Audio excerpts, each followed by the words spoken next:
make it through if we go on this way.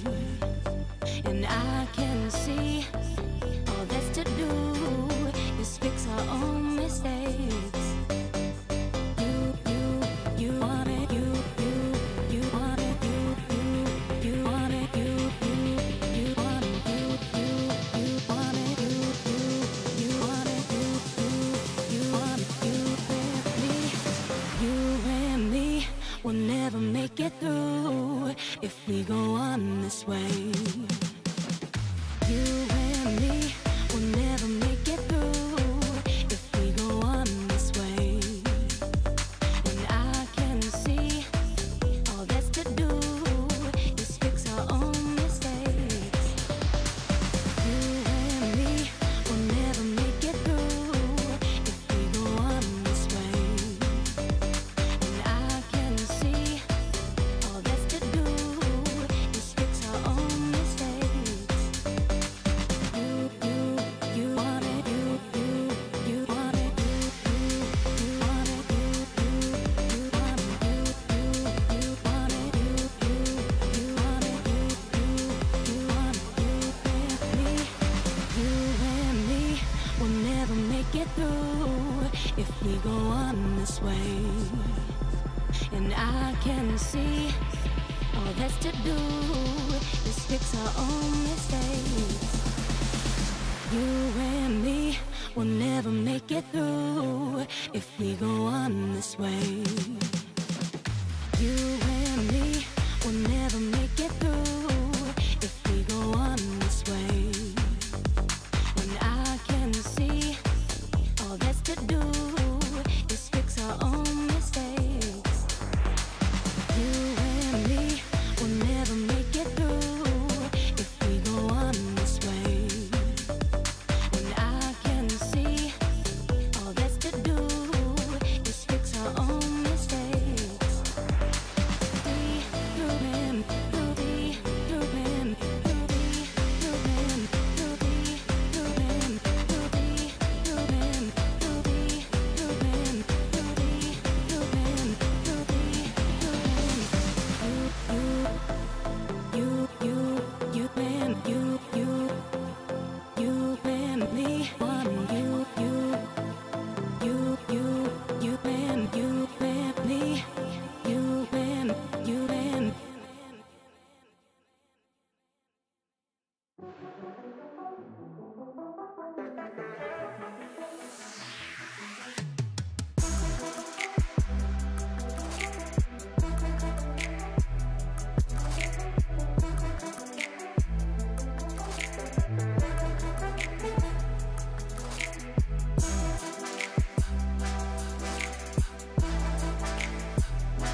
the head, got the crown seat soon. Feel it weighing down on my shoulders. Cruise I'm meant to break by the proudest ones. Money on my head cause I'm lawless. Taking no relate, walking down this road. I don't relate, being the same, ain't no debate. Cause rules I'm meant to break by the proudest ones. Didn't do recon, but they wanna lead him and guide him straight and tip him off axis. I was in the belly of the beast, meanwhile they was cutting man deep like sickle or mantis. I've been winning off practice, not clout or digital captions. World's in madness, how am I gonna manifest greatness if I don't make actions? I don't need reasons, I just need money and power and stat lift. I don't wanna do it like that, that method's too underhanded. The big man said it ain't landing, never gonna profit off badness. Never got a dollar off sadness, but I've been sunk so I don't do sanctions. Heavy is the head, that the crown shit soon. Feel it weighing down on my shoulders. Rules I'm meant to break by the proudest ones. Money on my head cause I'm lawless. Taking no relate, walking down this road. I don't relate, ain't the same, ain't no debate. Cause rules I'm meant to break by the proudest ones. in this game with a serious killing instinct, man, I never did courses. Look at all the times in the past they rejected him, now they wanna imitate patterns and forces. Stone eye vision like Gorgon. Terrified look in his eye when he finally realised all of the weapons that he brought to the war ain't forming. I've been giving this heart and body and soul and mind and organs, knocked to my fingers bled. Now it's through skeleton keys and door kicks. Treading with means and caution, man, I had bellies to feed from morning. So if they start selling me dreams, I'm walking. Yeah, I was uncomfortable, man, I was scared. Looking for solace and they wasn't there. Now I'm a problem and they wouldn't dare. Yeah, yeah. Doubling down cause this game isn't fair. They loaded the dice, I came in prepared. Feeling this so out of body, I feel like I'm floating on air. How do you cope when they never gave you hope? Really left you in the cold, and it's weighing heavy on your soul. To be honest, I don't know. Either way, I had to grow. Get it together, whatever the weather, and carry that tribulation to the throne. Heavy is the head that the crown sees soon. Feel it weighing down on my shoulders. Shoes are meant to break, but the proudest wounds. Money on my head, cause I'm lawless. Shaking over late, walking down this road. I'm not late, get the same, ain't no debate. Cause shoes are meant to break, but the proudest wounds.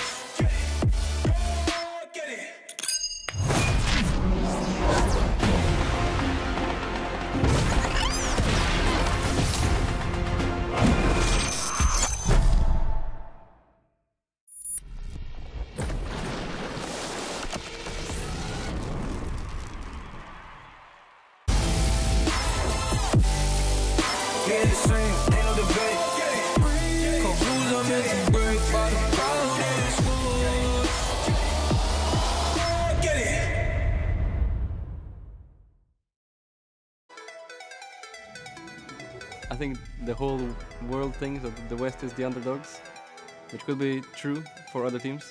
I think we're actually pretty good.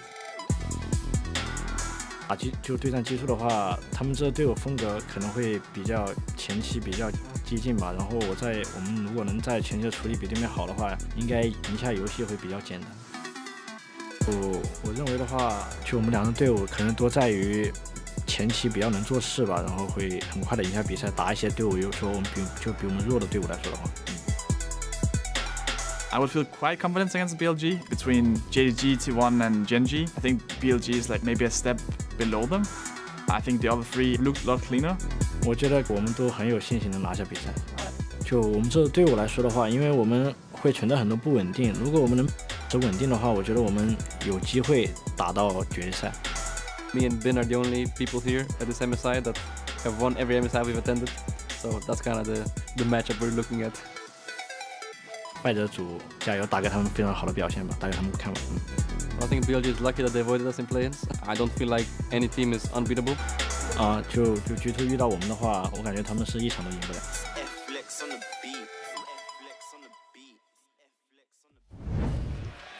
Welcome everyone to the final week of MSI 2023, live from the Copper Box Arena in London. 6 days, 6 best of 5s left, but only one team will be crowned the MSI champion at the end of this marathon. Our players are arriving in style. Yeah, we walked here. Yeah, so we did. There you go. It was a very stylish walk. Yeah, it's true. It was a stylish walk as well. But hello, Copper Box. How are you doing? I hope you're ready for this best of 5. My name is Shox, and I'm joined by Emily, Kobe, and Jad. Listen, it's been a lot of days. It's been tiring, so we had to add someone to the mix. So, you know, we'll see who gets to talk. Yeah, happy to be on the desk with Kobe. It's actually been a long while. You seem to cast all the games, so... I'm very suspicious of his outfit already.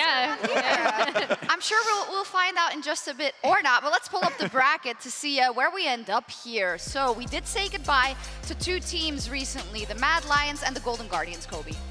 Yeah, honestly, and for the Golden Guardians, although they did go out the same way they went out in finals, you know, 3-1 to Cloud9, I would still say, and we're only halfway through the year, this is the best year by far for this organization that they have ever had. Really big improvements from them across the board, so still probably very, very happy, you know, with the performance that they've shown. Yeah, and I look at Mad Lions, they had a 0-6 tournament, and I see a lot of people just piling on and trying to put them into the dirt. As someone from a region who's had 0-6 international performances before, I would say it's not in your best interest to pile on.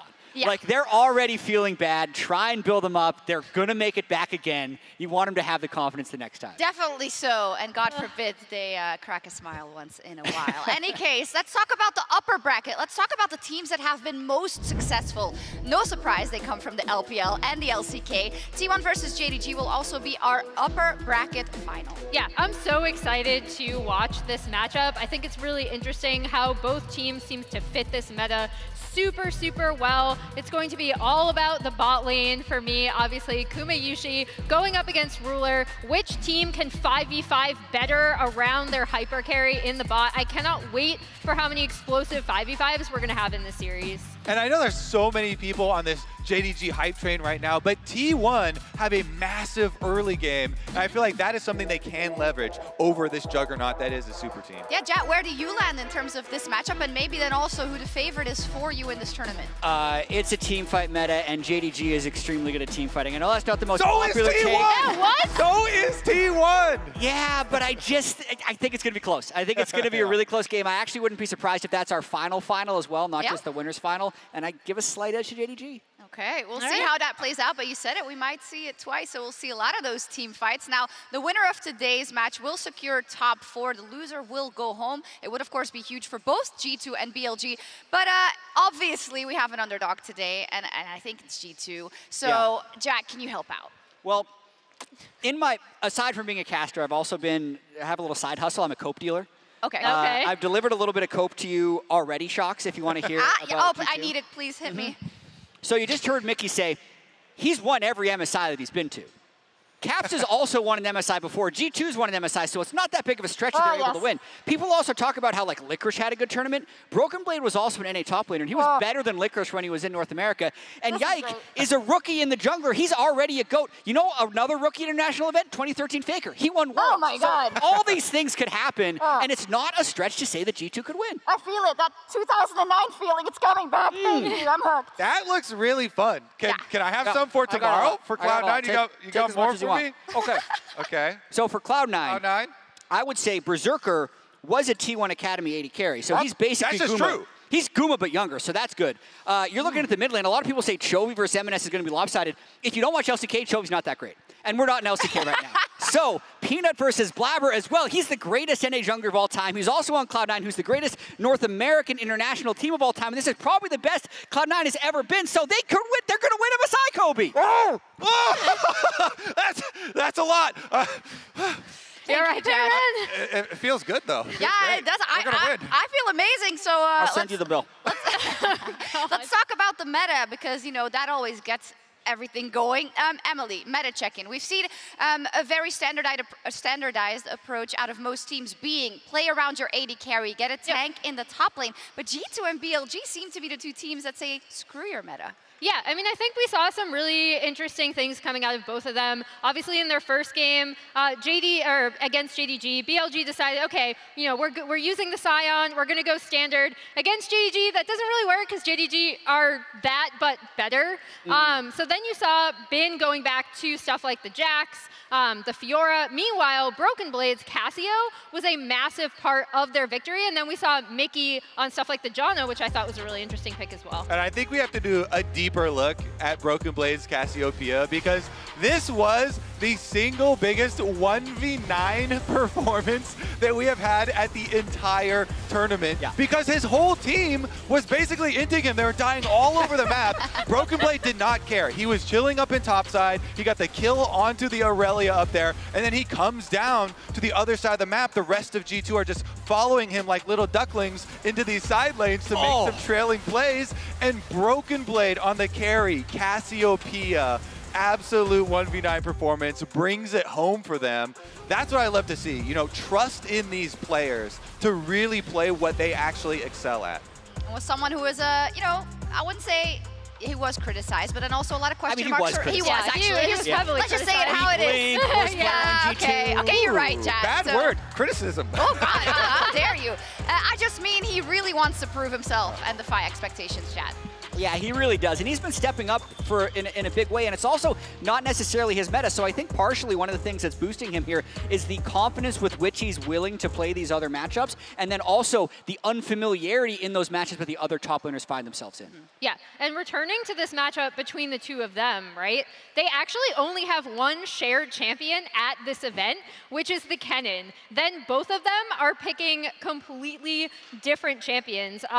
So I already mentioned carries like Fiora and Jax. For Bin, they actually swapped away from, the Sion. And then we mentioned the Cassio. We also saw the Yasuo in that same series. And then the Darius earlier on in the tournament, Poppy, which we saw Licorice play. So it's really interesting to see because we're like, okay, are they just going to go bash each other's heads in? Like, are they going to go carries for Bin, carries for Broken Blade to try to, like the Cassio was specifically to try to match the Cassante? I'm really curious about what's going to be picked in this top lane. I certainly hope so, because look at this champion pool. These champion pools are beautiful. I don't want to see, Bin going back to playing tanks. Yeah, you lost to 369 playing tanks. It's okay. You don't want to turn BLG into a worse version of JDG on stage.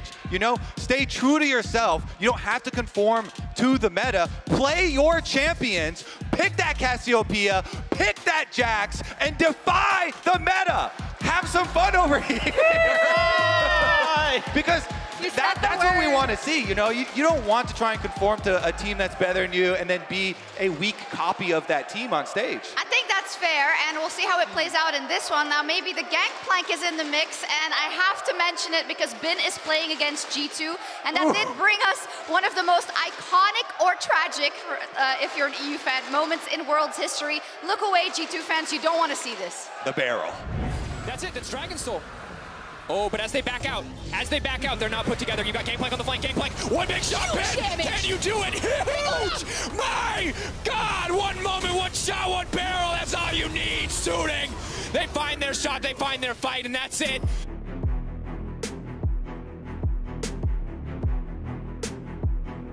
I was in the same group as them in TL at the time. They just needed to beat Suning, and we would have gotten a tiebreaker against Suning. Yes. But at least they lost to them after that. Bin made sure of it. So at the moment, I was actually happy to see that. Okay, I see. I like that we brought it up, though, because it's cool to have the throwback of Bin, who since then really made the name for him internationally as well. But in the current meta, I know we want to look at top. We think it's going to be interesting, but it's all about the bot lane. And that's why today, Elk is looking to redeem himself versus the LEC's Final Hope Hans Sama in our featured matchup presented by Mercedes-Benz. In our first LPL versus LEC showdown here at MSI, BLG's Elk will face off against G2's Han Sama in our featured matchup presented by Mercedes-Benz. Oh, looking for the bubble, but he can't quite find it. There's another carry taken down. It is Elk and BLG just tearing through Cloud9. The quadra kill in for Elk. With Elk performing better than ever, G2 will need Han Sama to perform at his absolute peak to help close the gap between the East and the West that is looking bigger than ever. Han Sama trying to do what he can as well. Lands the damage onto Niski. Han Sama kills off JC, and Yoink dashes in. An endless banquet for him as he takes one. There's two for Han Sama. In the sand now, feeling the brunt of the Rockets.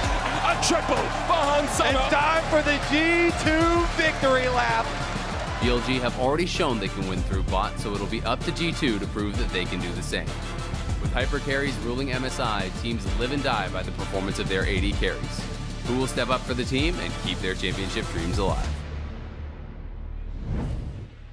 Each will have to give a superstar performance in that bot lane. And interestingly, both Elk and Han Sama are attending their first MSI, Jad, but of course they are at very different points in their careers. Absolutely. I'd say Han Sama was one of the best AD carries at Worlds 2020, and he's dipped a bit, but I feel like he's really back to playing at a peak level. And Elk, I thought his plan was unbelievably dominant. Even the series against Golden Guardians, completely shutting down Stixxay. But I'd say against Berserker and Ruler, he slumped just a little bit. So he has had a little bit of an up and down MSI depending on the strength of his opponents. So he is definitely someone, as the featured matchup says, that needs to play very well for his team to win. And just look at some of these team fights versus Cloud9, where Elk is playing on the knife's edge with Lucian. Squeezing out so much damage, dashing forward, constantly gale forcing forward, using that ultimate, really making a big, huge difference in these games. Elk was massive in that series.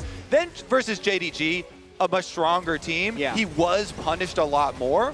he kind of fell off the other side of that knife's edge, and you do get to see the other side when they start punishing him. But you have to look at it as, you know, G2 hoping that you're going to be able to do the same.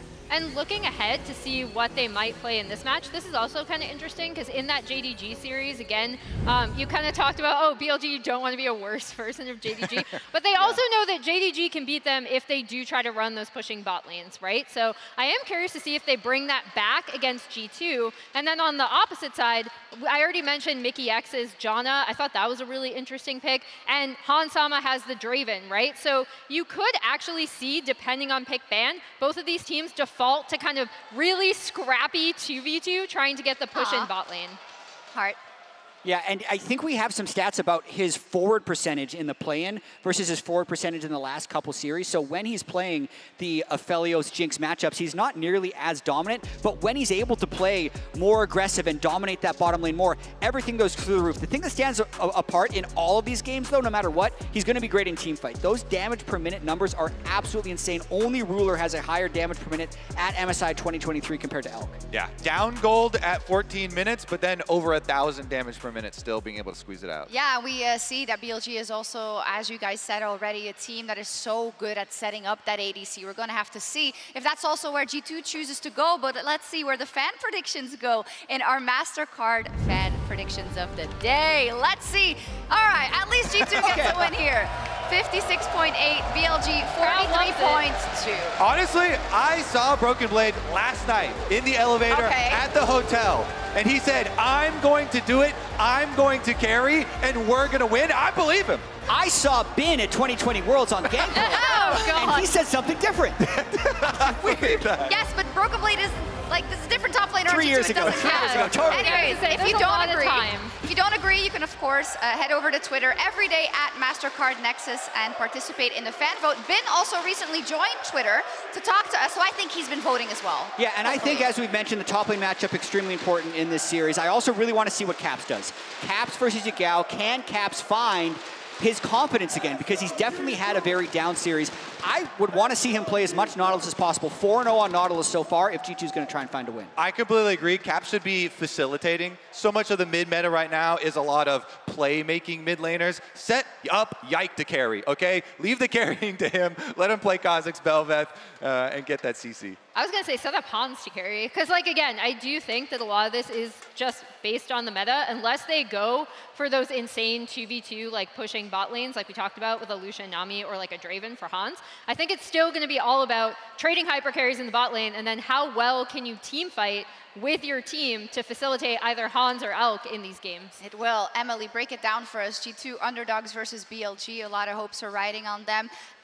What is going to be the single key? I think it's going to be team fighting. Team I fighting? think it's going to be whoever is better at team fighting wins. That makes me scared, Jad. Caps's Does it you? Caps's monitor? Is it on or is it off? It has to be on. Okay, well, let's see what happens if G2 lose, they are out, but the same goes for BLG, so the pressure is on. It's time for us to find out if G2 Esports can keep the hopes and dreams of the LEC alive, or if BLG will shut them down and secure a spot in the top 4. Quick shot, over to you.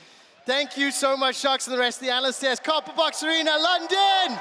We're about to jump into picks and bans for game 1 in this elimination match, best of 5. I'm joined by Chronicler and Dagda for what is hopefully going to be a bloodbath, what is hopefully going to be a chaotic series. Gentlemen, I come to you first. Dagda, picks and bans, blue side. G2 won the coin toss, they elected blue. We were debating whether they maybe want to go red side because of those counter picks we've seen from Broken Blade. How surprised are you, considering really blue side has been the heavy favorite? Yeah, blue side has definitely been the favorite, but as you say, I think red side offers a huge amount of flexibility, especially when you look at, like, we were chatting about it backstage, when you look at picks like the Gragas, the Nautiluses, Tristanas, all these things got to be flexed about, and especially when you think about how important even the desk hitting on that top lane matchup is going to be. I suspected they'd try and keep counter pick for Broken Blade, make sure that he's going to be in a bit more of a comfortable spot, but I wonder now if we're going to fall back towards things like the blind Darius and those kind of things that we saw from him, both domestically and also once or twice here in MSI. And both of these teams have actually been most successful when they shied away from the meta, right? We keep going on and on and on about how much bot lane matters, and I think that is certainly something that is going to play a decent amount of part, as I do love the Nautilus ban here, because I was in agreement with what we said earlier. That is one of the champions that Caps has looked best on. And I love the fact that you bring up, while the meta has been dominated by bot laners, these two teams have shown, I think, more success when their top laners have been allowed to shine. Broken Blade and G2 against Mad Lions, the Cassio, the Yasuo, really stepping up. I mean, the cast at the time saying, pray to your god, Broken Blade. Cassio was the first ban. I love seeing Nidalee banned. Yes, thank you. It's so hard to execute and pull off well. And the final ban, the Annie as well.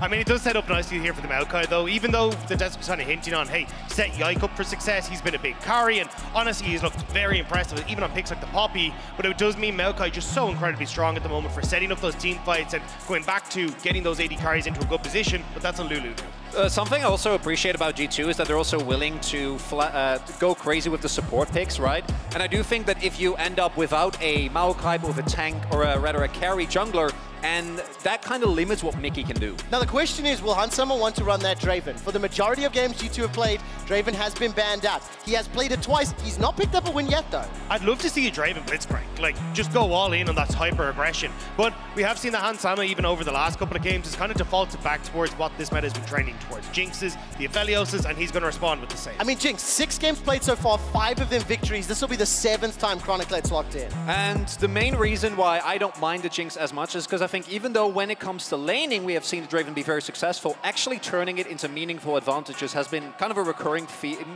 and a problem for a lot of the teams. But still a little bit of spice for you. There it is. I love the Blitzcrank. We've seen this crop up more and more as an answer into the Lulu, and oftentimes why we kind of seen Lulu being taken as that third pick on red side, where you can actually ban away some of these big support picks. But that does set up a lot here, and I'm really curious to see if Cassante manages to slip through, because he has been so incredibly strong. We've even seen Bin starting to bring it out into the top lane, and it would suit Yigao's pick as well. London, Copperbox, Dagda, how many games has Mickey played on Blitzcrank in his career, in his years as a professional? It's either really large or really small. 3 games! 3 games! This will be his 4th. He's won 2 of those previous 3. And of course, Wukong will be locked in for the next one. Yeah, Wukong, not surprisingly, we've seen a lot of Wukong combined with the Lulu. If you're on the offensive, you can really use that combo to go for an frankly unfair amount of knockups. I also think that Jinx, even though ideally you'd like to combine her with Peel, Maokai can kind of fulfill that role as well, particularly into what BLG has already drafted. This is very short range, and Maokai can make it really hard to try and collapse together on an AD carry like Jinx. I am surprised though on the upside to see the AD carries being continued to be banned away here. Look, yes, you've got the Maokai, Tristana does slide into the mid lane, but when we think of Caps both domestically and at this tournament, he's been slotting way more into those more facilitator styles, right? Like the Nautiluses, the Annies, the Lissandras. It hasn't really been him trying to set himself up as a carry. Now, obviously, you can default back to the things like the Jace, but even at the domestic level, I wasn't really impressed with his Jace.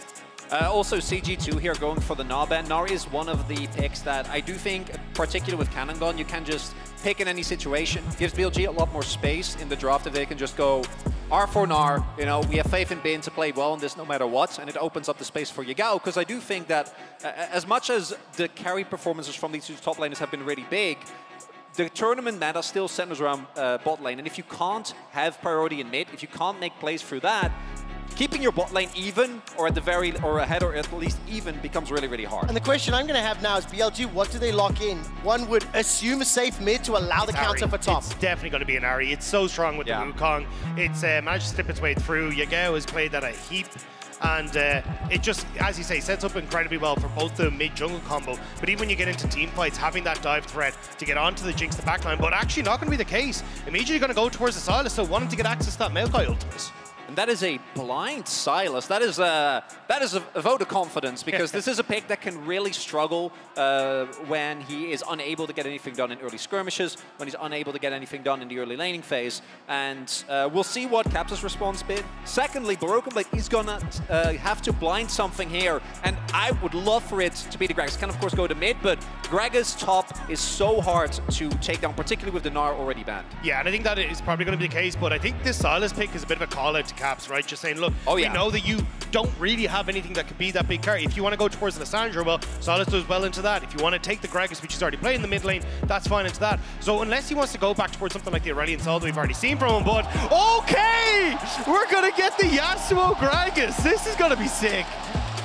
I am a little worried about picking a Yasuo and giving over the Yasuo ult to a team with Wukong and Lulu. No, stack that.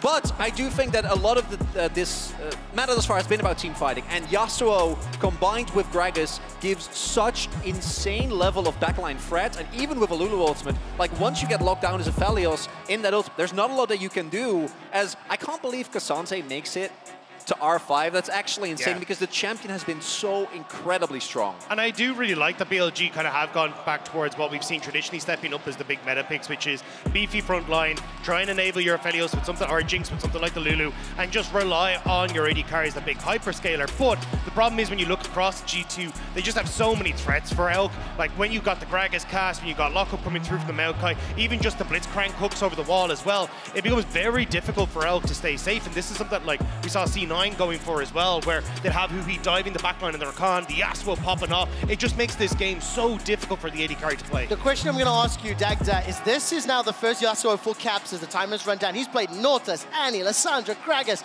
Aurelion, so predominantly those facilitate champions. This is the first real sort of carry that we've seen from him. Let's be brutally honest, Caps has not had a strong MSI. He has been struggling, and he struggled domestically as well.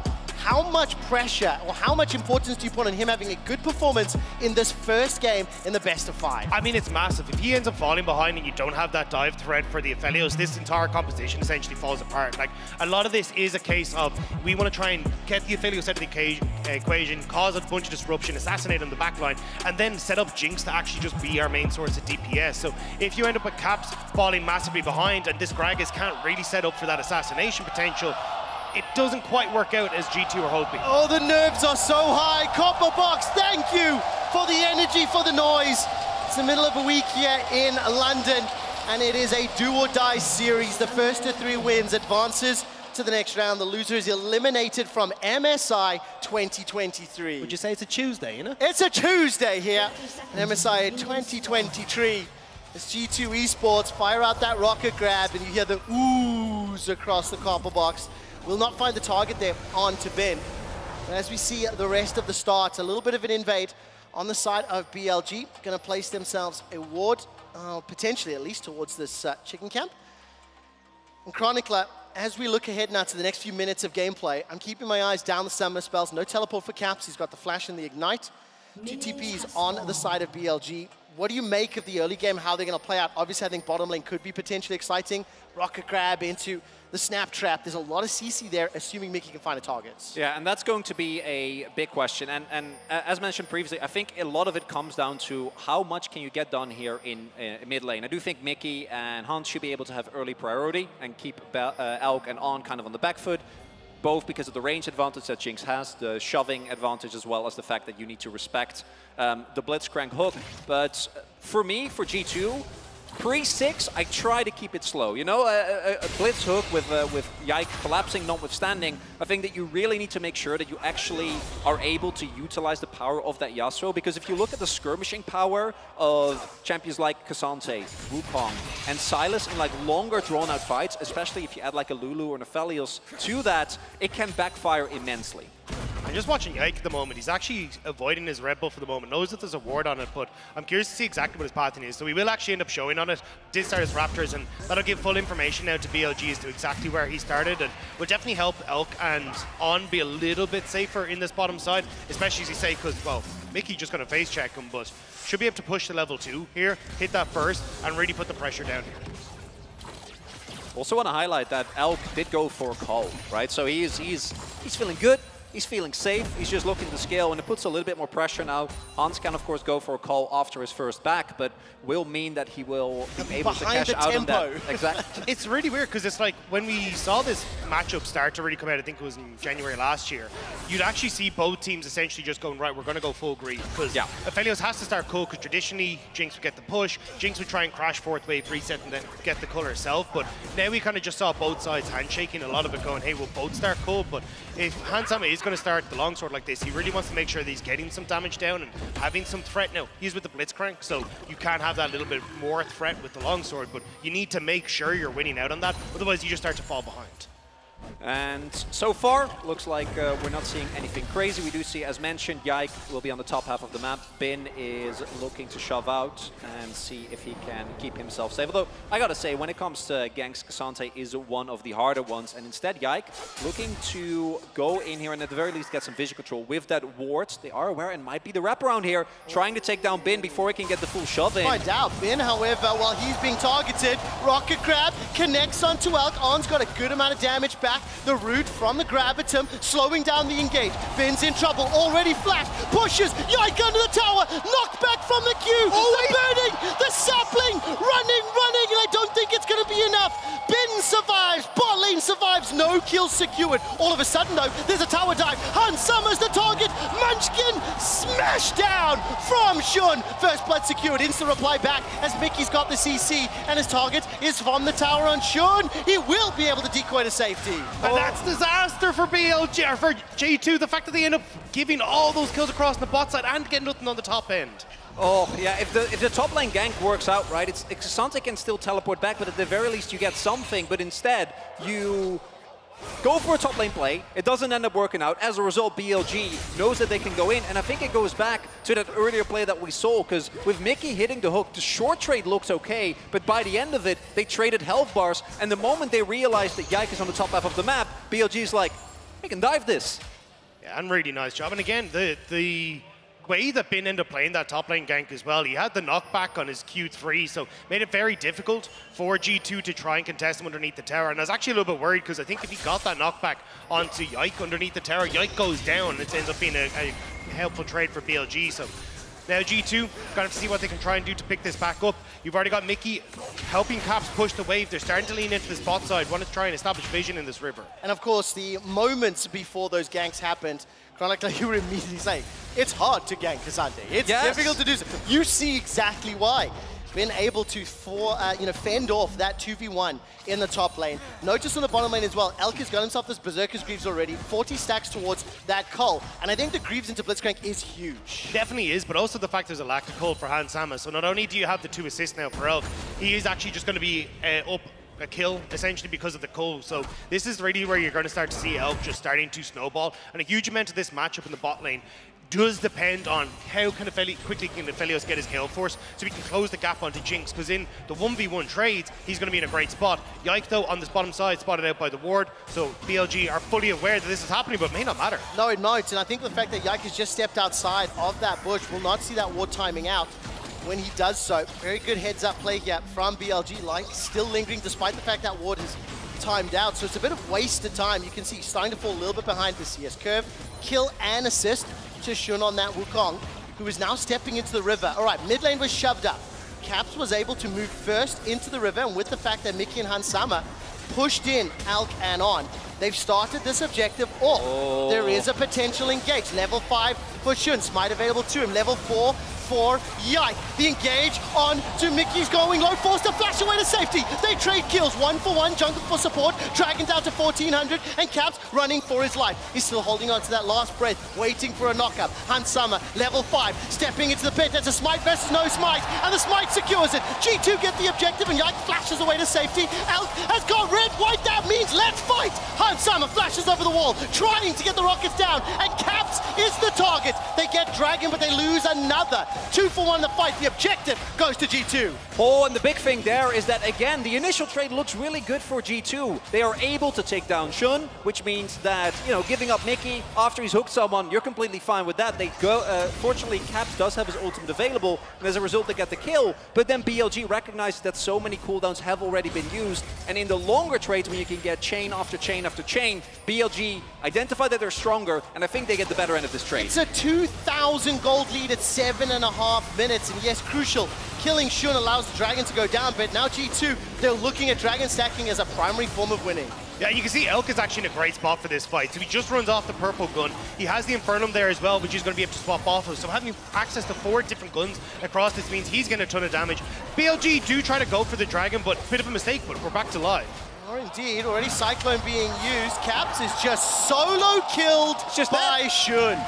Easy peasy lemon squeezy for BLG. In London, things are looking a little scary for G2 Esports. Yeah, because if you fall this far behind in terms of gold, like the BLG comp, if they can just scrap you continuously, they're going to be so happy, right? Champions like Silas, like Wukong can snowball incredibly hard, and right now, you're already falling behind everywhere that it matters. Oh, Mickey is in trouble.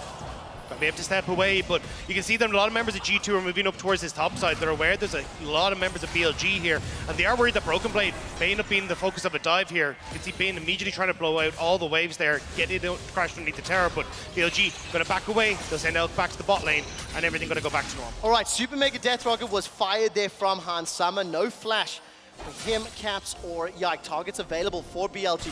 With the Rift Herald secured in the back pocket of Shun, can drop that in either of those lanes. I'm interested to see where he'll prioritize it. And if there's any tiny silver lining, and please bear with me, Chronicler, forgive me for what I'm about to say. Hit me. It's 2 kills for Ons Lulu. If there was ever a hopium, it's 2 less kills for Elks Aphelios, okay? Quick shot, I'm grabbing at straws. I want to give you the benefit of the doubt. But there is also an Aphelios with a kill and a Wukong. I'm aware of that. Are we gonna... Let's see what they can do. 2 of those, we're talking 2 kills, right? 2 kills. On Lulu. One of which was a solo kill. So where are the 2 kills that G2 has? Where are they? You don't need to rub this in, all right? Mickey's Blitzcrank is going to be the difference maker for the 4th time he's ever played this champion. Right now, looking for a target. That wave was pushed in. Even CS across the board.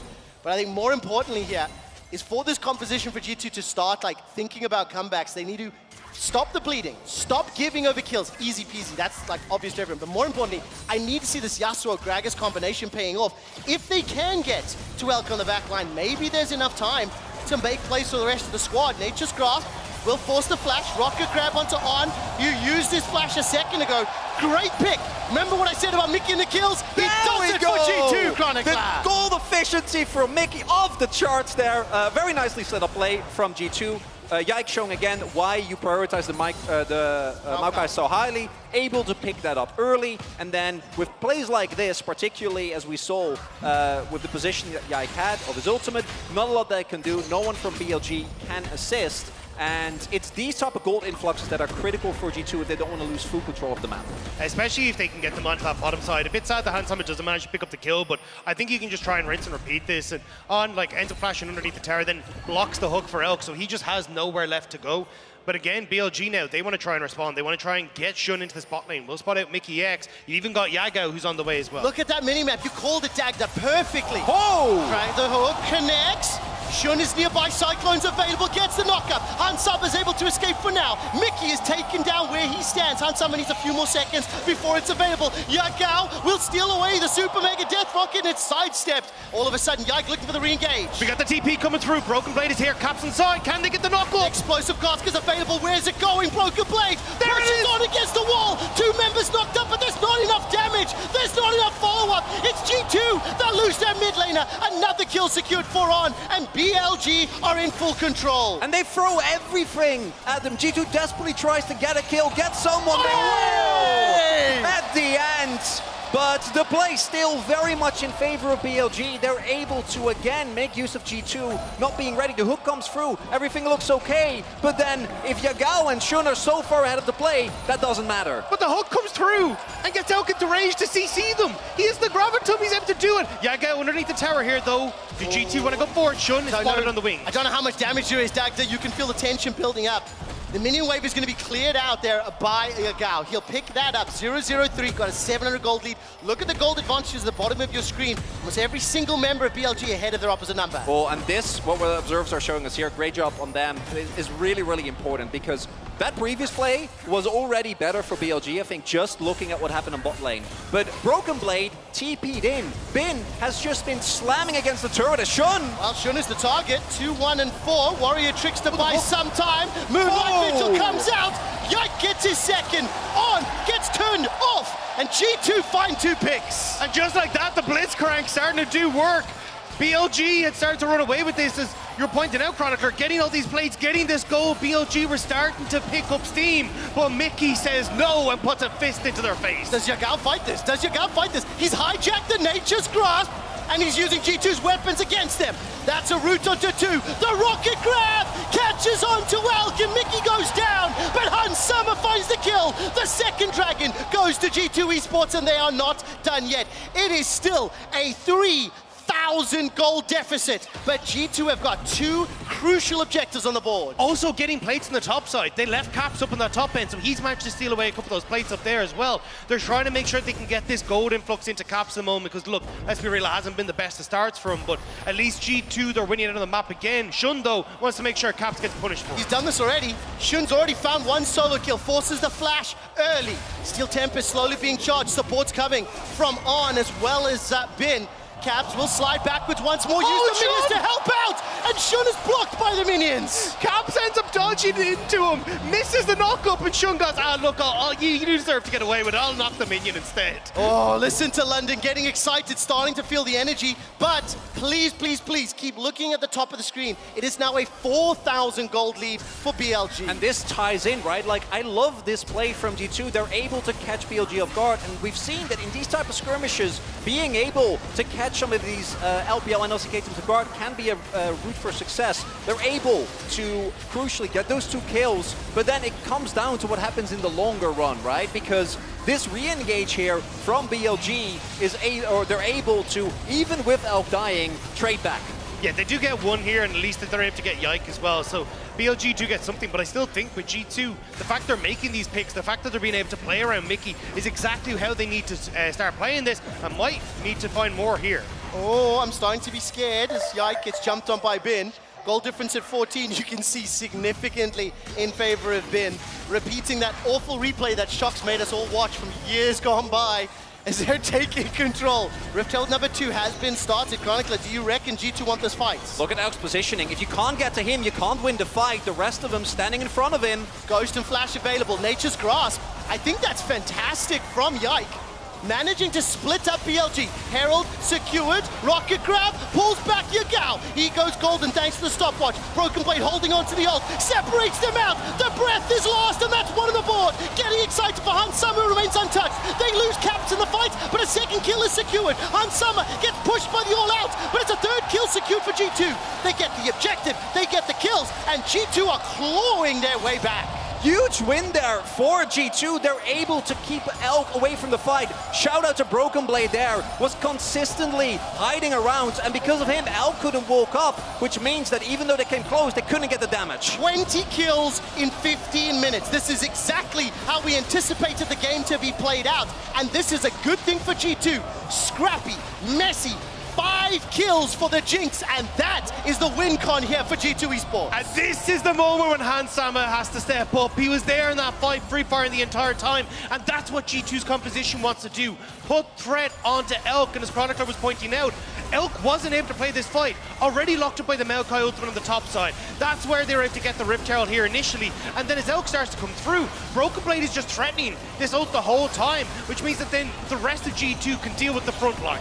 I want to highlight here as well, Yagao going in, kind of independent from the rest of the team, going for a stopwatch bait, but then because of the wind wall, there is no follow-up, right? And with Broken Blade hiding around there, you see the damage just isn't there. I think I missed it. I think Mickey hooked him with the rocket grab, or it was his chains, right? No, he hooked him, mid-chains was Mickey. Manages to get caught, and look, once again, following Mickey, damage there onto Bin. 0, 1 and 6, correction, 1-1-1 rather, as Ben is now running for his life, pulled backwards, and that's another kill. The 6th secured. By the way, that cull does not matter. The laning phase is irrelevant because Hansama, 6 kills, 5 assists, has now actually overtaken Alex Aphelios in terms of total goals. BLG just need to stay away from River. River is not a good place for BLG. Every time they've tried to walk through here, someone on their side has got caught, and it's giving G2 these opportunities to bring this game back again. Look, Caps is 0-4. He's picking up these side waves, though. Again, he needs to be the big one if he wants to try and have that assassination. 10 out of 11 kills Mickey has been involved in. So yes, I concur with you that while BLG are around River, things go bad. But let's put some respect on Mickey's name for this champion that we do not associate with him, that we haven't seen from him. This is his 4th time ever, is finding those picks and bringing G2 back. That 4,000 gold lead is now down to 1,000, which is being less and less relevant. And, teleport coming in. Drake coming up. Mountain Drake's really big here for either team. All right, target's going to be Yike. Shun starts off that cyclone. Multiple members from both sides grouping up. Nature's Grasp down, Yagao's hijacked his, it's blocked by the wind wall. G2 have lost a member, the barrel into the pit. Elk is the focus, but he flashes over the wall. He's on the other side of the rift. The G2 Esports are split, they are routed, and G2 are wrecked. Yes, there's one back there for Caps. Mickey may have saved his mid laner's life for now. The Ignite is tick, tick, tick burning, and Elk gets himself another. In the blink of an eye, BLG dominate G2, and with one more kill, they will ace this fight. Everyone went for Elk, but he spooked. He hopped over the wall just as everyone in G2 went into the pit, and he manages to escape, manages to get the damage off, where it's then Hansama who's caught between a rock and a hard place, and it's the G2 AD carry who falls. And at the top of the day, we're talking about this Yasuo, right? What happens if he falls behind? I think we saw it right there. We're going to see in the replay as well, but if I saw correctly, Hans flashed over the wall just to try and get the kill on top of Elk, and then when they were unable to, it just meant that very quickly the fight snowballed decidedly in their favor. This starts with Shun getting caught by Yai, quote unquote, but as it turns out, he has more than enough backup available. Yagao hitting the chain, and then you're fighting in this narrow corridor, and look at Elk here again.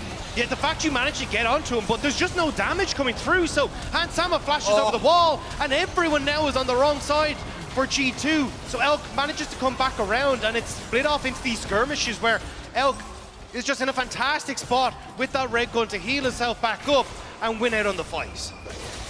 And once you start losing these fights, once you start losing control, both these compositions lose so much. Because as we can see there, BLG, if they can find movement over walls, if they can get on the enemy backline, they're really strong. But for G2, if Mickey doesn't have an opportunity to hook someone at the start of a fight, your Blitzcrank loses so much power.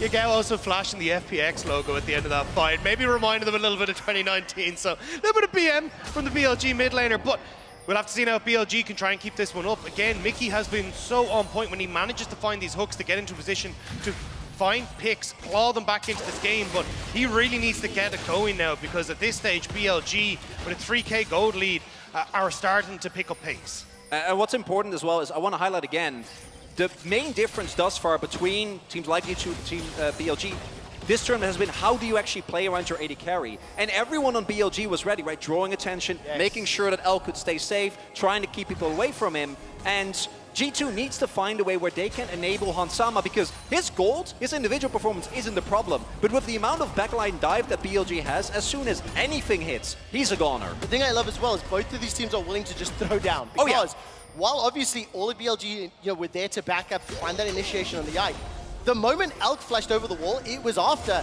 multiple G2 members have flashed into the Dragon Pit. So while, yes, they were playing around him well, G2 chasing it so hard, not finding that instant burst, right? It meant that BLG won, so that gold lead is ballooned once more. They picked up the Mountain Dragon as well. And now Mickey, yes, he's found the rocket grab. Hansama with the zap and static field down. Nature's Grasp is flying, but there's not enough backup. Broken Blade and Bin, they are fighting in the bottom lane. We're 21 minutes in, so London, Copperbox, if this meta has taught me anything, it's time to prep the Baron throws. That's exactly what I'm about to say, because I think Yike using that ultimate, well, it might be a big go button for BLG. They don't have the great guns on towards Elk at the moment, but the fact that you have that Maokai ult down is why BLG are now starting to congregate around this Baron area. You have to be so careful as G2. Look, yes, you can look for picks, but if you end up throwing out all these ultimates willy-nilly, BLG are not going to be shy of just going towards us.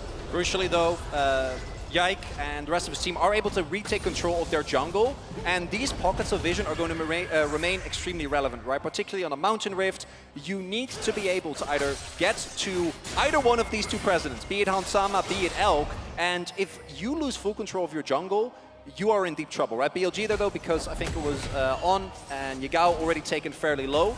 Not going to pull the trigger right now, which I do think is a good call, because this gold lead, while it's there for BLG, a 3.5K gold lead at this point, particularly with how explosive these two comps are, isn't going to matter. Yeah, and I think as well, look at the level difference here. Yagao, with that rower, he's going to have the, yeah, interesting. Was that Hex Flash or actual Flash? I think that was his actual Flash. I think he basically thought he'd have Hex Flash just as it came up, but I could be wrong. Right, well, either way, level 2 level advantage for Yagao over Caps. It's mirrored by 1 advantage for Broken Blade over Bin. Teleport's available for both top laners, and reminder, Caps does not have teleport, so this will limit some of the side lane plays. Yike, Nature's Grasp was available. Rocket grab, falling just short. And look at the minimap. Ben is grouping up with the rest of the squad. Yagao pushing top lane. So we started this focus or this attention towards Baron. But this is the thing, I think for BLG, they've been so heavy reliant all year on being on a carry, whether it's Jax, whether it's something that can actually threaten the side lane. This isn't BLG's comfort zone, where they actually have been on a Cassandra. You didn't play it a huge amount throughout the split, so now it feels like BLG aren't really sure what they're supposed to be doing, because they don't have that mega threat in the side lane that they can rely on in Bane, and it's just kind of been this back and forth, hey, yeah, we'll push waves and kind of ARAM a little, but they're not actually getting a huge amount done. Look, Dragon isn't 15 seconds, they can play towards that, but it definitely feels like BLG are a bit unsure about what they want to do. I mean, both teams have shown a penchant towards playing for that Dragon, and you can see on the minimap, Shun making his way into G2's territory, placing some wards behind the pit. Question I have is, do G2 want to start the Baron while Dragon is started, or do they want to contest? Right now, G2's leaning towards that Baron objective. Yeah, they are, and I think they should, right? BLG getting an individual Drake, not worth it, but that does mean that as soon as G2 identify that Shun isn't there, they need to actually pull the trigger, because if you give Shun enough time, he's just gonna get the Dragon, and right now, they either need to try and hard commit or start the Baron. We do see, though, Shun is peeling off. Yeah, he's trying to play back and forth, has left the Dragon as they know G2 started this. There we go. Yeah, but now, look, BLG, they're fine walking in here. There isn't a huge amount of vision, but... Nature's Grasp been used. Reminder, Wind Wall still available. Baron's gone so low. Inside the pit, G2 have secured it, but can they finish the fight? Oh the my God. Vigil has done so much damage.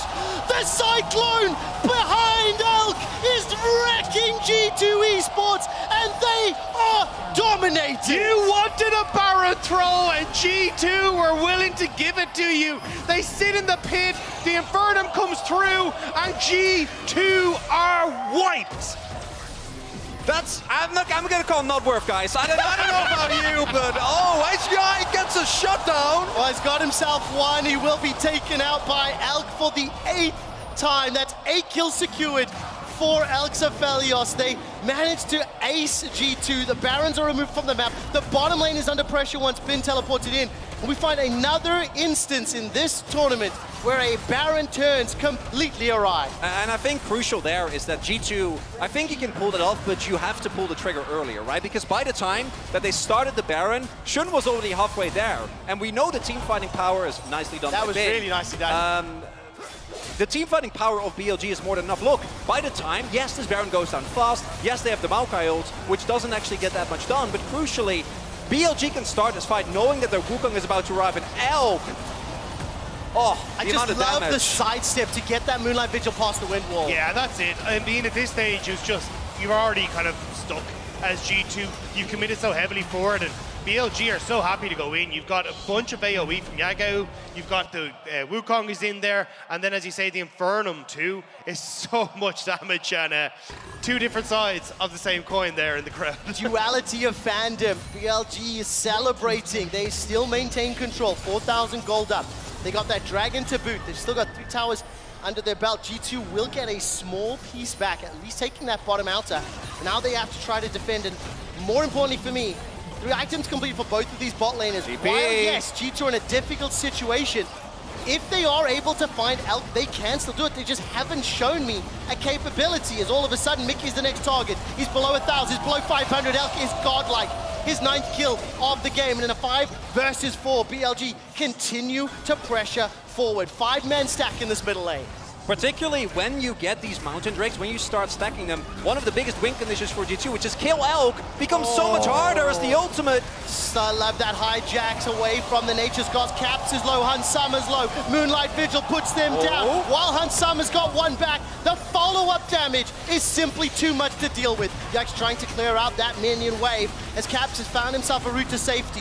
4 members down, Mickey's up in 3 seconds time.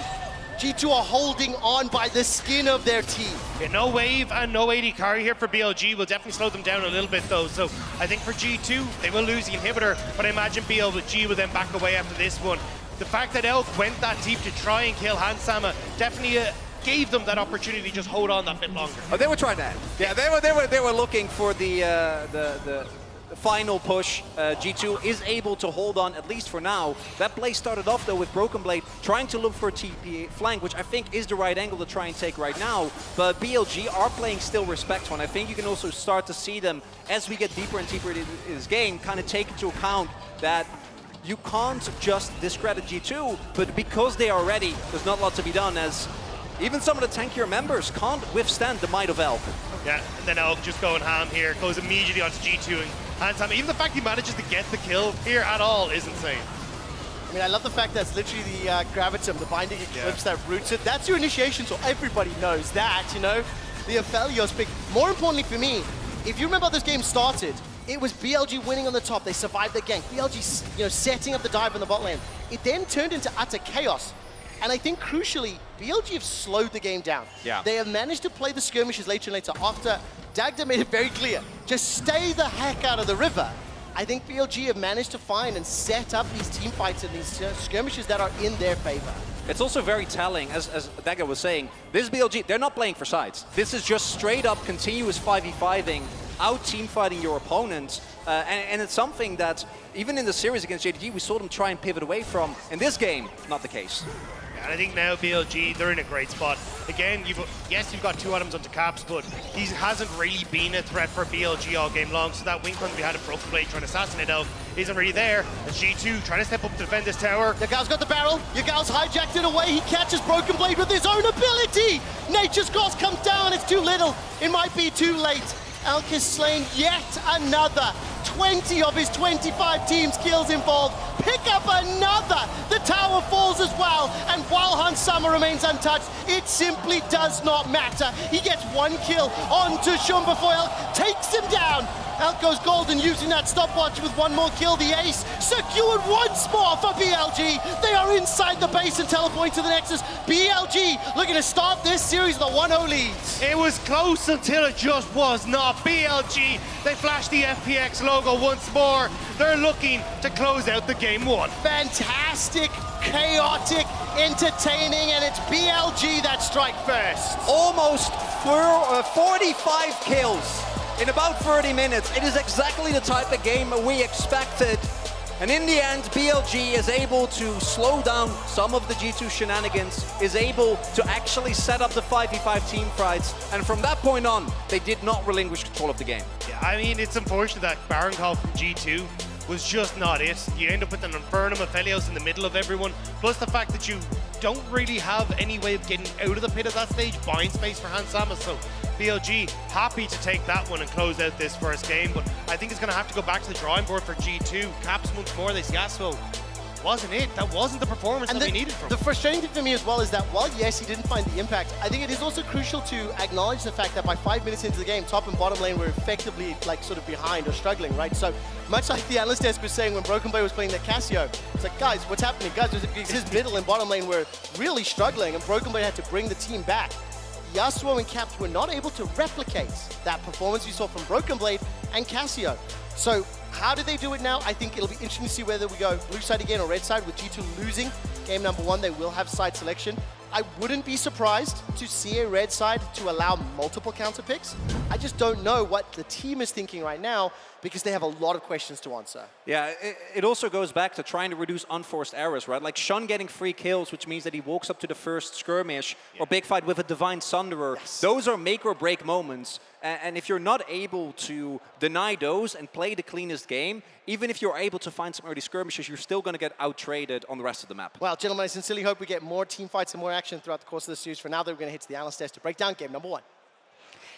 Thank you so much. I think that was a great observation coming out of Maurits. You can't be giving them free kills to start with. It was close, but no cigar in that early game. And Elk with a huge cigar in that late game team fight. Yeah. Just killing all the dreams of the game. But we got to be honest, even before that, it was looking dire for G2. Yeah, kind of a comeback that never ended up completing because they did fall quite far behind early. And one thing that doesn't surprise me about this game is the pace of kills. Both of these teams were very high combined kills per minute coming in. This was 44 kills in under 30 minutes, so still a blistering fast pace. Definitely so, and we see it there. Emily, we grabbed the post-game breakdown because I don't see a lot of hope. Do you? You can see the little blip, right? Yeah, in the comeback right there. Yeah. I think the big thing was we talked about how these two teams were going to team fight and also how these two teams are going to team fight around their hyper carries. And here you see Elk kind of, even though I think Hans was getting damage in some of the fights, Elk just absolutely popped off. And I think the big thing was his team was facilitating him a little bit more and the actual team fight setups. Yeah, I think if we pull up the draft, actually, the draft was really important in this one because BLG, they gave up the Maokai that has been so highly prized with how much you can control of team fights in order to get the Lulu Aphelios. And the Lulu is the scaling option for the bottom line side. And then it's answered with a Blitzcrank. That is just supposed to make it volatile in the bottom lane and look for kills. And G2 actually, a lot of that hope was coming from the Maokai and the Blitzcrank making picks and making things volatile and getting some kills for themselves. But they were unable to win a lot of these big team fights around the Dragon, around the Baron, where Elk got fed, in addition to BLG being the first ones to actually go bottom. Right before this play, G2 just showed jungle on top side, and they got to go with the early dive, getting them those kills super early on. Yeah, and that was kind of a return to form. Unfortunately, that dive topside did not work out for G2. Meanwhile, BLG were able to trade down on the bot side. And here you see, even with like Mickey coming in, landing this hook, Shun was able to get, as Mortis already kind of pointed out, like he was able to get significantly far enough ahead that he could continuously dive the backline and kind of create space for BLG. And we saw in terms of kind of the read that we thought the two teams would go in with, we see that G2, they went for that gank up top first, but it was BLG that said, no, actually, this is what we should be doing. And it's interesting coming in, right, in the first game, because we thought, are they going to flip it? But they didn't. Yeah, featured matchup on Sama versus Elk. It's going to be a bot lane party this entire time. It's been a bot lane party. I was hoping this series would be like a microcosm away from all the bottom lane parties, but it's not. They banned all the fun stuff, Kobe. The Cassiopeia and the Nautilus were both banned right away by BLG. The big thing here is still look at Hans' like damage per minute. Like I said, he only really started dying when BLG started getting ahead and we're able to get someone on him in the backline. Because you see, he's still doing almost 900 damage per minute to Elk's massive 1200, and then Elk's doing 40% of his team's total damage. Like, this is what a hyper carry bot meta looks like. It does. And that's what they're built for, right? But before we even get to the big Baron replay that everybody wants to see. I don't know what you're talking about, And Elk annihilating everyone. Let's bring up this Dragon replay that I have for you here because we can actually point some things out on the telestrator about how cool the early setup and the early idea from BLG is. This is a lot earlier in the game where it's not blown open yet. You know, you haven't gotten that giant lead, but they know because G2 keep using Yikes Flash to make picks with Maokai. The Maokai and the Blitzcrank have been what they've constantly expended to try and get these picks onto BLG and get money onto Hansama. They identify him really early on, and so everybody from BLG is going towards this flashless Maokai. They know that he has no flash. He's on the bottom side of the objective trying to get vision beforehand, before the Dragon spawns, but every member of BLG is laser focused on it. Look at Yagao, go straight for him, right over the wall. Shun is trying to keep him there. They know if they get this jungler, not only do you get the kill on a flashless target, he has no escapes, you're also getting the smite out of the way before the Dragon is even up. And then once they see how big of an early lead they have in the team fight, taking out that front line, Elk is flashing over, everybody's jumping around to finish up the extra kills. Mickey comes in to try and peel for Caps, but then guess what? You're also dead, and Caps has nowhere to run either, so they all end up dying to the slaughter there. The FPX is thrown up as well, and this is where it really went into BLG's hands. They got so much money to fund the explosive. Yeah, and another important thing you saw in there is also Yagao being able to get the Maokai ult in response, right? That's one of the powers of the Silas pick. Here's the... We jumped right into it! Oh my God!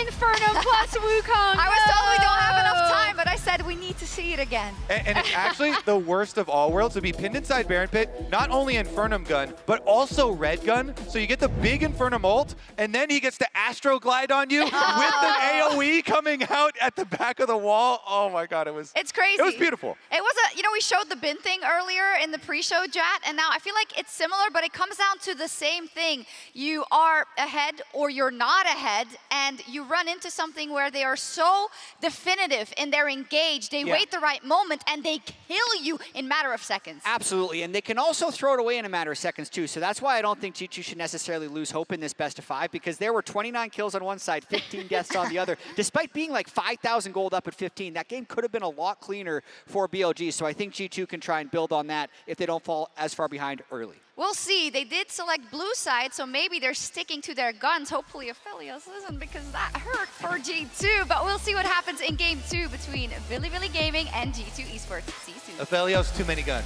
Bit of a mistake. We're back to life. Indeed, already Cyclone being used. Caps is just solo killed by Shun to make place for the rest of the squad. Nature's Grasp will force the flash. Rocket grab onto On. You used this flash a second ago. Remember what I said about Mickey and the kills? He does it for G2. G2 desperately tries to get a kill, get someone. At the end. Nature's Grasp down. Yagal's hijacked his. It's blocked by the wind wall. G2 have lost a member. The barrel into the pit. Elk is the focus, but he flashes over the wall. He's on the other side of the roof. The G2 Esports are split.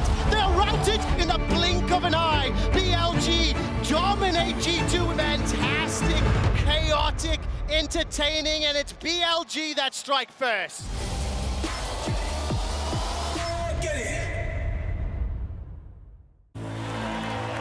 A team against a king. Seeing against believing. A moment against a moment for the ages.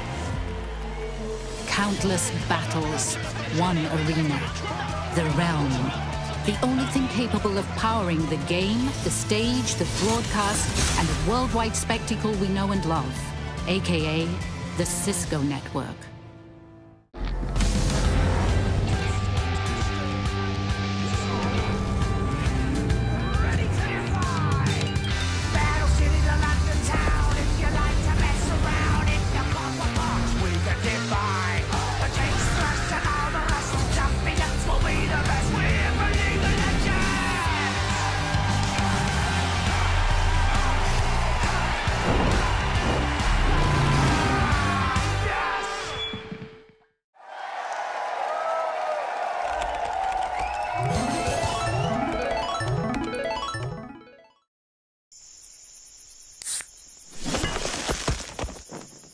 Red Bull gives you wings.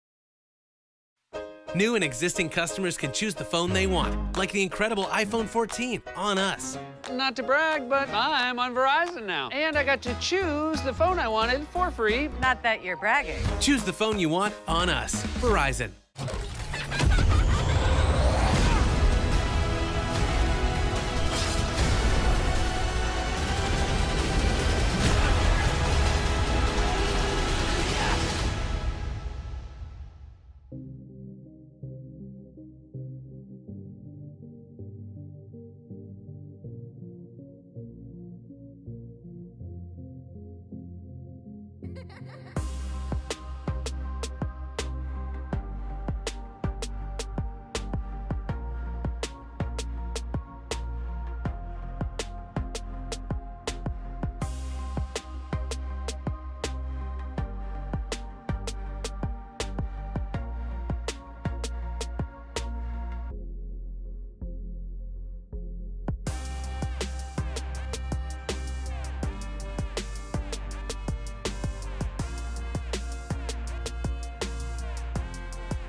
we now welcome to game number 2. I am going to be injecting Jat's words directly into my veins. There was nearly 45 kills in a 29-minute game. It means there's hope. There's a chance for G2. They selected blue side once again, and I will say that I do think that Yasuo pick left something to be desired. I don't, however, want to pin it fully on Caps' back. I think the bottom lane conceding those kills in the dive, the fact that Yak was unable to find that kill top, had an impact. More importantly, though, as those skirmishes and teamfights dragged out later in the series, BLG played around Elk better than G2 played around Hans Sama. And that is something that is much harder to fix. I do think that, as mentioned countless times now, Caps' performance doesn't warrant picks like Yasuo because it is a pick that, both in terms of laning, which we saw, the early laning phase was fine, but he got caught out a bunch of times around skirmishes as well. Notwithstanding, it also means that what we saw was G2 trying to play around Caps as opposed to playing around their fat Jinx. And I don't think they really had great tools. Obviously, BB and Yai could have, but you're kind of forced to do it with the Blitz and with the Yasuo. So I hope for a different direction from G2, just fully commit to the meta like BLG has done as well. And I think it's very important to call out here, Chronicler, but off stage, it was like, listen, is it Caps? Is it Craps? I mean, he's playing so badly. I mean, he had a few choice words. Chronicler has very strong words. Excuse you? And while I'm using you as an excuse for me to say the following, I do think what we have seen out of Caps in the past has not lived up to expectation. So I do need to see something more happening. Because we are having the same bands again, Cassio, Nautilus, as well as Annie, no changes from the side of BLG. Well, why change it, right? I think even the fact that they went towards the Silas and called out Cap saying, hey, look, what are you going to bring out? Now, we got the Yasuo, but if you're BLG, you're not really scared of seeing that again. So at the moment, they're just going to pick the exact same. Maokai goes across to G2. Wouldn't be surprised to see the Lulu taken here, and there it is. Like, you are happy out as BLG with the way that last game went. Do we get the full salty run back? It is not something that happens particularly often. If this is a blitz, we have seen that before, and that'll be the first pivot. The Janna. So, in terms of playing around your ADC, this makes it a bit more simple. Let's just press R to reset a fight and buy space for Hans Sama to reposition. So, I think the Janna is going to work out, but I do think picking Janna when this little of the enemy composition is given is a really high risk, right? Because BLG can opt to go for champions that can kind of play around it, but it's BLG, so maybe they're just looking Ahri and they're going to go Wukong and commit to it anyway. It is kind of tough to change that when you're already with the Aphelios, right? And I think that's one of the problems that we're seeing with people who end up taking the Aphelios. I think Jinx does give you a little bit more of that pivot option where you can play from range, but when you have the Aphelios, you need something that enables them. Even the fact you have the Lulu doesn't really do too much. So I think here BLG are kind of already giving themselves towards a dive-orientated composition. So I really like this from Mickey. It's the second time we've seen it from him, and I thought it looked great last time. We'll have to see if he can do it again. What direction does the rest of this draft play out for? Because I think we were anticipating the Ahri in game number 1. We thought it was a good Ahri angle. Ended up being the Silas. Silas worked out well. I think some of those hijack barrels and Nature's Grass in particular really unlocked Yagao's performance in the middle lane. And the next big question is, what will Caps' answer be into Yagao's Ahri? We've seen the Tristan and the Jace banned away once again, so 0 pivots from the ban pool on the side of BLG. It was Na and Fiora, the last 2 bans for G2. This time they're going to pivot to the Gwen, something we have seen Ben play several times, as well as his signature Fiora. Might be expecting BLG to pick a jungler here, and then they pick up the Cassante. Gwen in particular has a really good matchup. We also know that Bin is great at the champion. So wouldn't be surprised, and yeah, with the Wukong, looks like they had the right idea. Yeah, I think this is BB maybe looking towards something like a Sion pick as well. The Gwen does really well, and same with the Fiora, so it definitely feels like they want to go back towards a more tank-orientated top side anyway, and just making sure that Bin can't have a lot of his comfort picks, but it's going to be Shun getting his hands on towards the Sejuani. So again, I think just good opportunity to try and close fights, make sure that you're able to get this Aphelios in.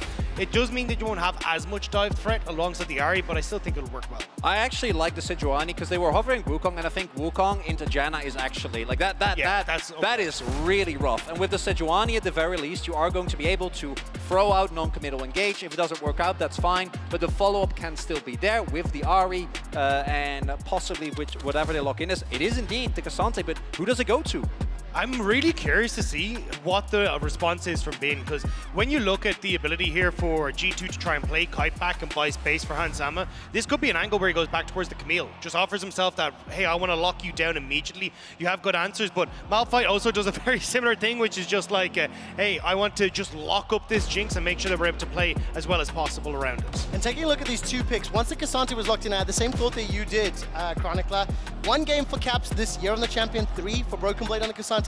With Syndra locked in, this will actually be the first time that we have seen Caps play Syndra all year long. And the final lock-in for Bin is going to be the Jax. Okay, let's zoom out. I'm hearing please, please, please. What do you think of the compositions and how they're going to match up? So I was saying please, please, please for the Camille, because Bin is, like, his solo queue ID is I love Camille. He is insane at that champion, but has been insane at the Jax all split long as well. So excited to see him again kind of going back towards these carry routes and saying, look, eventually I'm going to get to a stage where I can just win it against Cassante in a side lane and put pressure down. G2 kind of going back more towards what we saw from JDG yesterday, where Knight was insane at acting as this other PL operations with the Scout of the Weeks to keep the ruler safe. And now we're getting a very similar story here with the Jinx to try and keep this Jinx alive. And I think that BLG basically see the composition from do say, we're not looking to 5v5, right? This is all in on, you could go 1-4, you can go 1-3-1, depending on how the mid lane matchups plays out. And G2 definitely took what happened in game 1 to heart, because this is as big of a Hansama 1v9 comp as you can do. I'm thinking back to the game that Knight had, in particular on the Syndra. The amount of peel that he was able to provide with Scatter the Weak was mind-blowing. Yeah, I think I really like kind of the swap that we're seeing coming through from G2. Adding the range support into the bot lane means that you can actually play around the push that Jinx traditionally has. Makes it way more difficult for BLG to go for these sort of dives like we've already seen in the game 1. And as well then, just the fact that you end up having this really strong team fight that can cover a bunch of different areas. It's just going to be a case of how well can they play around Hansama? Can we get Mickey down to the bot lane early? Can you try and get this Syndra in as well? Because if this Jinx doesn't get rolling, you're then under a lot of threat where BLG can find opportunities to play sides. London, do you believe in G2 Esports? If you do, make some noise. And for everyone listening and watching at home, do you want to know the last time that Caps played Syndra? 2022 spring against Astralis. It has been that long. Now, the reason I call that out and the reason I think it is important, when we see the Yasuo being pulled out for the first time at MSI, and we look at a player like Caps who has been struggling, he made a name on the international stage playing Yasuo, albeit not at the 29 MSI that he won. He actually didn't play it at all, but every other event he did so. And I think on a champion like Syndra, which is one of those champions that he has demonstrated great ability in the past, he's going to be asked to help out today. Summoner Heal used for both On as well as Mickey. And the level 1 trades going back and forth with that Howling Gale slowing down just a little bit. So my eye's going to be on Caps. What can he do with Scout of the Week? What can he do with that high skill button on the R to find one of the squishier targets? But I think more importantly, the zone control. Get the orbs down. Oh, wait. Multi-man stun. The recall, not available there. Elk dropped to 200 hit points. Rockets being fired. Hansama's 400 HP. Elk will sidestep the Gale. Now the turnaround. Mickey forced to flash. G2 start the fight. BLG end it. I want to know what the pathing's going to be here for Yike, though. You can see he's already on his bot side. I think he's going to go into Krugs and immediately look for the level 3 gank on bot lane. Not having those flashes burned onto BLG are a little bit annoying, though, because you would love as Yike to be able to punish that, but still G2 getting some decent trades and should get good control over the bot side as a result. Same for Shun. He's starting on the top half of the map. If I see support this early on without a flash, you're looking to path towards that bot side, particularly with how important bot lane has been. So a lot of pressure here on both of these two bot lanes to try and get something going early. We do see, knowing that Yike is still in the area, G2 trying very heavily to get the shove in here and make sure the wave resets so they're not in the position to get ganked once Shun comes towards the bot side of the map. But even look at the vision control that's on this bottom side already. Both brushes warded by BLG. They know that there's an opportunity for G2 to try and make a play around this bot side. And it looks like Yike, instead of actually trying to play for the lane advantage, is just going to play for his own. Move in here, you got the push on bot side. Let's move in and try and steal away some of these camps from Shun. Make sure he can't play to his own bot lane. I love that call out, Dagda. You saw the movement from Hansama and Mickey. After they pushed under the tower, immediately moving up. The zap comes out there from Hansama. A little bit of a assistance onto Yike. Got that smite available. We'll be able to secure this Sentinel in just a second. Holds on to it, in fact. And we'll even get vision here of Shun thanks to that sapling toss. While that's going on, Keep your eyes on the minimap. Top lane, Bin under pressure, chased too far, forced to flash, and Broken Blade's been spamming the take notes all tournament long. We had a couple of good emotes already. Scout of the week finds the stun. Bramble smash backwards, and the sapling toss will not have enough damage. The tick, tick, tick, and Yagao escapes with his life. Just barely able to escape away from that. Also the fact G2 dodging the charm that came out from Yagao as well means that they don't get caught underneath the tower, because you can see how low Caps was. A couple more tower shots would not have been a pleasant experience for him, but G2, they're coming alive in this early game. And another moment we see Yike playing a little bit around Caps, at least in terms of his first move. It's 4 minutes in, so I don't want to overblow this. But I do think, Chronicler, you mentioned it in the previous game, looking at the Yasuo, looking at where Yike's pathing and decision-making is, as Mickey's in trouble, taken out. That's a solo kill in the bottom lane, unable to punish the flashless Janna. Flame Chompers come down, Shun waiting in the wings, teleports out. Gravitim, not going to find the route just yet, but the TP will be channeled, and Caps is going to drop to that bottom lane. Yeah, and a good teleport from Caps, but if you're BLG, you're extremely happy. You just got a free kill, right? Being able to deny more farm here to Hansama, who can't really walk up to the wave. On and Elk should be able to zone him out easily here. Oh, this is scary, this is scary. The Glitterlons connects, it forces out the cleanse. Look at the minimap. Yike and Caps, rather, making their way forward, both level 4. While that is going on, Wave is being caught by Yagao in that middle lane. But this is a mess for Caps going in. Elk forced the cleanse and flashes away, but this is a mess here for G2, because you need this wave to crash, so then you can actually try and achieve something. Yagao needs to roam out of mid, but he's frozen the wave in itself. Shun's nearby, Shun's nearby. This is a 4 versus 3, but Hansama is so incredibly low. Howling Gale won't find its target. Dark Sphere, followed up by the root. Mickey's tanking the shots, and G2 get a kill. Now Yagao is joining. Level 5, doesn't have Spirit Rush available yet. Elk, blue and purple. He's caught by the Howling Gale. That should slow down any follow-up.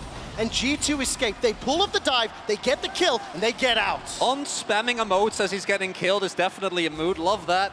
Very not afraid of what is happening. Big there, as you pointed out, is that Caps is so far ahead of Yagao here, and with the sapling as well, no opportunity. If Yagao has Spirit Rush, then maybe they can look for something on the back. So G2 take a awkward position, which is a Hansama who is desperately trying to get in a wave, and Elk and On playing very for 4, trying to get him away, and turn it around. I mean, it does show that G2 are well aware that, look, we need to protect the Hansama, because if the wave doesn't crash, you're in very dire straits. As well, the fact that Caps had to roam down to the bot lane does actually put him behind in the level advantage. See, he only just ticked over to level 5, whereas Yagao has hit the level 6. So if Yagao actually has a moment to roam, especially with Shun down back on this bot lane, it could be in trouble. Slow wave pushing into Hansama and Mickey X, though, should leave them relatively safe for the moment. And most importantly, by the end of it, Elk didn't really miss a whole lot, and he is still stacking his coal. Again, being able to just 15 CS up as well. Wait and cash in. It's also hilarious to me that still Yike hasn't taken his blue buff. He's just not been able to go to that top side. He took the blue on the opposite side, immediately went to Wolves, back to his Raptors, and down at his bot lane. And BLG now know with these camps respawning, want to try and interrupt this Caps. Doesn't realize how close he is to BLG. What we saw as well is with that gigantic wave crashing into the bottom tower, as Hansama and Mickey tried to pick that one up, Yagao as well as Shun were in the jungle. If there was a possibility to dive, they were there, they were immediately able to react, and technically Caps was a little bit off the pace. Instead, they started the Dragon and they've peeled away. But please keep your eyes on those CS advantages. Plus 20 for Elk. He's got the pickaxe. He's already 50 CS towards finishing off the coal. And now, once the backup is there, once the tower, the wave is starting to thin out, BLG, they will start this Dragon stacking. The first of the game, a little bit of a pivot from the previous one. Ward will spot out here from Mickey and Hansama. Howling Gale Steel would be insane. I just don't think it's going to happen. And while that's happening, keep your eyes on Yike. He's making his way towards the top lane. But there's not really much you can trade it for. Sure, you might get a couple of extra camps for Yike, but in the grand scheme of things, that doesn't mean much. Maybe you get the kill into Bin here. Well, time to go all out. Broken Blade using the Intor for. That's an advance over the wall. Forces the flash once again. Reminder, Bin lost that in the 1v1. Sapling toss out. Counter-Strike finds the stun. Leap to the minions. Yike's only level 5. There's no support from the rest of BLG, but he survives and outplays the 1v2. The support's on the way, though. Yagao moving up here. Shun on his Raptors. G2 know they need to get the hell out of here. Broken Blade going to move back towards his turret. Cue the Jaws music. Dun, dun, dun, dun, dun, dun. Yagao not going to step close enough for the charm to connect, and this time round, BLG, they are unable to turn that round. And unfortunately, it's a little bit of a deja vu for G2, right? As they try to get Bin, take him out. The win, you get a flash, and most importantly, you make sure that Bin is playing on the back foot up until that cooldown comes up. But the unfortunate reality of this matchup is that if we get far enough, that Jax is going to win the 1v1 and be able to get it going, and they didn't actually end up denying him CS or getting him killed. But that's the thing, it's like, even if you get the... Oh, hang on. Oh, beautifully done! BLG combo in the middle lane. With the Soraka, it's okay emote, the prison into the chomp. That was just exquisite. Caps barely even had a chance. I mean, immediately that comes over the wall, and I get what Caps is doing, right? Lean over to that opposite side, because he just saw Yagao move down towards the bottom lane, but it just ends up setting up beautifully then for Shun to come in on the opposite side. Yeah, that's the moment that happens, and Caps buys Merc Threats. You're like, oh, yeah.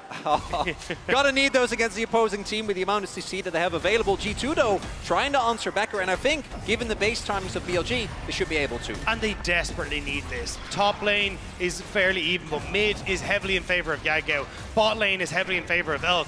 And the fact that G2 haven't been able to keep control over this bot side and have allowed BLG to get entrance, get vision, get Elk shoved, needs to stop. Otherwise, G2 are just slowly but surely going to bleed out as they get towards these later fights. So this Rift Herald needs to get into the hands of Hansama and make sure that they can write some of this gold into the hands of the AD carry. And frankly, take this with a pinch of salt, but I'm disappointed in these teams. By 10 minutes in game 1, we had nearly 15 kills. The pace has slowed down dramatically. The crucial thing about that pace slowing down dramatically is that G2 don't have as much gold in Is there a part of you that looks at Janna and goes, yeah, we're going to get bloody and a ton of kills? Listen, I don't know anyone who says that. On Lulu, kill the Janna in a 1v2 solo. So that's what I was hoping for. I don't know what you're talking about, Quickshot. I think this is a perfectly fine pace. I'm having a great time. Yeah, definitely we get to not biased from We get your to own talk to regional each other. We get to have some time together. But Chronicler, I think the time together is spent watching G2 get suffocated around the map. Yeah. The bottom lane falling in favor of BLG. The red buff is stolen away here. Wave starting to be set up. And look, Yagao's already on the roam. So there's a potential dive already being generated.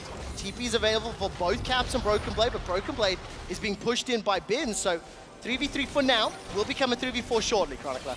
Oh, we do see Caps also moving over. Do note, Shun has his ultimate available. It looks like they're going to give it up, and I do think that if everyone is actually here, particularly into Janna, Mickey just hit 6. Don't think you can go for this dive, and it looks like BLG agrees. Monsoon available is going to be a huge tool to buy some time, but it's a 2,000 gold lead at 11 minutes. But you don't need to go for the dive. No. You're getting the plates. You're getting what you want here as BLG. Like, and all you're really doing is forcing Hansama to play far back, so Elk, who doesn't have that range advantage, can actually push up and start to take these. Now Shun is still here. Yike has disappeared, and Mickey's very close to that wall. Oh, Mickey! Caught by the prison! Forced to flash! Manages to Monsoon and buys enough time to stay alive. Yagao's on the roam already. Caps yet to follow, but Yike is in the route. All right, so 2 plates remaining.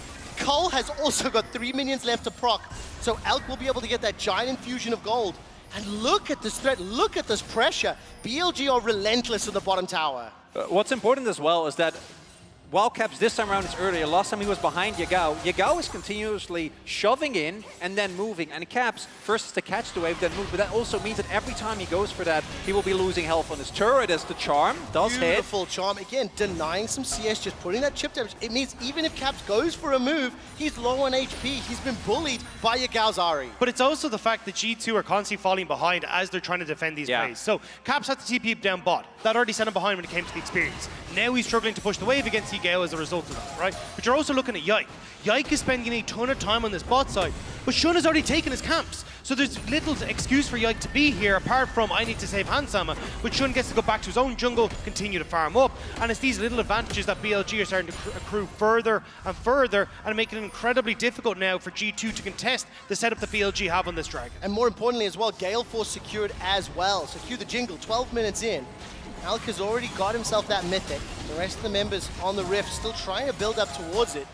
But no towers have fallen at 12.5 minutes. That 2,000 gold lead is pretty heavily concentrated into Yagao and Alk's hands. And Yike, once again, trying to spend a little bit of time top. It is still even between Bin and Broken Blade. Bin! What's going to happen here? Bin teleports in. 4 members of G2 are around. He's rooted in place, locked up, held down, buying time, finds the stun. Broken Blade forced to tank it out. Nature's Grasp comes down. Here comes Yagao. That gets the flash out of Broken Blade. G2 Esports get a kill. It goes to Hansama as well. And now they're going to try apply more pressure on the tower. Caps, can he find the stun?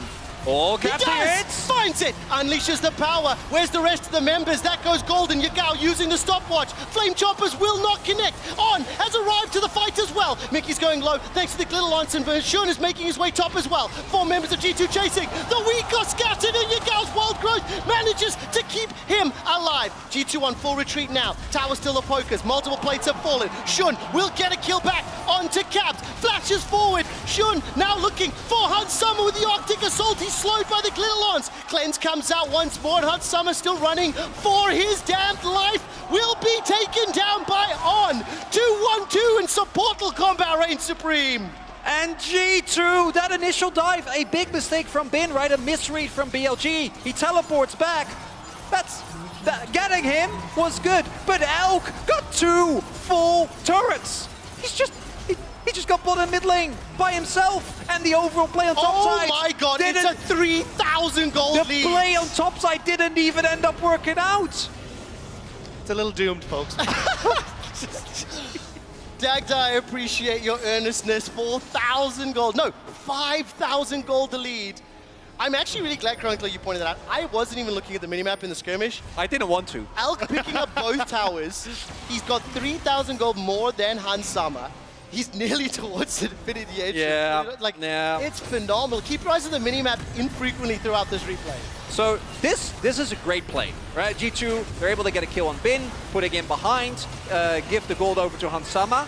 Loving it, but I think that they're also recognizing, and Yagao unable to get anything done here, they're recognizing that they already lost the second dragon, and they're about to lose the turret. So they're like, we gotta try something, right? We gotta get anything going, but look at this. They're going for this dive while the wave isn't there. So your biggest damage dealer, Hansama, isn't there. Cap's already used a lot of his burst, and as a result, as soon as On arrives, it just goes from bad to worse. At the moment that Shun arrives, you know this play is doomed. On also just does a really good job of baiting G2 the entire time. He held onto that wall growth for so long and just buys enough time then for Shun to come up here. And Hansama, even with the flash away, he still goes down.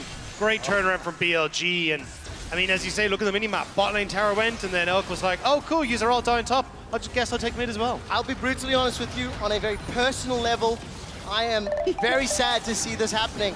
But as a lover of League of Legends, what BLG are doing is gorgeous. They are being sucked into the chaos that G2 are proposing and saying, mates, we invented this, come on, man, and taking them down. But it also is kind of like BLG going back to their style, right? When you think of what BLG did domestically, it was, hey, look, Elk is going to be our major carry for the later game fights. We're going to have Bin on a carry. Yeah, Gal, cool. You just play for facilitation. Play things like the Ari, he was a Veigar, the Gallios, that kind of stuff. So for BLG, this is where they thrive. This is where they were able to push themselves right the way up from 5th place to finals and find their way to MSI for the first time in the organization's history. More importantly, it's starting to feel like this series, like so many that we've seen this MSI, goes into game number 1, it's mayhem, right? Like both teams are really trying to scrap, really trying to get a feel, continuously handshaking every single play. And then in the second game, the team that won game 1 is like, I'm just going to play it a little bit slower, a little bit standard, and focus on the fundamentals. And then without the opportunity to try and match when it comes to fighting, it just completely falls apart for the opposing team. And I mean, you're running out of second chances here as G2. The loser of this series will be going home. And for G2, this isn't the start that you want coming into game 2, especially when you at least tried to put this Jan into the bot side, try and play around Hansama, but BLG just do it better. I completely agree with everything you just said. And looking at the itemization, by the way, Infinity Edge now picked up for Elk. Oh no! So this is going to make it more difficult. I will say there has been one shining light.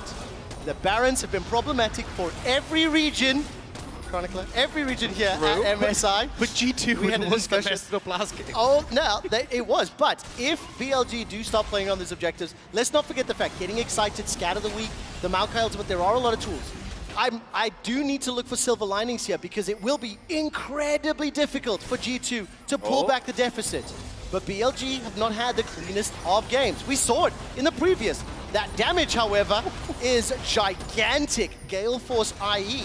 And 17 minutes on the clock, multiple members of BLG pushing the mid lane. Teleport available for Yagao top as he shoved that way forward. And I think if BLG gets soul point here, at that point, you never have to go to Baron, you don't have to go to Drake for the next 15 minutes, and every single time you can threaten either of those and just have bin split push, right? I think that if BLG never takes a 5v5 here, there is almost zero way for G2 to come back, barring catch left or right, Yagao. Okay, now Yagao was caught up, but look at the minimap. I mean, Caps and Mickey are so far away. To be fair, it wasn't the most, the largest investment from Yike.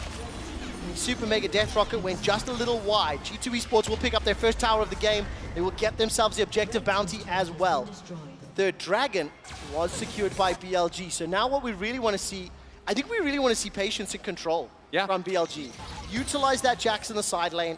You've got so much damage from the rest of the comp as well as like peel options as well. So play it safe and allow Bin to just do Bin things. So Dagger, how you... Oh, hold up. Well, let's find out. Yeah, that's an engage following onto Yagao. Caps has still got the ult available. Teleport's completed. Bin and Broken Blade arriving. 4 members of BLG are surrounding G2. Broken Blade's going low. He's still got all out and may not get a chance to use it. Forces the kill back. And Yike now flashes to safety. Howling Gale comes up. Monsoon is available. Mickey may need to pull a trigger so incredibly soon. Glitterlon falls just short. Zap tags on to Elk and he flashes forward through it.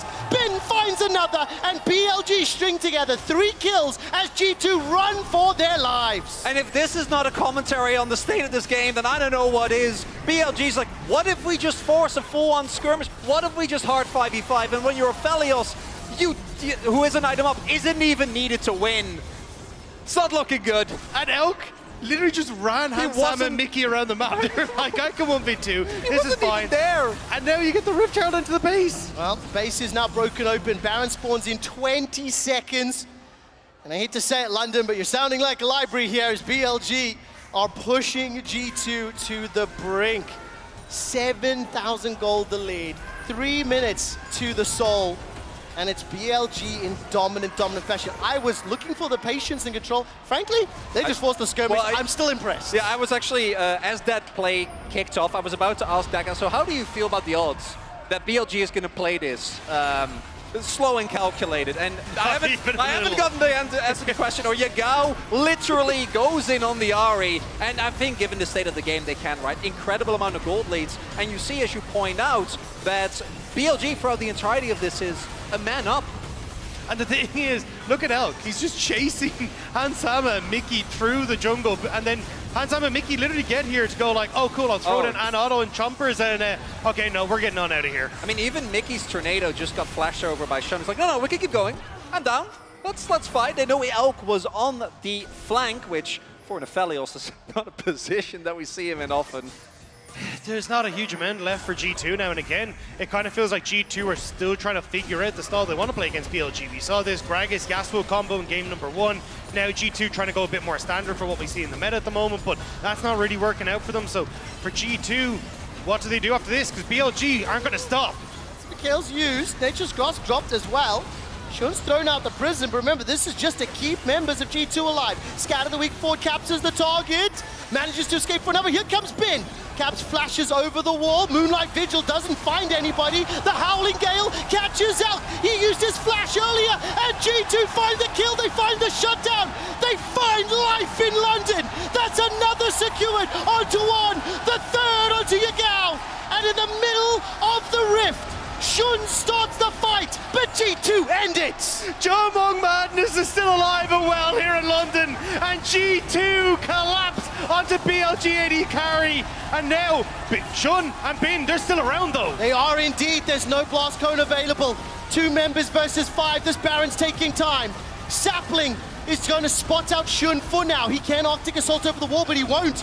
The Baron secured. It is not where I thought the game could be thrown, or at least a lifeline given to G2 Esports.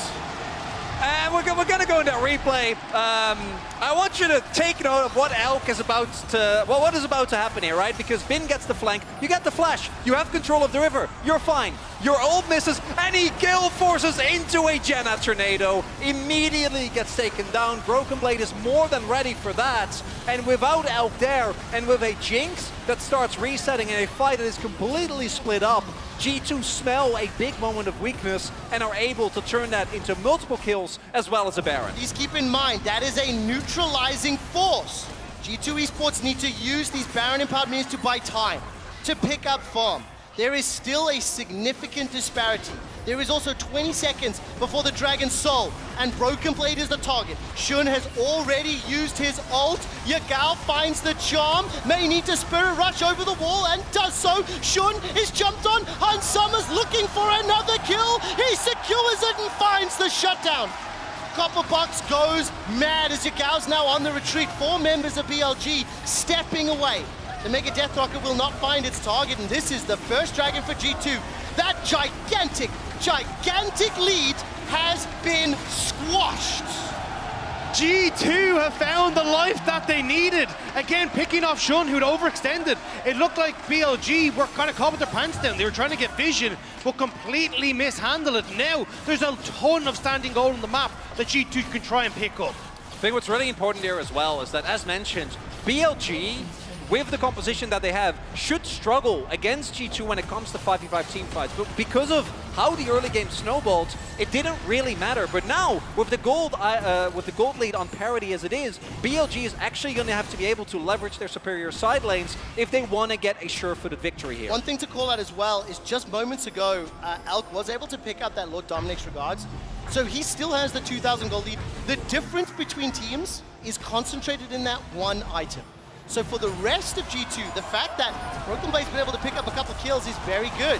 They are applying pressure. They are diving real deep here. Nature's Grasp was thrown out. BLG, do they find the flank? Literally as soon as that Nature's Grasp came down, Chronicler and Dagda attacked the screen. They're coming, they're coming. There's enough distance this time around. So everybody take a breath. Let's reset. And the first 20 minutes of this game no longer matter. We are now in a, relatively speaking, even state. That was a bit of a reach from G2 though, because as you can see, BLG, even if they didn't collapse on them on the bot side, they still managed to push in mid and get that control. So G2 definitely are playing well and playing up. You can see with the Red Bull Baron power play about to fade with just about 3k gold that they managed to get off that. But unfortunately, Hans Sama hasn't been the one that's kind of been able to get a lot of that gold. And as you rightly pointed out, still an item behind his opponent. So I want to see now if G2 can buy that time to get the much needed gold into Hans Sama, get things like that Lord Dominic's regard so we can really deal with the front line of BLG. And G2 have a lot of great tools. It's about how can they actually use the map control they have, right? Both Janna and Maokai are incredible ways to keep your Jinx safe. And as long as you keep track of where Bin and Yagao are at all time and make sure that they don't get on top of your Jinx, you can either play it forward, right? If you hit a scatter, if Broken Blade catches someone, blow them up, get Jinx inside it, and from that point on, BLG shouldn't be able to fight. Or you absorb BLG coming into you, and then on the kite back, as long as Hans is safe and keeps ordering, you should be able to win. It's a tough task though, right? We've seen BLG been able to find him multiple times. If there is also one other saving grace, which you've said a couple times this tournament already, playing for Chemtech Soul is not the most impactful.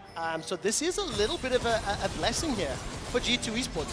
I will say, however, those gigantic blast cones could open up opportunities for Yagao or for Shun to look for those initiations. We're 2 minutes away from Baron, 2 minutes away from Dragon, and it's G2 playing on the front foot. It's G2 applying pressure, and they're looking for their third tower of the game against BLG 6. I would love an Elder Dragon. That's just another objective that we can 5v5 to the death about. Haven't seen that one in a while. A lot of games haven't actually gotten to that point. A lot of, like, what, 6 Dragon games that then never ends up being a factor.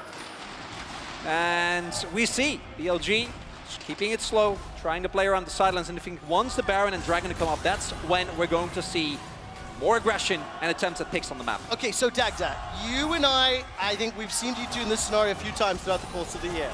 What do you think the plans are for G2? Because we know BLG are willing to throw down, they're willing to scrap, they're willing to look for those skirmishes.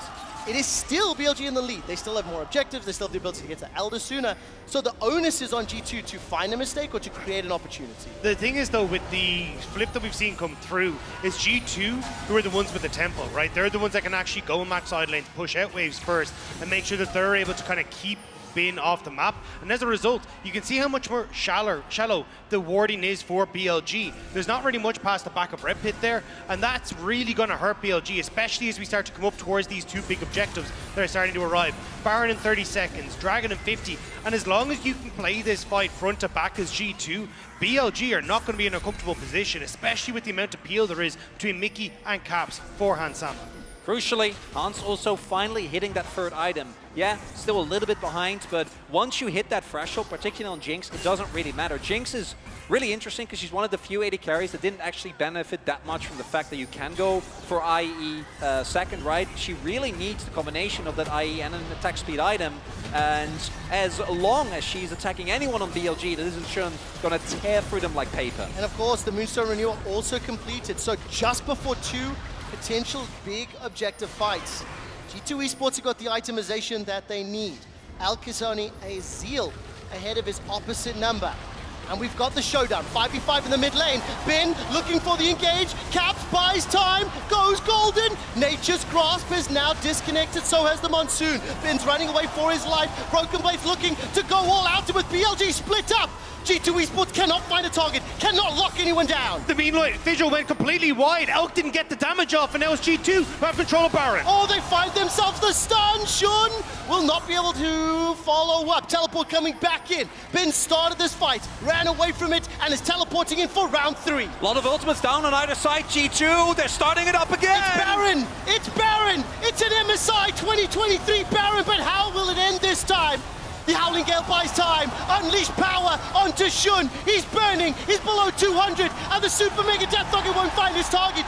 G2 take a clean Baron, but they're not done yet. The Zap tags Ben. The Soul is still available, which means the fight is 2.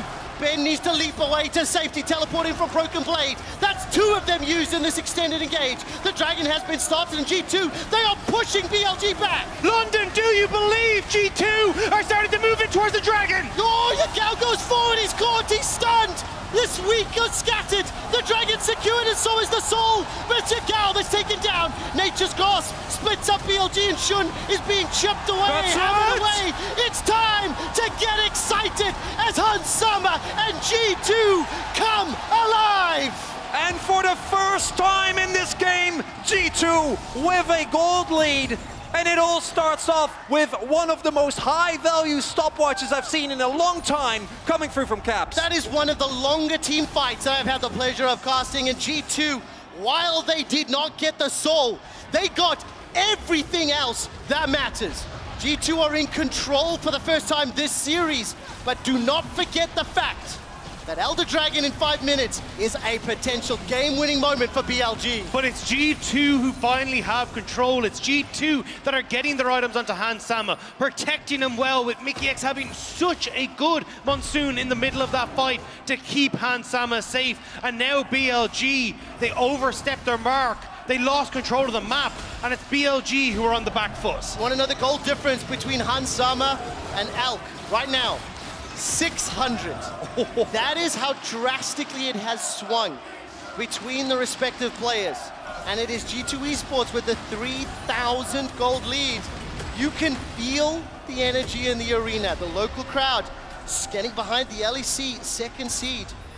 Now G2, they've had their momentum for a while. Chronicler, they've been leading, and look as how the win expectancy has swapped throughout this game. And a lot of it comes down to 2 things. One is Caps, who was the target, denying so much, right, with the stopwatch. And then secondly, the long-term engage from Yike with the ultimate, basically forcing BLG into a fight that they don't really want to take. And to me, the fact that BLG, like, Bin was already sitting in that brush instead of pushing inside, already says that they're going to try and keep matching in 5v5, and I don't think you can against this G2 comp. But that's a lot of what BLG would try and do when Bin was on things like the Jax. It's just that in times past, they'd have something that could facilitate them, like a Galio, or even something that could help control the pace of a fight like a Veigar. That's not what BLG have here with Yagao on the Ahri, and right now, G2 are just better set up to deal with this BLG squad as they try to jump on them. Top, Terror falls, mid is next on the menu. And it's going to be taken down uncontested. This is a 6,000 gold Red Bull Baron power play, which has pushed that lead now to 4K. 2 things about the games we have seen thus far. Yikes, Maokai and those ultimates have been huge in buying time, in buying space, have been crucial in allowing the disengage. But I think as well for Caps on the Syndra, while he hasn't been the dominant force of the team, the Scatter the Weeks have been influential. And he's played the best bait game that I've seen. Both the mid lane engage onto him as well as the river. Uh-oh. Now, Yike, will he get out of this one? Scatter the Week comes out. Flame Chomper's down. And that will be an easy kill. What's going to happen? It's not my fault. It's not my fault. What's with the curse quick shot? There is no such thing, Chronicler. And well, this is what I want to highlight. G2, I think, are in a great position in this game. But a mistake that many teams have made is you need to still respect one catch from Yagao, one time with Bin actually getting on top of Hans. You're in deep trouble. The charm doesn't find the target. Scatter the weak. Unleash power. Welcome back, Caps! There was no ult on Yagao, he had no way to escape, but BLG, they want to try and trade it. They're going to cross-map this for vision on the bottom side, but look at where the wave is. Bin isn't in position. Chronicler, you said it a second ago. G2 have to respect one pick, how impactful that can be. The exact same is true on the other side. We're 33 minutes in the game. We're 4 items for our bot laners, getting to 3-4 items for the rest of the team. With a minute and a half and 2 missed objectives, I think both BLG and G2 are going to be happy that neither was available. So that means cannot afford those mistakes. I am starting to get a feeling this might all just come down to like one smite button. We're gonna 5v5 at Elder, and whichever team gets it, it's gonna do it. I'm gonna take something you told me earlier and remind London that in terms of the 5v5s, you kind of prefer G2's comp. Oh, yeah. Let's just turn nameplates out, ignore what's happened, but just in terms of how the 5v5 plays out. So if it comes down to that at Elder, potentially, can G2 pull it off? Even the fact you have some safety nets here for Hansama as well. Like, he's got that stopwatch in his back pocket that he gets to keep him safe. You got G2 with a decent control over this top side as well as they move in as 5. BLG trying to prevent them from getting that vision for the Baron in 40 seconds. There's 20 seconds to go before Elk's flash will be available, meaning it will be up for the fight. Every other sum is still available. Keep an eye on those because they will be extremely important. As we're looking at setup, G2 seem to be leaning top quadrants, seem to be prioritizing Baron vision, and there's a teleport in here. Is it G2 starting the fight before the objective? Caps and Yike moving forward. Broken Blade is the target of Shun, and Bin gets the 3rd Q. Yagao tagged, stepping backwards, waiting for the Nature's Cross. Until that's thrown down, I don't believe the fight is happening. They're trying to see if they can deal with BLG before Elk can really swap over. You can see him desperately trying to get to his red and white. Needs to get rid of the Infernum if he wants to do so. G2, they move over towards the Baron. Howling Gale will throw up. Shun, Prison is unavailable. Mickey already exhausted. Nature's Grasp is down. Bin is looking to hop into the pit. He does so, but the Baron's secured by G2 in an ensuing fight. Shun is going forward. That's a resurrection coming out now for Bin, and the damage onto one sends him packing. Elk has not been able to fire. Elk did not get the red-white, but it's G2 that find themselves the kill. They've got the Baron already, and Broken Blade is holding members of BLG in place. G2 learned a lesson from the last game. No group up, no ability here for Aphelios to get a big ultimate. BLG, they have position. If you lose both buffs, you're in trouble, and the TP comes through. Broken Blade went to the bottom lane. G2 Esports are completely grouped up, but it's Yike that's tanking it for now. Shun is locked off from the rest of the crowd. Hansama gets another, gets excited, and gets on the front foot. Elk will take him down, but not before Caps kills Elk. G2 Esports have got the numbers advantage. They got the Baron, and they're turning towards the base. That should be it. Mickey dies, so Hansama can leave, and G2, they have the Baron. They can look for the end. G2 Esports coming back from a gigantic deficit. 30, 40-second death timers. Are you not entertained, London and the Copper Box? As G2 will pull a rabbit out of the hat. Let's not forget that it was the counter-engage. It was punishing BLG, but it's not done yet. Bin needs to be taken down by G2 and is done so. The Baron and Power Canyon Minion helping out. The Nexus turret will fall. The Nexus will be the focus. Ladies, gentlemen, and everybody else, we've got a series on our hands. It's a team fight meta, and G2 says, all right, we hear you. We'll draft for team fights. And this is the result, 1-1 now. G2 bring it back from what looked like insurmountable deficit. It looked desperate. It looked like G2 were dejected and not going to be able to find their way back. But that one misstep from Elk, that one tornado from Mickey changed the entire course of this game. And I cannot wait to see the post-game breakdown, because that is going to be the most LPL goal graph I have seen in such a long time. I am knackered. The emotional journey, as soon as that game ended, I put my head on my hands to take a breath, and Chronicler just taps me on the shoulder and goes, it's going 5, mate. I would love to see 5 games like that, but I will say once again, we are seeing the Game of Thrones season 2023 kind of defining it, whether it's a Baron or mid lane. A lot of these teams with gigantic advantages are making these mistakes. Oh, we got to ad break. All right, when we come back, the Analyst Desk will break down game number 2. I'm definitely caught up in the moment. We'll be right back with G2 Esports taking on Bilibili Gaming. 5, please. Just give me 5. Yeah, the same, ain't no debate. Cause rules are meant to break by the proudest. Get it.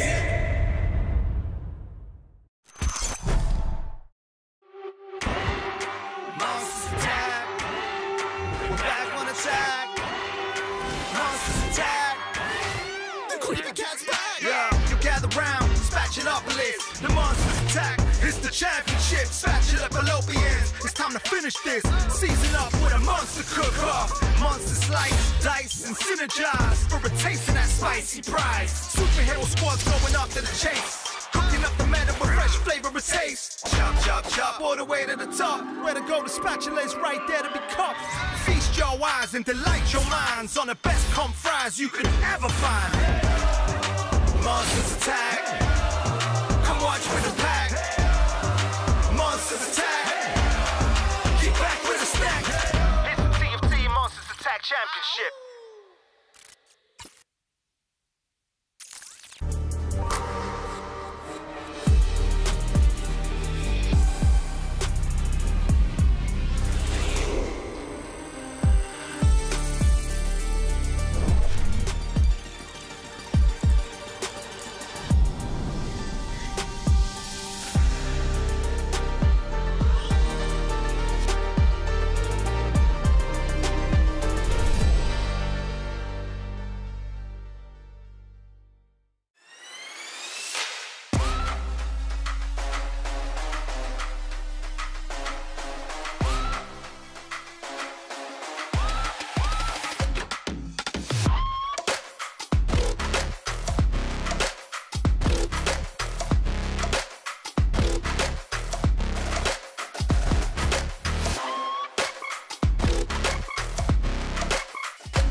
New and existing customers can choose the phone they want, like the incredible iPhone 14 on us.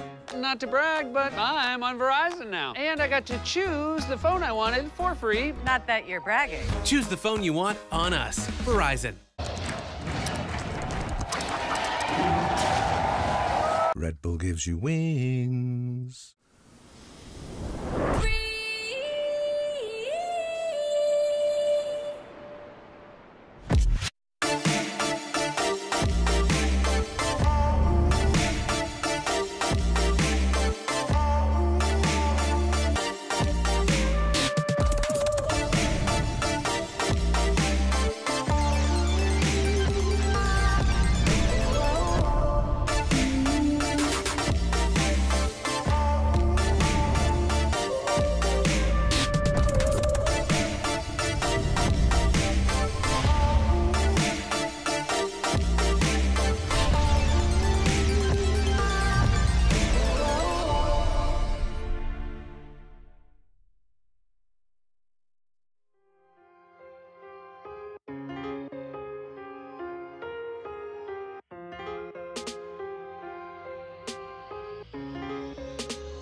same, ain't no debate. Cold blues are meant to break by the crowd in schools. Get it. But that's the thing. It's like, even if you get the... Oh, hang on. Oh, beautifully done! 4 members of G2 chasing. The weak got scattered and Yagao's Ball manages to keep him alive. Let alone falls just short. Zap tags onto Elk and he flashes forward through it. Finn finds another. Moonlight Vigil doesn't find anybody. The Howling Gale catches Elk. He used his flash earlier and G2 find the kill. They find the shutdown. They find life in London. Shun is being chucked away. It's time to get excited as Hunt Summer and G2 come alive. G2 even up the series. It's 1-1 going into game 3 because that's how that works. And it was very close. It looked to be going the same way for G2. It was over until it wasn't. Never over. Yeah. It's never over. Especially not in this meta. Definitely more comebacks at MSI, but I wanted to just show the fight. One more time, and how improbable. Is it the Lulu solo kill or not a super no? reliable way of winning? But just remember, at this stage in the game, there is a 7K gold advantage, and almost all of it is on Elk. So not only do they burn pretty much all of their ultimates before the fight. You can see Yagao on Ahri has burned his ultimate. Bin has already used his Counter-Strike. Elk actually fires something over the wall before he flies in like this. And just keep in mind, he has no flash. He has decided to just go from mid lane into 3 full people while his 2 other carries are up here. This was definitely a brain off, can't lose the game play. And he was very quickly reminded that any game is losable. Yes, and it of course helps when he just flashes in. What are you doing? You're teasing us. Okay. Fair enough. Teasing us, Jack. Oh! What? Production, what are you doing to us? We want to see it. Debated. I take the blame. I take the blame. Yeah, okay, it was Jat's fault. Sorry, calling out production there. But let's kind of set the stage. Here we go. We get it again. Let us see it. It's over. It's over. It was absolutely necessary for G2 to get this, right? So they basically kissed both of their hands probably after that, because when we look at the entire series overall, they were always on the back foot.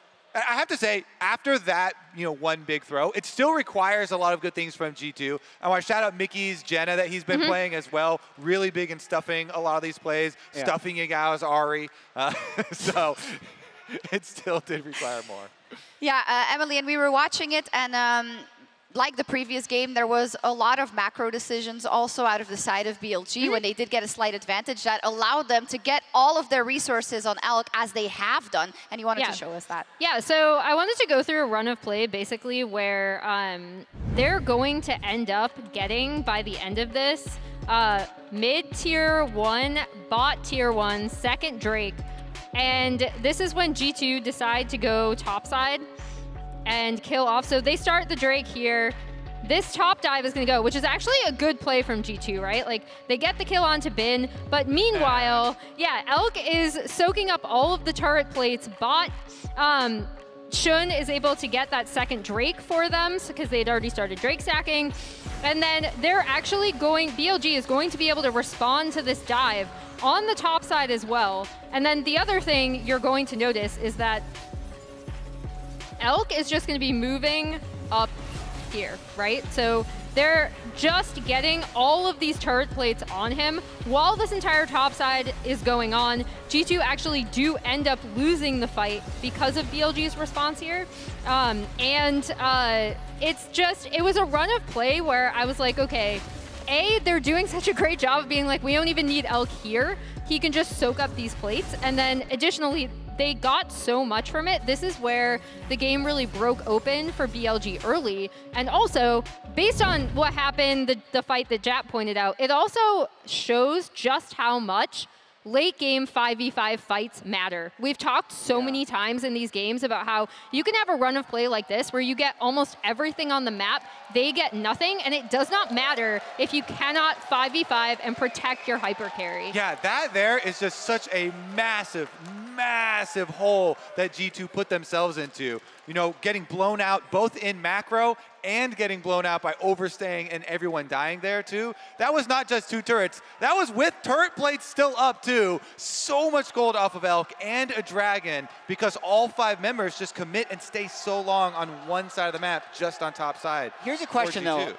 Yes, team fighting has been super dominant, but if you're BLG, are you thinking that you can just run that back? Yeah, probably. Yeah. This Elk don't Gale Force right into the Because the early game is still important. I hear that BLG has selected red side going into the next one.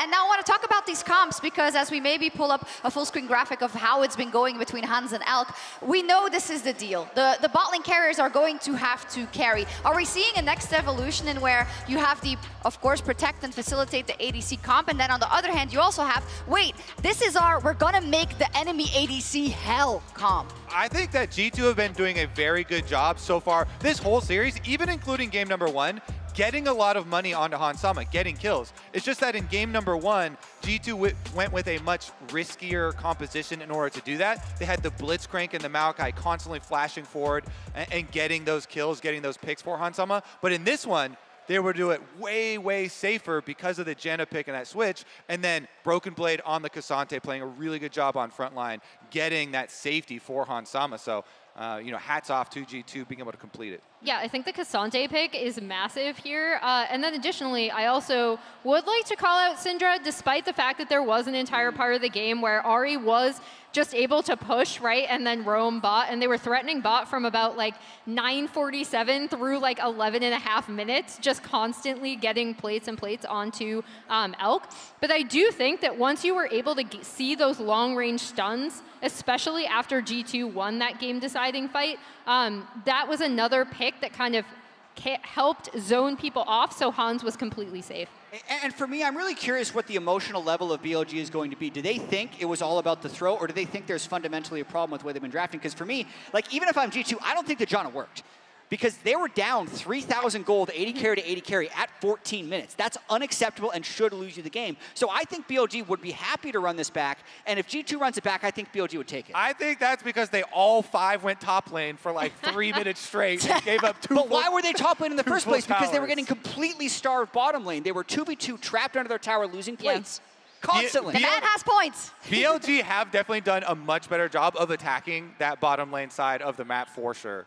Yeah, and I think in general, if you look across the board, it's all equal now. The one thing that could tilt them over, maybe, is that G2, it was quiet here. They didn't hear their fans, but they woke up a little bit as G2 got back into the series. But it's only ever a 1-1, Emily, and all the strengths that Billy showed in the first 2 early games are still going to be there. I think Shun has been doing a phenomenal job. So what is going to be the point of attack with all that in mind? I mean, I still think it's 5v5 team fights. Like, I've seen BLG throw so many games. That's the X factor. Yeah. that was like part of the road to get here. So, I mean, I haven't changed my opinion at all. I feel like this second game actually validates it. I mean, in it's terms team of fights. Like, it's about 5v5 team fights. Yes, but also, and not staying 3 minutes and letting top lane, and not Elk going in when he shouldn't, right? Yeah, aside from a couple of these really big things that we've been over 2 times here, Ben has been absorbing a lot of ganks on top side, and BLG just keep going bomb side. They're funneling all of their pressure down there. They're not wasting time. God, there's so much to talk about, but I'm sure that Trevor will set us up for Game 3 fantastically. So let's find out who is moving to match point in Game 3 with Quickshot and the boys. We're going to find out, Shocks, and we are dropping in hot. Welcome back to the cast today as Quickshot, joined by Chronicler and Dagda for the entirety of this series. I do want to get back to the AD and keep watching Chat and Kobe fighting, because that is some spicy conversation. As we drop into draft, BLG, with losing game number 2, selected red side and have pivoted to ban away that Maokai. With Annie being open and available, it's locked in. I will be honest, while the champion and the way that has been used can be good, I haven't been convinced by the Western teams, and in particular by Caps, who has been something that's piloted already this event. I really like the Maokai ban. I think Maokai is such a good equalizer, which takes away a lot of the advantages that I think LPL teams specifically have, which is how good they are at snap-second engages, and Maokai just breaks that down so incredibly well, right? It's really hard when he has his ultimate up to make proactive plays. Making sure that that is not available is going to be a big boon for BLG. Still though, we're going to have the trade back again. The Aphelios and the Lulu again, Elkin on. They've had so much control over the spot lane all 2 games that we've seen thus far. I want to see if they can make it to a third. I imagine the Jinx is going to be the response here, but I'm curious to see what the answer is for Mickey, because I agree with the desk. I wasn't impressed with the Janna this time around. And we'll see whether we have seen the Annie flex every now and then, could still be the case. It has been so many different flex picks. I personally wouldn't mind a Cassante look in here. I do think that it forces BLG to either try and match. The only downside is if you don't want to go any support, you might be in trouble down the line. And of course, with the Annie, while it is a flex, all 3 times G2 have run it, it has been in Caps' hands. We have seen the bot lane and support locked in simultaneously, so this will be another Janna game here for Mickey. I will say, of the 2 games he's played, both of them were wins. Both of them dominant wins. Yeah, no, one of them had a 5 KDA, the other one didn't. That is very much the truth. And now, of course, for BLG, the answer. So I think we can safely assume, obviously, Caps will be piloting that Annie for the 4th time here at MSI 2023. And Yagao has run the Ahri into it and will do once more. And it looks like BLG is making the same read that they were talking about on the desk. We had that game, right? Like, we built up an incredible early game lead. We were able to snowball basically every single lane. We had an AD carry that was up as far as, what was it, 6K gold. Yes, 6K gold. Very, very early on. And we should have won that game, so we're just going to run it back and be completely fine. We'll have to see though what Yike is going to take into the jungle, because we've seen him run it well with the Poppy whenever we get the Zanny in the mid lane. We've also seen a lot with the Kha'Zix, so I'm curious to see if this is a game where we get to go back towards Yike being unleashed, because I think he's had a fantastic MSI, and I would love to see him go bring out something like the Bel'Veth this time. And I think let's also call out the fact that Broken Blade continues to be one of the most impactful players on G2 Esports. His Cassante game, significant. He had multiple times where he was able to zone and solo people, push them away with that all out. The top father, for the reason I'm wearing the pinstripe suit today, and while he was called the god of G2 on the Casio, this time around, he obviously played the Gragas as well as the Cassante. Cassante has been banned away. Gragas is open and available. It is a possibility. Let's see what they're going to run, as once again, they'll ban the Gwen as well as the Gnar from him. 2 options here can go for the Wukong if BLG wants to. I wouldn't mind the Viego. I think the Viego-Ahri combo is one that excels very, very well in the early to mid game, being able to snowball. BLG has shown that they're very able to win those early fights. This would also fit the same bill, I think, between either of those. Going all in on early game, I wouldn't mind.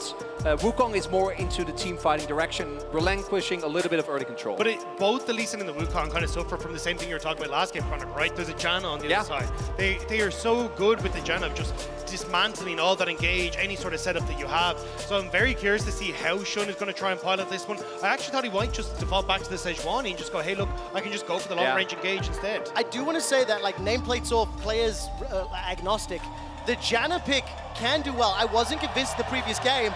And top father Broken Blade has locked in the Darius blind. Okay, so Ben will have the option to counter this. Yike, what direction does he go in terms of his jungle pool? When I take a look throughout the rest of MSI, Viego, Bel'Veth, and Viego's going to be the most played. 2 games played, 1 win, 1 loss. Does it happen? Does it happen, Chronicler? I wouldn't be surprised it was banned away last game or the first game as well, for a very, very good reason. But we do know that, like, the early matchup isn't actually that great for the Fiora. Also a matchup that can get very snowbally. We've seen a bunch of these hovers before, and it will be, again, the Jack. So BLG making the read. Whatever happened in last game is up to player error. We're going to run a very similar comp. Only swap up is, of course, that Shun is going to play the Wukong instead of the Sejuani. So more team fighting and backline threat, but a little bit less hard engage. And into the Janna, I do think that's a downgrade. Yeah, I think this is the thing.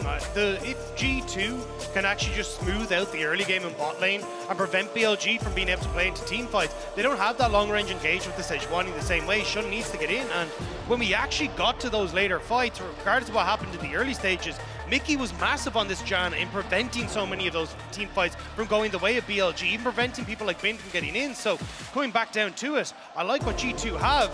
It's just a case of can they execute in the early game, because that's been the struggle. Yeah, and looking at this, I do think there's also more pressure on them to do so, right? There's no Maokai, there's no Cassante, there is no guaranteed front line that no matter what the game state is, can protect your Jinx, can get you in a position where no matter what the gold is, as long as Hans Sama can reset, you can win with picks like Darius, like Viego. If you start falling behind, your impact diminishes greatly. Especially since whenever we see Broken Blade running the Darius, he tends to know that Ghost and the Flash, and he actually is going to be running it again this game.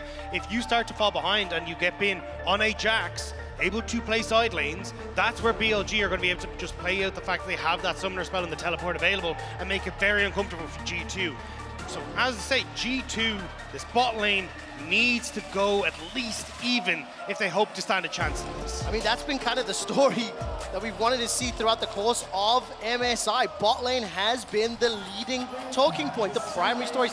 But these two teams have leaned on their top lane carries more than most. And now we're seeing this Darius into Jax. A 5-man stack from G2 towards the bottom lane. Howling Gale won't find any targets, so I don't think any shenanigans are afoot. And Alk, does he get spotted? 1-2, multiple members. Waiting to see if anything happens. I don't think that it will. And I will just double down on the points you guys are bringing up around the teleports. In game 1 or 2, Caps didn't run that TP on the mid lane Yasuo. Now we're seeing another teleportless Broken Blade. It does also mean that if they fall behind, I'm going to be very careful with how they position and where they're in place, because you literally need Viego, Darius, and to run directly at your opponents for the comms to work. It also means that you need to keep extremely good track of where Shun is, because for G2 now, because of last game, and I think the state of the tournament at the moment, you want to play towards your bot side. Make sure that Hans and Mickey can shove without too much threat. A lot of that will also rely on Caps being able to get prio. But you also need to make sure that Broken Blade is safe, because if he falls behind once with this Ghost Flash setup, even if he ends up trading 1-for-1, like the amount of minions and experience that you might miss out on can be extremely detrimental to getting this Darius going. I think in terms of Darius, or in terms of the top lane rather, Yike has shown a little bit of time and presence, like 3-5, 3-6 minutes. Shown a couple of ganks, wasn't able to find that kill in his first Maokai, was able to put a little bit of pressure there. If you look at the minimap as well, Shun starting in that northern quadrant, you assume he's going to start pathing down. You can see that Yike starting on the southern quadrant. We'll keep a track on where they're going. That ward from BLG is on the blue buff of G2 Esports, and exactly like we've seen in all previous games, very early trading, very early back and forth, and shielding for Blue helping out for now. Hey look, Mickey gets to keep his flash as the first minion wave arrives. That's a big plus plus an advantage for G2, so we'll have to see if they can try and continue this one forward, but the push is there. G2 should be in a relatively okay spot. Caps trying to move up just to get vision down, but actually doesn't end up placing the ward in the end, just ends up backing away as he just gets spotted coming back into lane there. And I wonder whether this ward is actually going to spot Shun. At least they have the intel that the Raptors are currently down. Shun is going to get seen here. There's a lot of damage on that bottom lane. Caps on the way out, placed that ward so that Warrior Trickster ended up helping out. Howling Gale up, Zap connecting. I think net positive is going to be a little bit in favor here of BLG. So I'm going to heal you, stepping forward, green-red. Mickey and Hans Sama chunked down. One potion, one biscuit left for Hans Sama, and the wave pushing, I think, towards him. I didn't quite catch a glimpse of it right there. Is all of a sudden, right, so Caps, he avoids the gank in the middle lane. Bot lane, very aggressively trading, but no meaningful advantage to speak of yet. And Broken Blade going to be fairly happy that the wave is pushing towards him for now, but it does mean by the time it bounces it's ghosting. Could be trouble. Stepping forward, apprehend, Decimate's going to be flushed away from there. Broken Blade managed to pick that one up. There's too much happening in 3 lanes. There's still a Viego up on this top side as well, though. I have to see exactly what the game plan is. Bin is going to reset. You're going to have the Jinx walking back into bot lane as well to just collect that wave as it crashes. And look at that wave state, right? Like, as Bin, you can now do one of two things. Either you can basically flip the game and try to break it when you get back in with your teleport, or you have to call up Shun, who really wants to back, is almost done with his full clear, but would like to maybe pick up a scuttle, maybe look towards a bot lane play. But if he doesn't help Bin out and Yike does show up, he's in deep trouble. But with the knowledge that Yike is around this area, I wouldn't be surprised if Bin should be able to break the freeze. Just trying to make sure the Caps can push this in nice and easily, not really have any sort of worry here. But I think you'll have enough information there that Yike is on the bot side that you can, at least for the moment, go for that in top side. Also looks like Broken Blade might have broken the freeze himself, so he wants to try and get his own reset in before Shun, because he's starting that top quadrant, makes his way up here, but might be a bit too late. And this is exactly what I was anticipating. As that wave gets cleared out, Broken Blade steps forward, Shun is available, flashes up for Broken Blade, but here comes Yike. 2v2, Broken Blade flashes away from the leap strike. Yike is now the target of Shun. Takes a crushing blow to the face. No movement from mid lane as yet. As that mist is dropped down and Yike is able to escape. What I will say though is that when I do think of that Broken Blade Darius, I think of game 1 Loud, where he was able to absolutely take over the game. Right now it's going to be asked to do the same thing. Hansama, Eye of the Storm on. Trading back a little out of consumables for both of the respective bot laners. Yike now trying to hold the tower. Leap strikes forward, Spectral Maw as well. The leap and the tower ends up being a trade 1-for-1. The first by bonus goes to Bin. I mean, that'll be nice for Bin. He gets the reset, pick himself up a nice buy, and a majority of that wave will die to the turret. Elk, though! Oh, that's a flash forward to Gravitum! The flamethrower is flashed away from. Hansama stays alive. And remember, folks, if you get that first button of the tower, it's faster to be killed than it is to recall. And right now, both AD carries without a flash available here. Both Yike and Shun are going to want to make use of that, but Shun, crucially, when he hits 6, will have his flash available. So expecting to see them divert more attention towards the bot side, and the trade is favorable for Elk and On, right? They're able to just shove it in and get a great back here. And because the two junglers started on opposite quadrants, you actually end up a little bit separated here. So you can see that the top side was where Yike would have liked to try and clear out down into the bot lane, but he's now got to leave all his camps up where Shun. He's just been power farming the whole way through, and now going to make his way down towards this bot side when you've got the reset and also the plates going over to Elk. And please forgive me for the hopium. However, while Hansama is still 500 gold down and playing into a cull and down 10 CS, it's actually the least bad start of all 3 games. So for Hansama and G2. Oh, okay, that's a... Hey, technically true. Technically true, and that's the best kind of true to be. Oh. 7 minutes in, Yike once again showing a little bit of leaning, a little bit of pinching towards the top. Cap's actually in the shadows as well. Big wave. 3 members, but this is going to be flanked. On's making his way up, as is Yagao. G2 Esports see this one out and start to back away. Had they gone for the dive, problems could have arisen. Again, though, as G2 investing into the topside Shun, spots Caps. Oh, look for the charm, look for the charm. Holding on to it for now. Caps flashes away. Yagao sees 2 charges on that Spirit Rush. The charm still connects. Caps goes down, drops the tippers as well. Shun has a crushing blow. The shield comes up for a second longer, and Yagao stays alive. Yike's running for his life, and On once again flashes forward. The Clitolons, the health picks, the charm from Yagao. It's not done yet. Broken Blade throws down the Noxian Guillotine, and it's a trade of a 1-for-1 in the top lane. Finally, G2 get one back, but BLG smacking down G2 in the river. Yagao took the spellbook cleanse, so when Cap stunned him, immediately able to get on out of there, get that damage down, and now G2 are not in the best of spots on that top side. And I think they didn't see On, right? Because On was already roaming up to cover for the dive that was coming up towards Bin. And because of that, you see the confidence from BLG. They're like, we can take this. We're going to be a man up. Mickey and Hans both showing on the wave. And all Elk had to do was wait. On is even back in time to make sure that his Aphelios doesn't get zoned off this wave. I mean, this support from BLG is just switched on to the gameplay, is reading it particularly well. Rotating has been very, very impactful in the loop. Again, playing very aggro on what's this Enchanter support. Look at the minimap here, especially once On comes in to clean up that last kill. Yeah, you can see here, right, Yagao goes in, but he's already swapped over to the cleanse. So again, as soon as this ult comes down, Yagao knows he's safe. So the ultimate comes out, he cleanses, and then there's nothing really to follow up on. Caps has already burnt his flash, so Shun is able to finish him. Yagao moves in towards the topside jungle to make sure that he can follow up, and then just goes over the wall with that extra spirit charge to catch out Yike as well.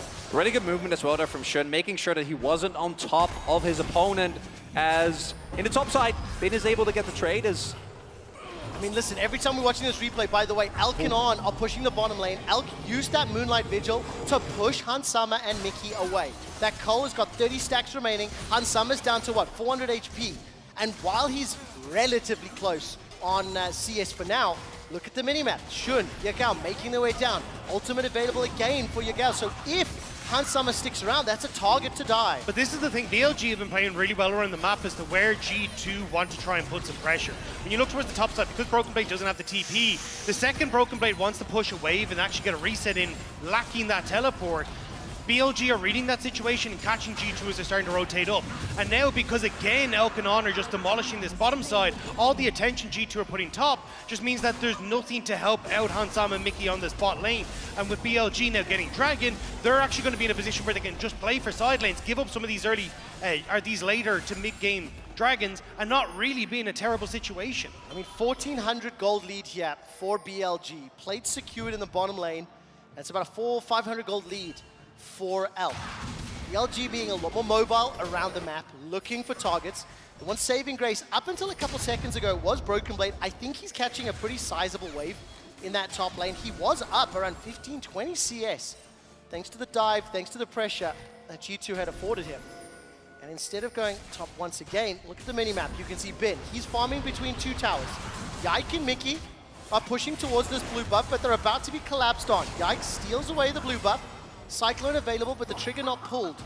And as Hansam is pushing this wave into the bottom turret, yes, they steal away that blue buff, but it is a very minor victory for now because it's immediately balanced out by Bin in the top lane. There was no Felios in the bot lane, so BLG didn't want to overextend for that. But as you say, Bin now starting to feel way more confident. He was down about 10 CS. Now he's farming in between the turrets. He's picking up blue buffs. Bin knows that he's now starting to crest into a position where he's going to be really in a really good spot in this matchup. And that's going to be a problem point now for G2 if Broken Blade can't go toe-to-toe against the Jacks. Side lanes become a major issue with the teleport advantage. Also see continuously, look at the movement from Yagao, right? Even if he doesn't actually end up going for the roam, just him heading into fog, hiding in vision, Sean and Yike meet one another. Do indeed. Cyclone thrown down pretty quickly. Ultimate drop there, the Heartbreaker from Yike just to escape. And I will say that, you know, as we were getting into the mid-game portion of Game 2, I started asking whether or not BLG were going to use Jax on the side lane, whether or not the Jax the Ahri, not the greatest 5v5 into what G2 put together. They didn't. They elected for the team fights and the skirmishes. Do you see a similar trend here in terms of the 5v5s? Is it a little harder for G2 to execute? Yeah, I think in the previous game, the composition really played itself, right? Because it's Cassante and Maokai. It's very straightforward, stand in front. Really got to try hard to make Yeah, well, I mean, I don't think there's any shame in that, right? I actually think, particularly in hyper situations, having a comp that gives you a very clear form of game plan means that you can focus on other things. This time around, though, not really the case. A lot more pressure will be specifically on Caps and Broken Blade, because there isn't that much initiation for G2. There's okay pick, but if Caps doesn't go for a Flash Bear, it's always going to be BLG who will have agency and will be starting up the fights. That also means that Caps needs to find an impact on the champion, and he's not done the greatest of. I do think that predictability of how relatively easy it is to see that initiation coming gives you options. You've got the Lulu, you've got the Charm, you've got the Warrior Trickster on the likes of Wukong to get away from things. Yeah, it kind of goes both ways, right? Because also BLG's hard engage isn't as good as last game because they're missing the Sejuani, which was something that they really relied on. So whichever team gets an early lead should be able to then start denying vision, start setting up traps, and catch people off guard. It does feel like G2 can't really find the moments to go against. Well, now at least they're going to get down here with the Rift Herald, but you can see that Caps had full push in mid. They want to try and look for the dive, but the wave was cleared out by BLG, so we'll get the charge. But I don't think they'll get much more. Well, multiple plates secured. It's only a 500 goal difference between Elk and Hansama. And as this series has played out, the tempo, the pace, I was going to say aggressivity, no, the aggression between the two teams has slowed down dramatically. A lot of damage available as the Divine Sundra has already picked up for Ben with those 2 kills. Yikes looking for Shun, who manages to get past the Flame Chompers and is forced to flash! The Heartbreaker and the chip damage was way more than I was even expecting. Well played by G2 on the bottom lane. Well, that was going on. Broken Blade was able to escape, but at the cost of towers and pressure in the top lane. It's now a split map as far as objectives are concerned. Yeah, he just had to use the Ghost in that top lane as Broken Blade was able to escape. But as you say, Bin now, again, getting control in this matchup. He's totally happy. He's going to have his 3rd place. So you do get something back for Hansama, who completes the Kraken Slayer. But again, you need to find some way to slow down Bin here. Yeah, Bin crucially knows that he is on a fresh back, has his Sunderer available, and thus hard forces with the flashes. Looking at this replay, I think we, and Shun himself as well, was caught off guard by the amount of damage that comes through. The flashes, the zap, all this stun is completely fine. Instead, end up waiting a little bit too late. Big mistake there, because these are the type of moments that allow the G2 bot lane to stay on parity. What's also very good about that is for G2, yes, that obviously cost a number of ultimates. They haven't got that huge objective yet. If you look, we're a couple seconds away from Dragon. I think Heartbreaker is the only major one that may not be available. Super Mega Deathrock is 5 seconds away. And it's G2 inside the pit. They are still down. 1,400 gold. Bin has teleport available, but he may not want to jump into a 5 versus 4. I mean, BLG are fine here. They're just like, cool, you take it. We're just going to take the top lane turret. And again, this is the problem with not running that teleport. BLG are just going to look to play the map, get more gold into Bin, and then they can start to rinse and repeat this, especially with Rift Herald up as well. I wouldn't be surprised to see BLG rotating Elkanon up to that top side, having Bin starting to put pressure on the bot lane, and that's why G2 immediately tried to clear out mid wave and start to get control of the Rift Herald. Because we saw BLG very happy to go for a very similar style of draft, but I do like that they also identified, hey, in the last game, we only team fought, right? Especially once we got to the early game points, enabling Bin and allowing him to actually be a pressure point against the top laner without TP is big as Caps. Caps again, this time jumped on, Decimate, Incinerate, Summon Tippers, Cyclone 1, Cyclone 2, Stopwatch buys time, but the Super Mega Deathrock goes wide! Moonlight Vigil just about does it! BLG pick themselves up the kill. They also got that tower to follow up and may be able to look for a second. BLG didn't match the mid lane of G2 where they'd rotated Hansama because they wanted to go for Rift Herald. BLG were like, cool, we'll just take your bot lane turret as a result, and Caps was trying to move down to catch the wave, but Shun was already in position to make that happen. BLG are playing this map so incredibly well. Oh, Bin TPing back and On is on the way, but you see the confidence as well, right? BLG, while the play on bot side is happening, is working out, Bin, with a suspicion, immediately goes towards the moment his teleport completes, but On is already ahead of the play. He was already halfway through the lane by the time that G2 could have maybe gone for a dive, and particularly with Counter-Strike, Jax can stall for quite a long amount of time. G2 now, 3k deficit, really getting outpaced there on the map. I mean, it's crazy when you actually think about it. The game feels closer. It feels more tense than what we've seen in the 2 previous games. But once again, BLG are the ones that accelerate ahead significantly. Those plates and those towers making such a gigantic impact in the gold advantage they've been able to accrue. And that's how BLG are more than likely going to continue playing this. Play for map state with their teleport advantages rather than looking for some of these early team fights. They don't want to go towards dragons in the early stages because realistically, they don't have to worry about it for at least another, 8 minutes at this stage, where now you're starting to get towards 3-4 dragons as G2. In this position, cool, Bin is massively far ahead of Broken Blade. Let's just try and use him. And then as well, Leo Yagao, who's much more of a threat on these side lanes for potential dive at Shun, or even just having a bigger safety net than Caps.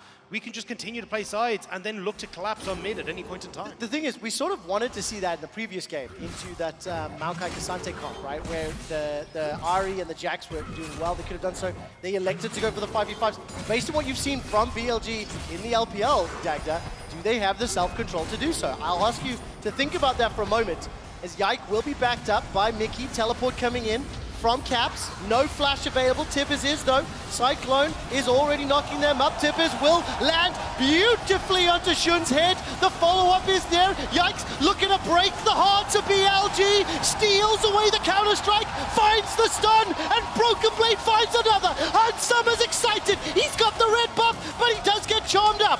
And there is your answer, Trev. They're going to try and get up the Yagao. Oh, waited for the reset. Yikes, forced to back away. The tower still stands on the outside, and that gold lead has been mitigated. The recalls have been cancelled, and G2 Esports punish BLG. And immediately, this turret is going to go down. Might get at the very least a charge on the tier 2. And while this is going on, Caps currently crashes the wave in mid as well. Take a look at that gold difference. Yike, 4-2 and 1. 1,600 gold up on a champion like Viego, that if Bin or Elk are the scary targets and can get focused down without much more of a meaningful front line, he can just steal away their OP-ness and turn it into G2 power, as we saw with that Jax kill just in a moment. And this was definitely a mistake from BLG. They overextend on the top side, the TP immediately comes in for Caps, and they just blow up Shun, who was trying to engage, and from that point forward, Yike is getting so many resets here to set himself up. And you see the value of the Annie in situations like this, right? The moment you see a target, throw down all the burst that you have, because as soon as one member on BLG falls, between Viego, Darius, and Jinx, you are not going to lose the team fight, right? And we do see Charge came in on the top side turret, not able to pick it up just yet, but the gold close to equalize as Open. Oh, there's the initiation once more. Caps picks up the kill. All of a sudden, the gold is dead even. For G2 Esports, they will lose their mid-outer turret. And again, at this point in both of the previous games, BLG had a larger lead. Broken Blade is jumped on, is running away, will not be able to be saved by the Eye of the Storm. The Monsoon is held, and with the Infernal Drake spawning immediately, G2, they find one but lose one. The flanker becomes the flank. Broken Blade waiting for a juicy target, but it gets blown up and gives a shutdown over to Elk. It's also the fact that now you have no front line.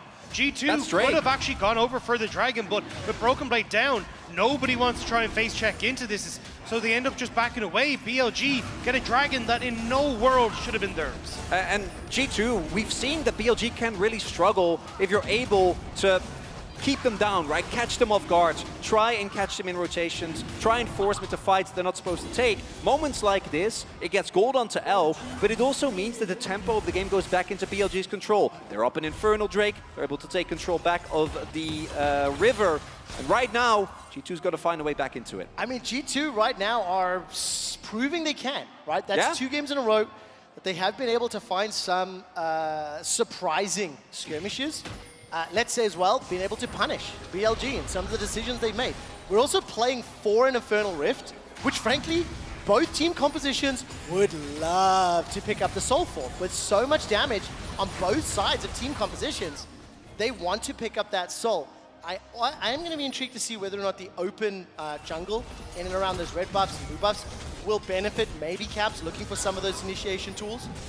But with 3 towers to 2, a much slower pace, you can feel the tension of the series now starting to ramp up. Yeah, I think the other upside for G2 here is that because the Jinx does have a decent amount of push in mid, oftentimes you can see she's getting that wave pushed in, and it's opening up moments for like Caps to kind of roam down towards the spot lane. You can see they're trying to see if they can fish for a pick onto Bin, but now as Caps has to go back and match top wave, the answer would be what can BLG try and achieve, and it looks like as they kind of suspected, there was a lot of members of G2 down in that bot side. They'll steal away blue, start to get some vision in this top half, and just get ready in case G2 overextend on a bot lane where they can turn and immediately go for Baron. I want to keep my eyes on Yike as well. Obviously the rookie to the international stage, the rookie to G2 Esports this year, has been one of the very surprising members and has been leaned on. I think in a recent interview the team was saying, or he was saying, the team just fully trusts him. They let him be the carry. They let him play the Balvest, the Kha'Zixes, and you see them initiating around. Shun forced to flash again. He had flashbacks of that bottom lane where everything tagged him and he was just dropped. I mean, that's huge. The fact that you need that flash to try and bypass things like the Janna tornadoes and get access onto G2's backline, not having that available now is going to be pretty difficult for BLG. Yeah, and hold up. Elk's alone! Elk is alone! Cleanse already used! Yike is going to be over the moon for that one. And all it cost was that smite. That's a flash down from Shun, a cleanse down from Elk, and with 2.5 minutes until the next Infernal, potentially a Baron at any moment, that is big for G2. Particularly because Cap still has his flash available, right? So now, if Elk gets caught by the Tibbers, besides On trying to keep him alive, there's nothing he can do. Did Yagao just use Spirit Rush there as well? I didn't quite see. You managed to like zoom around the side. No, held on to that one. Charm didn't find its target. G2 Esports, they're setting themselves up. Thank you, Chronicler. And was that final charge just ticking away? Baron Vision set up. Do G2 Esports dare BLG to step into the pit with them? Or are they looking for the pick? It seems to be option 2 for now. Remember, it's still 2 minutes to Dragon, so there's not a huge objective outside of that Baron to contest. Yeah, trying to face check this G2 comp is a really big nightmare, but crucially, G2 haven't actually denied the vision, so BLG is in full awareness of where they are as BB. Okay, BB's ghosting. He's trying to find a member of Bilibili to apprehend. Instead, backs away. This is giving crucial time for Spirit Rush for Cleanse to become available. G2 are trying to find ways to push in mid-wave and then look for the tower, but BLG are just wrapping in behind them every time and clearing out the wave, not allowing G2 to actually get much damage or even any of the minions to hit the tower. So now G2, I honestly think you just forego mid. You could just run top, take that wave and take top tier 2, but I think they don't want to give up that much control over this mid-wave. And also, this is where you feel the points that Dagda, you and Chronicle were talking about in terms of compositions. it's not the cleanest of engages. It's not, you don't have that Sejuani that just throws somebody out. You don't have the Maokai in Nature's Grasp. So because of that, you've got these slightly awkward standoffs. We're buying time, but with 1 dragon to 2, I do think the next Infernal, there's either potential for a team fight, or if G2 with all the vision, well, I think some of it's been cleared out, timed out, they may want to lean towards Baron as well. All comes down to, can they find that backline, and can they keep track of Bin and Yagao? Even with the Janna, not nearly as many tools as last time around to keep Hansama safe. As they're going to start up the Baron here. This is just a straight flip, that's the question. Bin on the teleport. They want his teleport. They want to try and get it out of him. Okay, so that means we want G2 to peel. If that teleport starts to be chummed, they gotta peel. Bin is already in the middle lane. Baron's down to 4,000. Bin's arrived. That's at least the Howling Gale catching up onto 1. They found a kill. Yagao is just blown up. Now G2 have to fancy a shot. Shun gets caught up by the Flame Droppers. Heartbreaker over the wall. Elk goes forward. Red, white, Moonlight Vigil. Baron secured. But can G2 get away? Cap's running low, stays alive. Disintegrates Shun in the river. And Bin is running for his life. 5 members of G2 alive, and they're not done yet. Chasing on to 1. Yike hasn't found the CC, and Elk Red turns away. Green and white now got that range. He steps out. G2 get the kills, get the Baron, and get out alive. Gonna be completely happy with that as G2. Caps has teleport available, so can afford to split push with that buff in the top lane. Will pick that up, and that is even more gold into the pockets of G2. And now Caps will get the TP in. Zonya's now completed. G2 want to go for the Dragon. Elk in the bushes isn't spotted. 3 seconds before Shun spawns, as you mentioned. Spellbook is there for Yagao, but I don't know if he really wants to. TP in instead, holding Flash Ignite, making his way forward. Broken Blade catches himself a Jax, decimates away, crippling strikes down, and Yagao's charm goes wide. Hansama follows the rest of the squad. Yike is on a rampage, and he's looking to break the hearts of the LPL. He's got himself another, and Hansama steps forward. G2 Esports, clean, calculated, controlled at a 4,000 gold lead. And a Baron buff to their name as well. They're going to start looking to get these outer turrets knocked down. G2 somehow are managing to outfight BLG every step of the way. And you see BLG just, they can't find anything. Oh, look at this from Yagao. Super Mega Death Rocket goes a little bit wide. Hansama chasing the kill is forced to flash for his life. Shun's not done yet, and he gets the shutdown. But on the backside of it, Caps is able to get Yagao back. Oh, Hansama just oversteps that patience, that calmness, get caught up in the chaos. Thought he'd be able to finish off Yagao and get a little bit more for his troubles, but not quite able to do so. It does give that shutdown over to Shun again. Flash had to be invested, but this is the replay. And it starts with Mickey finding the tornado, and then Yagao just gets 100 to 0, right? There is nothing that he can do, doesn't have the cleanse available with the spellbook. So as a result, from the get-go, BLG is trying to fight, and again, credits to Yike with the amount of damage he's able to output, is able to get back in time as well with the ultimate. Look at that! I may have oversold clean, calculated, control. I may have oversold that a little. I have to say, though, Yike has been so impressive this tournament, and even since he's come into the LEC, like, for a guy who had such an incredible rise, like, each year going from winning the LFL, winning EU Masters, winning the LEC in his first split, and now coming in to MSI as well, going up against BLG. This man has had an incredible rise, and to see him now getting those steals for G2 is so important. I definitely did not quite realize how close Shun was inside the pit. But the Smite fight this time around goes the way of G2. 2 dragons apiece, 2.5 minutes, 250 rather, until the next one spawns. So Soul is still a little while away. Baron, Red Bull Baron Power Puff, already timed out, right? So G2 Esports happy, content to continue pushing. They've stacked up as 5. Reminder, no teleports available. Only 1 for Caps. It's on cooldown. Tibbers is dropped down, and Yike is the target, forced to use the ulti just to escape. And the tower will fall. While that's going on, Ben is continuing to push up top. Zap, tags, and that'll force the Spirit Rush away. I think G2 have shown great command of layering up that CC to force ultimates. BLG are trying to chase them. They're trying to buy time for Bin to actually get this tier 2 in the top lane. So overall, you're going to be happy with BLG if you can at least trade it back. Yes, you got Yagao's ultimate output. That'll be back up before any of these objectives are, but unfortunately, Caps does reset and get back, so BLG won't be able to get anything. Not even an opportunity to trade back a turret, get some gold back on Bin, and Yike trying to look for the catch here, walking up that river. Jax is very, very mobile. Flash not just up, not up for Bin, and they will decide to back off. Jeez, every time Yike steps forward, you kind of expect him to go for those kills 5, 2, and 4. Also, let's give some kudos to Mickey here on this Janna. I had my doubts. 0-0-10, I think the impact this game significantly better. I also think it's fair to say that into a weaker set of initiation tools from BLG, job is made a little bit more simple. So fortunately for him, hasn't been under the same threat, hasn't been under the same pressure that we saw in the previous game. Yeah, the thing is though, the lack of, so every time we got this Wukong going in, he's been very flash reliant, right? We even saw it in that last fight, where, well, last pick onto Hansama, but he will have that back up. All flashes will be back up and available for BLG for this next fight, and I think that's where it's going to get super interesting to see how well can G2 keep Hansama safe, how much threat can Caps have on to Elk alongside Yike, because this is where it's going to get so explosive in this fight. Level 16 just picked up 4 Caps, 2 advantage over Yagao. Broken Blade and Bin nearing level 16 themselves, as is Hansama. I will say as well, keep in mind, even if you are an LEC fan and you're hopeful for G2 here, what we have seen consistently is these late game team fights going either way. Sometimes a little over-initiating, a little over-eager. 45 seconds for Baron, 40 seconds for Dragon number 3, and a lot of opportunities as Yike is going to look for that Blade of the Ruined King. Bin's going to leap away to safety, rather. And it looks for now like G2 are leaning towards the Dragon Pits. And do note, 3 stopwatches available here for BLG. A GA and a stopwatch for G2 as they got caught. Oh, they do indeed. Disintegrate fired out. Caps being burned down by Elk. He drops Tippers, uses Hourglass, and Elk forced to kill, forced to safety, but he gets the kill. Hansama and Yike are knocked up into the air. Shun's done so well. Yike forced to ult over the wall. 2 quick kills for BLG.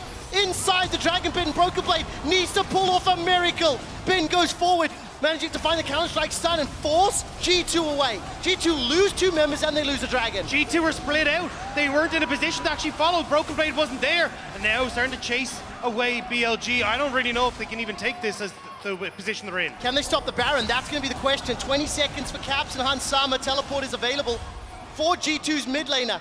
The Dragon secured. The Baron, the objective. And once again, a missed position this time is punished, and that's what allows BLG back into the game. BLG actually finds the flank that we've been talking about for like 2 games, get onto the backline at the beginning, and now start up the Baron. There's no Monsoon available for Mickey. Yike is stepping forward, will not be able to get into the pit. Broken Blade looks for the apprehend. Yike's looking for the CC, but they split, they're routed, they're wrecked. Broken Blade gets enough heal from that Q to stay alive. Caps is alive, Tippers is there. He drops it onto the head of Elk, but there's no one to chase. Super Mega Death Rocket goes wide. Yike is trying to get himself a kill. He manages to steal away Yagaozari, but now needs to back up. Instead, looks for that kill, gets himself 1 more. Now Yike is chasing on. Hansama has been able to spawn back in and is trying to find Bin. The zap, the rockets, the pow-pows, all they need. Bin is able to leap away to safety. Barons are being removed from members of BLG. That is crucial for G2 Esports. The recall coming out, and that's not going to be enough. Hansama gets the kill.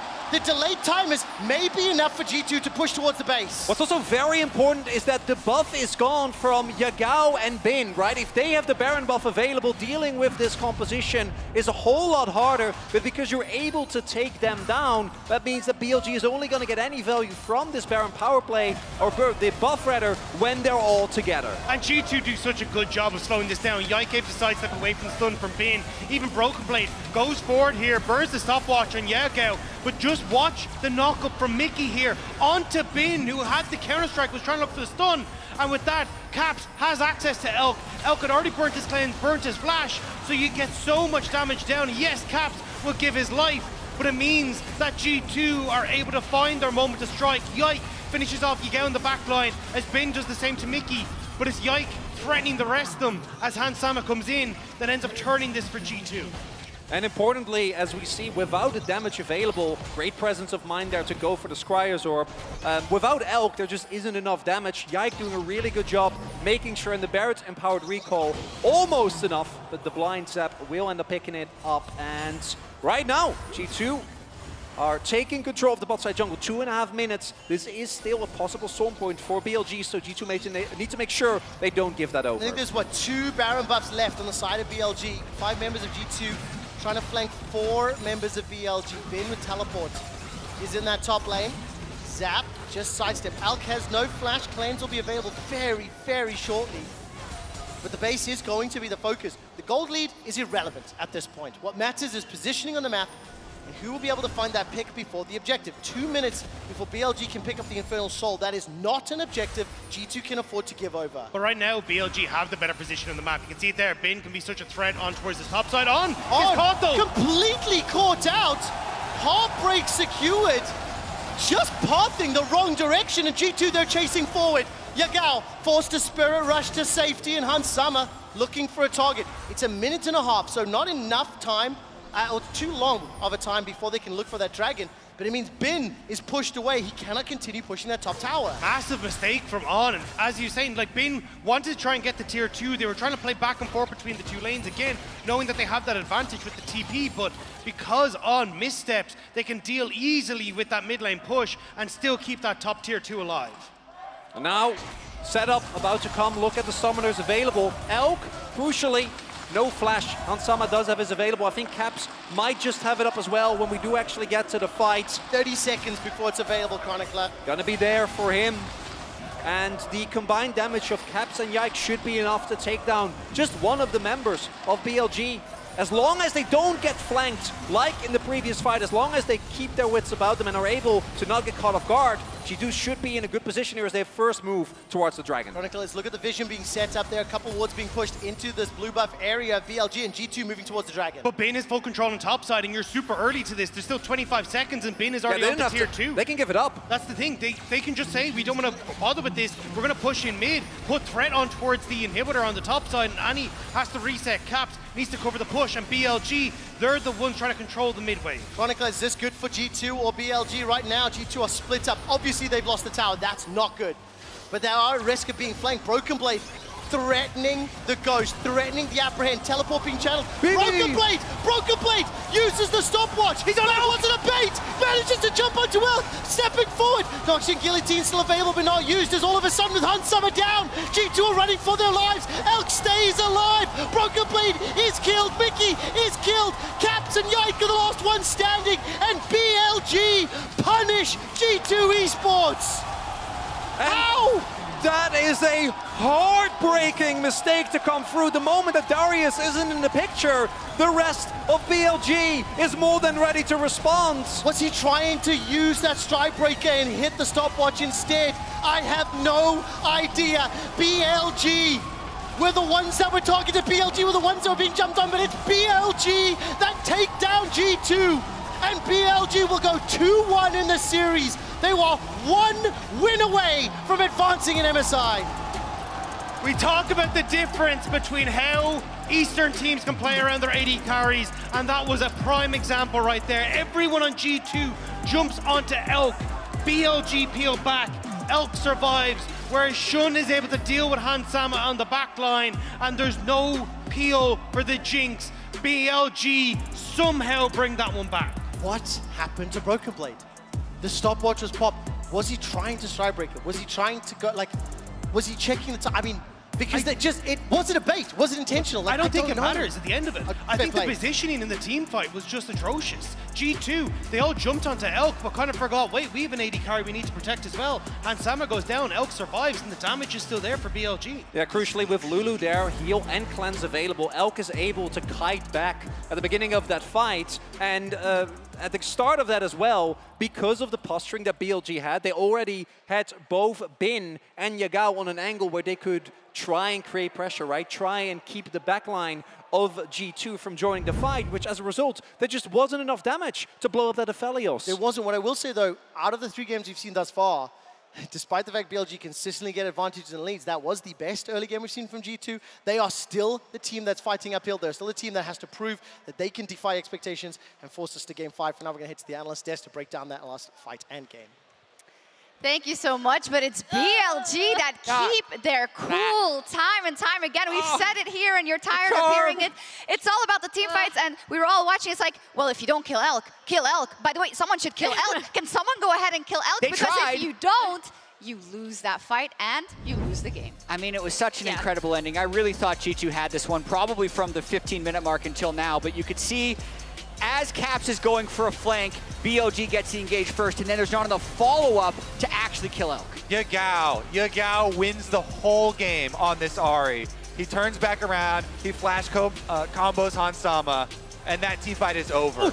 Yeah, and going into this, we were saying how Caps' Annie is so huge, right? Because the threat of that stun that you can create, and whoever he stuns dies. And that's how they set up so many fights in this series. But here it's Yagao that gets that crucial CC onto the enemy carry. And I know people are probably sick of me being like, oh, it's all about late game team fights. It's all about late game team fights. Tell us why. I know.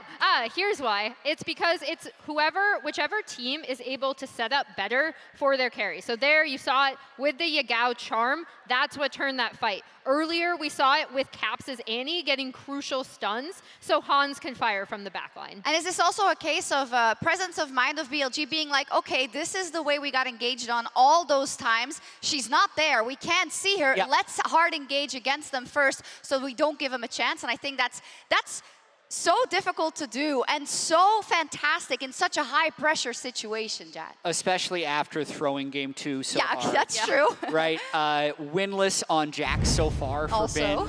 Right, but he was able to make the right plays at the end, and it is, as we keep saying, about team fighting. I would just say the multiple cleanses, the GAs, and the Mikhails made that less of a wombo combo and was one of the reasons they won.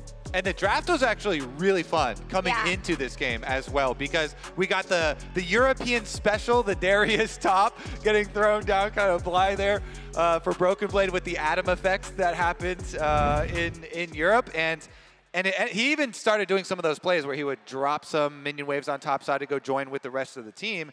But then it became so much about these final picks. So, but you should be happy because you want a top lane to not be the same as been, right? I am happy. I got that, and I got Yike carry. We got Yike Viego. He was carrying this whole game until they lose. Until he wasn't. I feel like we've said this a lot of times. They were winning the whole time until they weren't, because it's all about team fighting. Anyways, every second counts. We see that every single game. And thanks to the reliable Cisco network, Yike and Hansama find the resets to get back into the game at the second Herald. I think this was a way in which G2 got their advantage. And this is a continuation from the draft point of why the game was so hard for BLG, because you can see, because the Ludens is completed for Caps, anytime he has ultimate up, all that he does is stun someone, then Jinx can get excited, Viego can get a reset, and if Broken Blade had ultimate, he could have joined in too. So it was just an overwhelming amount of damage. When you look at the other side, there were no true tanks. So unless they can somehow break the stun lock, they're going to die every single time. And you can see there was no counterplay. And then once he's dead, because the Jinx is moving fast, because the Viego ult is up again, they can just run BLG down. So after this happened, I really did think it was a G2 victory, but they couldn't accelerate the game fast enough, and they allowed the Mikhails and the counters to build up for BLG. Yeah, the thing that saved BLG is not tanking anything. You make your pick first. Make your pick first on the enemy carry. Exactly. Yeah, I was going to say, I thought it was interesting from BLG as well that they did try to split push. And that didn't, that obviously didn't work out. But I did like the fact that they had that facet in their draft. So if they hadn't fallen behind to the point where they had to contest team fights, I did like that they had that option. Obviously, the on pick in mid lane, that's actually when I just thought, like, okay, the game's over, right? Like. It's true, but it wasn't, and we're never going to say that again during the series. I do want to highlight a couple of things.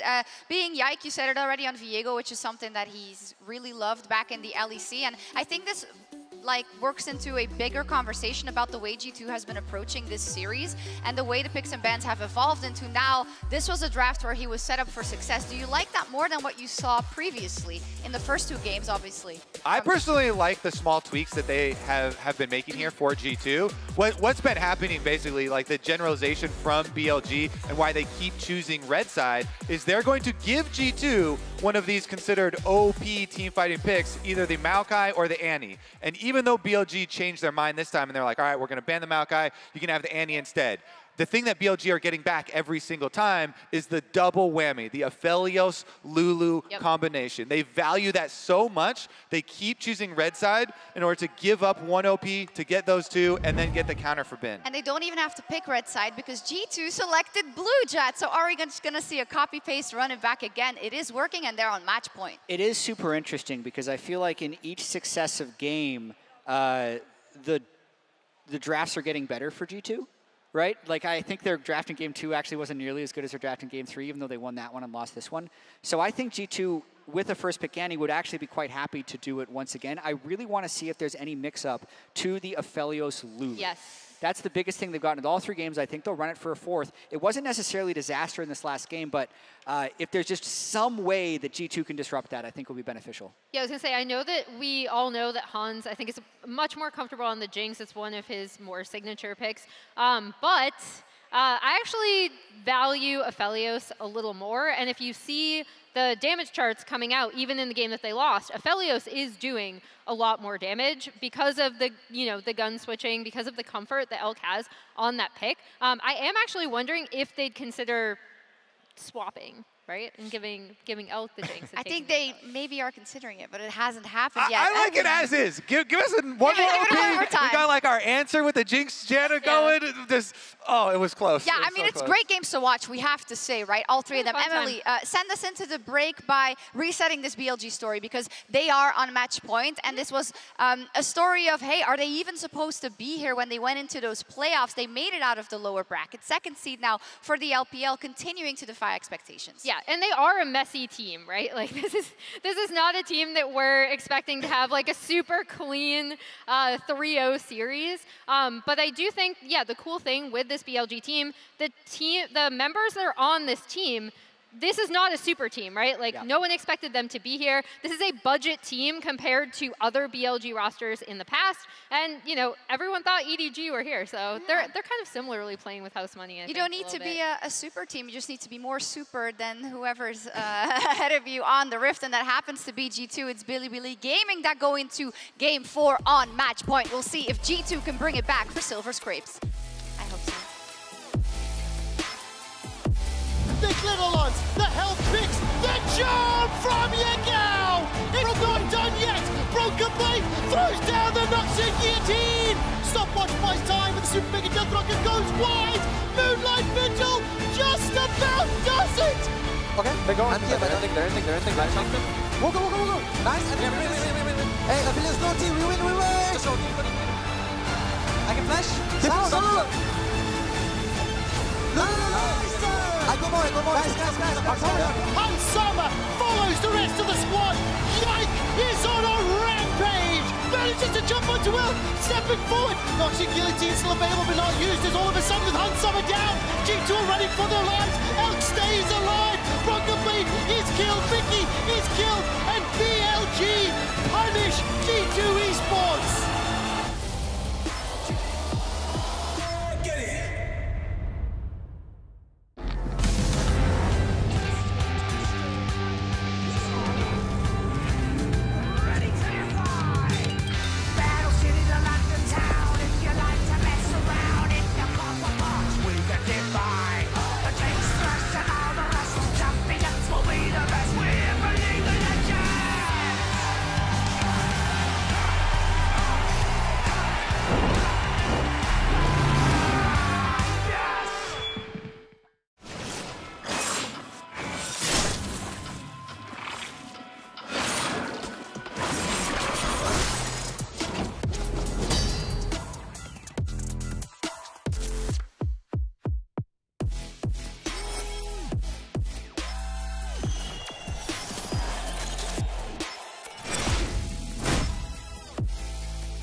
for that jag, for that shag, for that lag. With the diamond in the bag. I've been grinding till it's late, trying to get my mama straight. I'ma put it on the line, counting every breath I take. Gotta hustle for that bag, for that beamer, for that jag, for that shag, for that lag. With the diamond in the bag. I've been grinding till it's late, trying to get my mama straight. I'ma put it on the line, counting every breath I take. Let's go up. Let's go up. Let's go up. Let's go up. Let's go up. Let's go up. Let's go up. Let's go up.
Two more games, right. Oh, welcome back to the cast today. It's QuickShot, Chronicler, and Dagda jumping into game number 4.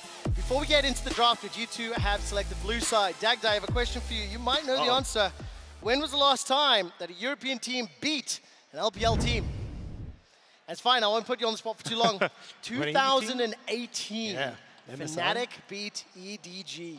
It has been that long since an LEC squad has been able to take down an LPL team. Chronicler is smiling smugly here.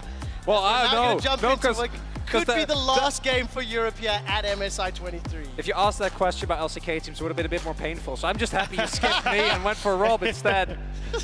As I do like the Annie being taken away. I think that the Annie in particular is a pick that, even though BLG was able to win the game in the end, provided so much consistent backline threat, and the Lulu actually going to get taken away here. Does Shun consider in Italy because it is now available and unbanned? I would prefer not to, from what I've seen this tournament, but it is possible as the Malcal be the final ban. Yeah, I mean, it didn't work out great for them in the JDG series, so maybe they've learned from the error of their ways. But question now is, what do they go for in that first pick rotation? Because the Maokai taken away, the Annie taken away as well, were two of the big picks we saw. And it's going to be the Aphelios taken away for Hansama. Going to swap up the matchup. Would not be surprising if BLG just end up going for the Jinx here. Is, even without the Lulu, still very strong pick on the main AD carries at the moment. The range advantage is something. Oh, okay. Come on, Lucian Nami, throw it down. I will say, huge kudos to the analyst desk, as well as, like, obviously a lot of people watching around the world. We talked about what is the answer. How do you deal with the Aphelios and the Lulu?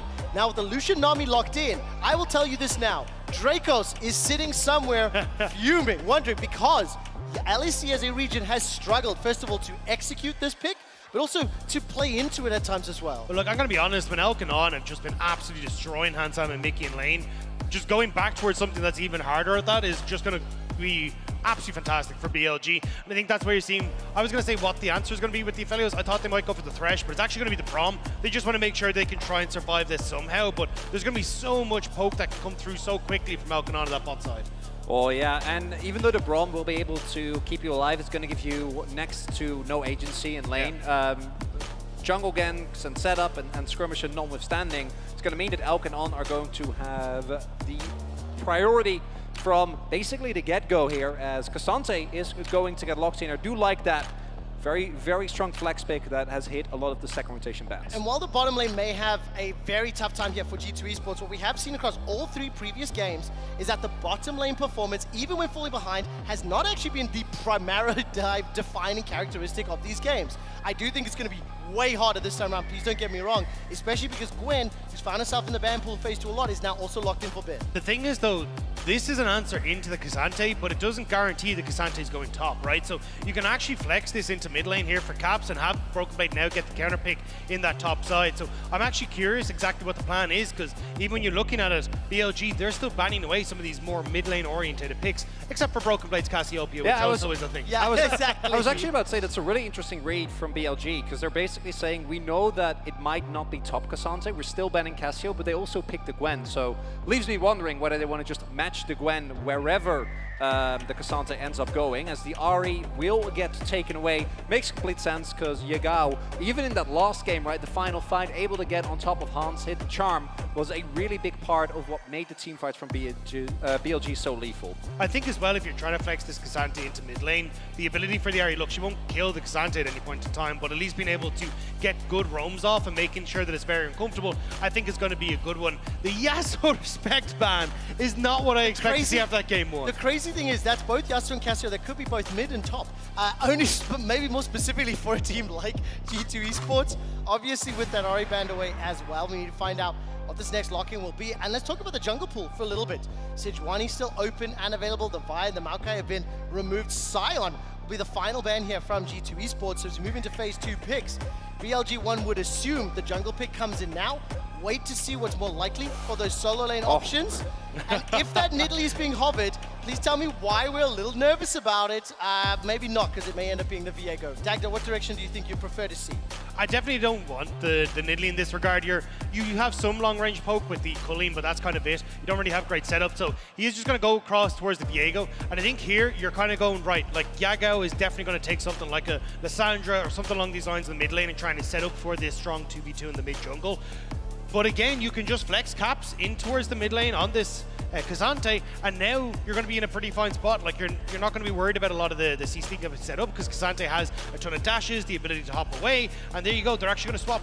Well, again, keep that flexibility open with the Gragas now locked in, but actually both of them now not so hot. Okay, I was going to say it's the Gwen, so they take the Jace. So that's going to assume what? Gragas in the jungle, then K'Sante, Jace, we figure out mid or top, depending on whatever Yagao's going to be running in the mid lane. The one thing I will highlight, with a Lucian Nami into an Aphelios, a K'Sante, potentially Jace, one would assume BLG may want to be looking to hit that gas pedal, go quick, win it earlier on in the stages. So I want to see what mid lane they lock in. It will be the Lissandra now. Yeah, you're just going all out on early to mid game fights and tempo, right? The amount of snowballing potential that you have with Lucian Nami on Guildford's Mandate Spike, and just even the core of Viego and Lissandra as a combo is so insanely strong. If you're able to single out someone, hit a stun, have the Lissandra set up, blow them up, and you start a combination of the Lissandra Thralls combined with the Viego resets, add to that the explosive power of Lucian Nami, and this composition works very well. On the flip side, if you start losing early, it does become very hard, I think, to play into G2.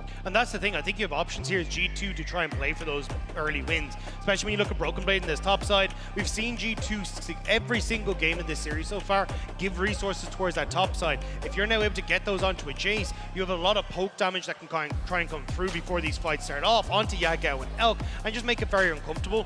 And even then, as you start to reach in towards the later stages, you still have 2 big damage threats with the Aphelios coming online as well. So I like what G2 are bringing to the table. Let's talk a little bit about the lane matchup specifically. That Jace is locked into the top lane. It is Broken Blade's 4th most played champion of all time. 20 games. However, it's only the 2nd time that he's played it this year. And the first time he's playing it here at MSI. That'll be facing into Bin's Gwen. Caps will be running the K'Sante into Yagao's Lissandra. Does this have any influence on what you think about the matchups? Obviously, because there was that flex potential. Tough one for me. The main thing that I do like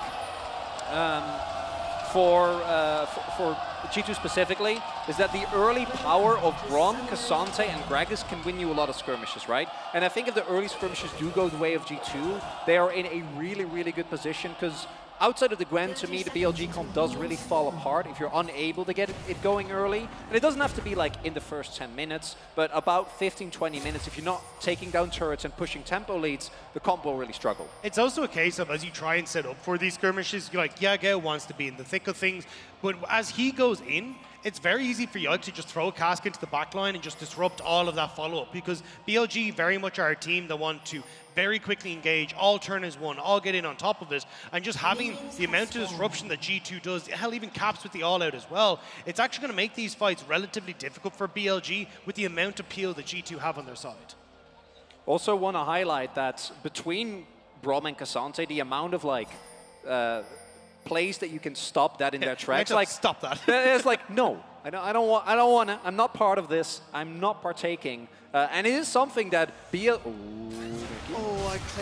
I clenched so much. That W as well as the Q thrown out from Lucian and Nami respectively. Mickey steps away. I think ultimately, obviously, you want to get a little bit more of those combos together.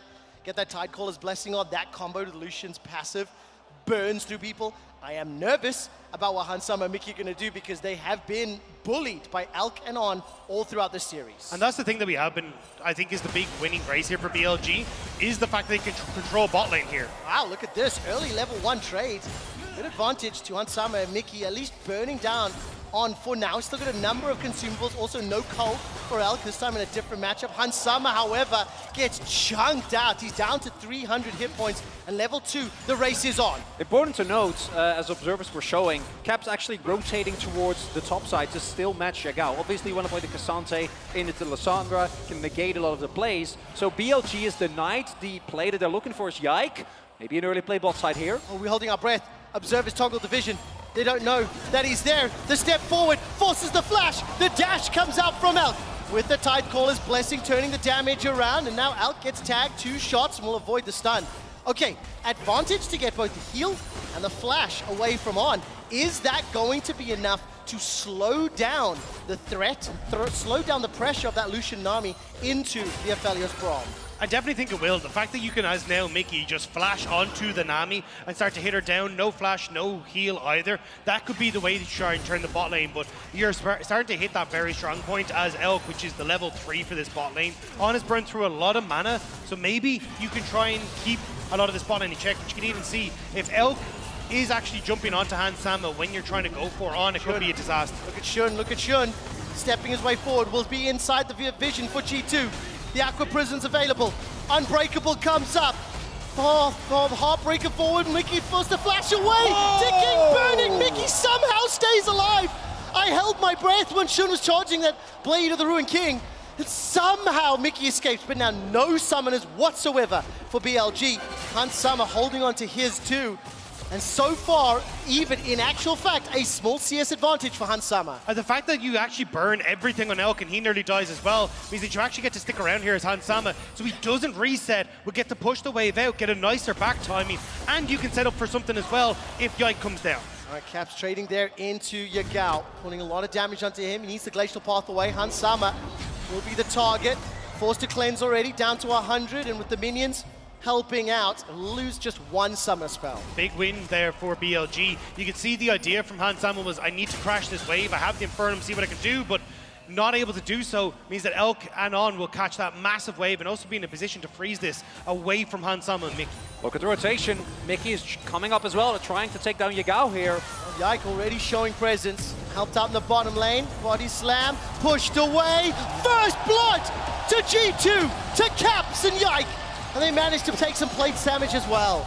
And Yagao even flashing after the fact, right? Losing his flash, getting taken down. And this is one of the downsides that we see, right? When you rotate people up into a different lane just to try and get the best matchup possible, Yagao getting caught off guard there really messes, I think, with BLG, because now he has to teleport back, means that he can't make an impact on the map, set behind early, and slowing down this core of Viego and Lissandra is really, really big. And especially the fact that you end up having control here as Broken Blade in mid lane, because you have that Jason to Gwen, you continuously push in. Yes, you are able to roam up, but this is something you can continue to do. Even look at where he is in the map at the moment. Just setting up vision down in this river. They really want to make sure they can try and punish Elk and On when they have no summoner spells available. And at the moment, Hansama at least should be able to get this wave just about crashed in. Oh, that Unbreakable does so much, but obviously the Aqua Prison from On helping out. Now all of a sudden, Alk is pushing this wave back, I think, into the Lucian Namis. This is already a decent enough start for G2 considering how the previous games have gone. Yike, on the other hand, is absolutely showing up, forcing another summoner spell, been forced to flash away from that body slam. Yike has been to all 3 lanes and has generated advantage in every single one of them. He needs to get back down into this bot lane, though. You can already see Shun hovering around here, making hands on this wave. Has been in such a terrible spot since that early play that Shun made. So now moving Broken Blade down as well. This is what we're talking about, trying to see if they can burn Elkin on down when they have no sums available. TP to mid there as well from Yagao, or from Bin rather. So means that, they're going in aggressively here. Elk going back, Shun is on vision, so G2 feels confident here. Should be able to get in the wave as Shun walks up. That relentless pursuit coming in clutch. Shun will get a target, gets caught out by that Winter's Bite, and we have a pause. A very dramatic pause. Oh, no, no, no, no, no, no, no. Hold up, hold up, hold up, London. I will not accept that. We do not know the cause of the pause. And yes, that is a tense freaking moment. Until we know the details, those boos are unacceptable. What I will say is this.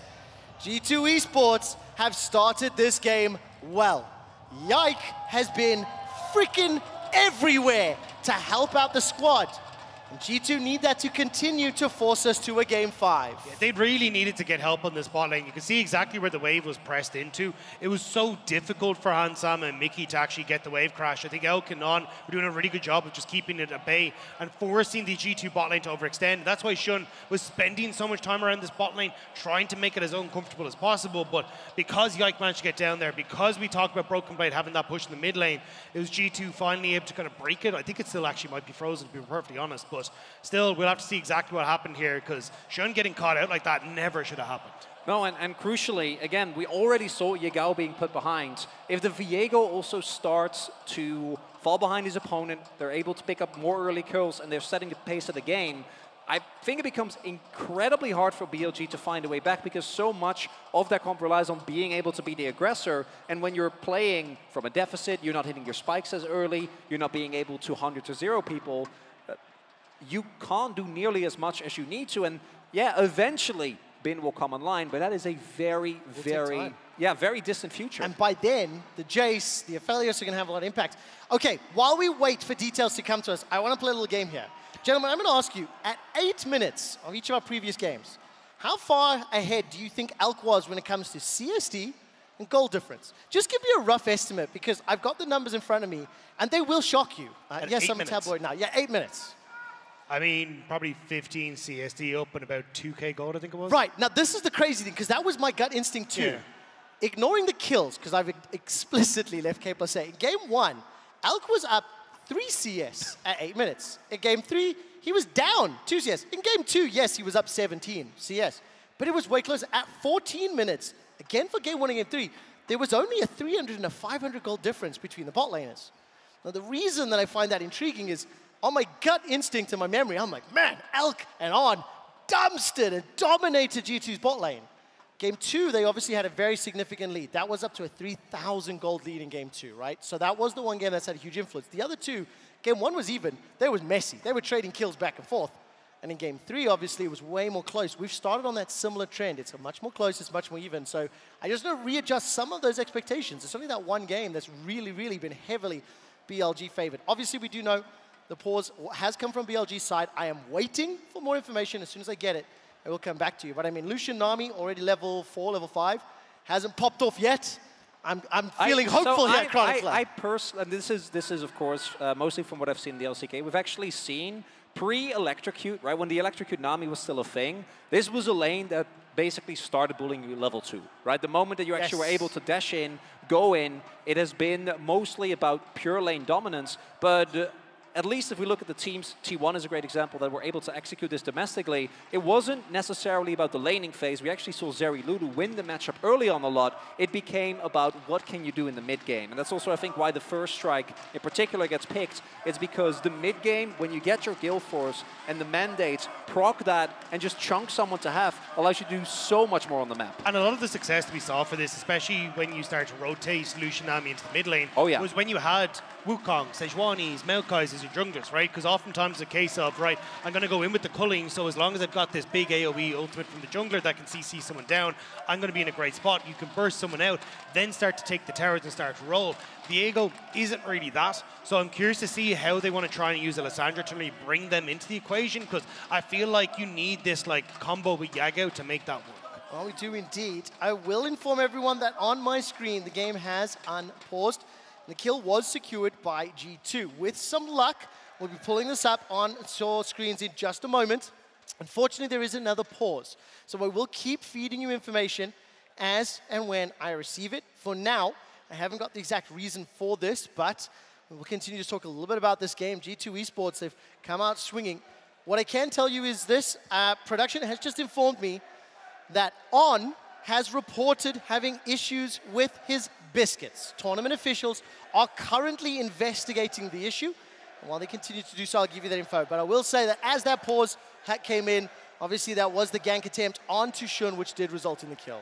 And as we were talking about the power of the Lucianami, right? As already mentioned a little bit, I think that Braum and Cassandra, as far as champion goes, to kind of negate what that duo wants to do, they are really far up. It is basically impossible to CC the Cassandra and really get a big chunk. And even if you do, the amount of tankiness that he has means that you lose a lot of that lethality, because there was a lot of Azirs and whatnot getting chunked out in the middle of the game. And then secondly, Braum is self-explanatory. The moment that the calling comes out, just throw up your Unbreakable, and it takes away so much of what makes the combo good. And if you then have a Vet Viego, maybe you can do something, but right now that's not the case. It's not. All right, listen, what I will say is this. I want to take us away from the game for a moment or two, and I just want to say thank you to London. You guys have been incredible. Can I make some noise here, Copper Box, and in the arena?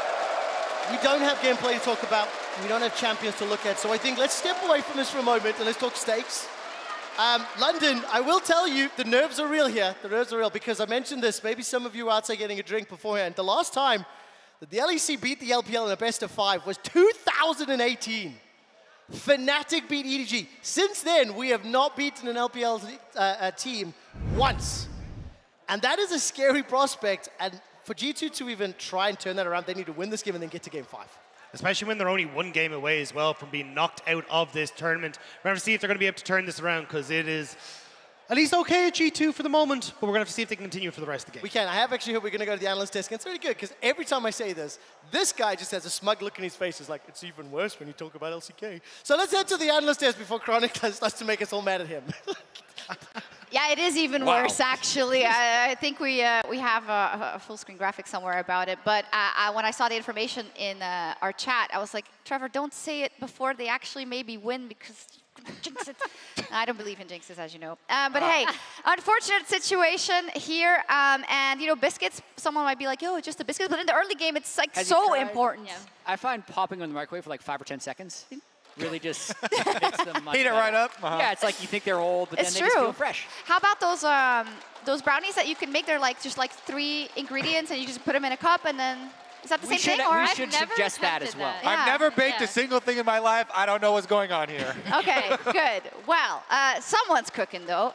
It's Yike, because that's the information that we do have of how it's going in the game. And in terms of the early games, for G2, this is better because, well, they were just not good. But Yike is getting a certain amount of pressure off here, which I think was important or is crucial to the game, Emily. But it's all about team fights. So how do these two team fight?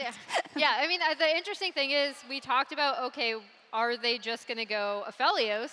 And that happened. Yeah. And then BLG's response was, we're going to go Lucianami, because now they just want to absolutely crush that bot lane, right? The other thing that I thought was super interesting is how they dealt with the mid and top matchups, because obviously G2 using the Cassandra flex, despite the fact they are on blue side. And then, you know, BLG actually initiated the swap, which is kind of interesting for me in terms of what lanes they wanted. So what year is it? Yeah, I mean, and G2 follow it up with a really good play where their Caps is pushing in. He builds up a big wave. They rotate up. You have not only the Gragas coming, but the rest of the squad ready to rotate over for that early dive on the Lissandra as well. And yeah, G2 are setting this game up really nicely. Especially with the almost pick on jungle. Yeah, and Yike continues to play well throughout a lot of this series. He had a very good game 3, and he's been extremely successfully active in this game. So this was actually a gank from BLG. The fact that Guardian came off cooldown right there is rather fortunate for Mickey, but it does allow for some cross-mapping. Again, though, you know, it doesn't matter who's on the other side. There's so much focus on that lane, Emily, and it's not going well. Yeah, I mean, here we're going to see the top dive coming out from Yike. I know they already pointed out on cast, but the most impressive thing is he was in all 3 lanes so early, and that's what's given G2 their advantage. Yeah, that was the rotation that we were talking about as well, up to the top side, off of Caps' minion wave, successfully getting that dive, then bouncing down to the bottom side and countering this possible jungle, play from Shun. And then getting him chased off. Biscuits or not? Biscuits or not. Shun is going to be in a tough spot. We'll see indeed. But the big question is, because this is the trend we've seen now in a couple of games, and last game it was the case of you got the advantage, but did you push it further fast enough in order to make sure that this game is completely closed? What we've learned is it's never completely closed. So since G2 are against match point, chat, what is the best plan for them going forward? Yeah, so I'm trying to remember. It's been a while since we paused exactly the game state that we were at, but I do think getting, not to sound redundant, as much gold as they can out of Hans Sama is important for a number of reasons, because if they're not able to get consistent push on the Lucian, it's going to be a big problem, because even if Lucian's a little bit behind right now, the Lucian Nami from BLG's side, once they get Imperial Mandate and Gale Force, can still take over mid lane pretty much whenever they want, unless there's a substantial lead or substantial fog of war control from the side of G2. We do have an update that tournament officials have confirmed the bug that affected BLG's On's ability to use his biscuits. Because this had a material impact on the game, they will be initiating a chrono break and rolling the game back to 6:42 in game. And I just asked for clarification because I want to know exactly when that was, because I don't know. I'm going to tell you. You're going to tell me. Tell me. I can't tell you. He's rewinding. Come on, Jet. Love it. I'm going as fast as I can. Okay. Anyways, because of course it's a 6:42. 6:42. Okay, I'm getting there. All right, so we're gonna get all the big cameras on the Jet's phone. Okay, so literally where's the, 6:42. but for I don't understand how they can do 6:42 because they paused at 6:43. So that's like a second before that dude is about to die. Oh. Okay. Well. Yeah. Anyways, the death will probably because still normally happen, they pause. They were on my phone. Okay, hold on. So this is 6:43. Why are we doing this? I can zoom in. It says paused. Anyway. They don't like us probably speculating about normally these things, the rules. Well, what else are we going to do? I go out. Yeah, it's you're clearly right. speculation. I'm not a rules official. You're right. But normally the rules are to go back to a dead ball state. Yeah. Which can also disadvantage a lot of teams a lot of times, because you could be like middle of a team fight that is going wrong when a chrono break happens, but by the rules of the chrono break, you don't go right before the bug happens, you go before the action happens. But perhaps the biscuits was not working early. I'm not going to speculate, Well, actually. exactly. I'm not So going to do it. 6:42 is probably when it happened, but I do wonder if they're going to roll it back to like 6:35 or something. We'll have to see. Yeah, we'll have to see indeed. But things that are standing and are not getting rolled back is the fact that the bot lanes have been so incredibly important, and now we get a new twist on it. So, Kobe, are you happier with what you see now that the Aphelios is on the one side and the Solution Nami on the others going into this mid game? Yeah, I mean, we got what we were talking about. I mean, BLG, they decided to double ban the 2 OPs, the Maokai and the Annie, and that's what caused this cascade, where then Lulu's banned and G2 decides to take away the Aphelios. I will say, I was pretty scared, though, because watching Elk with the Lucian Nami combination last time versus Cloud9, he got a lot of damage out. He is very willing to play on the edge and play very aggressively with his champion and constantly looks for return damage. We even saw this in a couple instances in this game already where Yike is ganking, and in the 3v2 he's stepping back up to try and squeeze some damage out. So I am a little bit trepidatious. One thing that's interesting to me is you see similar KDAs coming through, but the kill participation is really interesting, despite the fact that obviously you also see that Elk has higher damage numbers. That's kind of due to the Aphelios.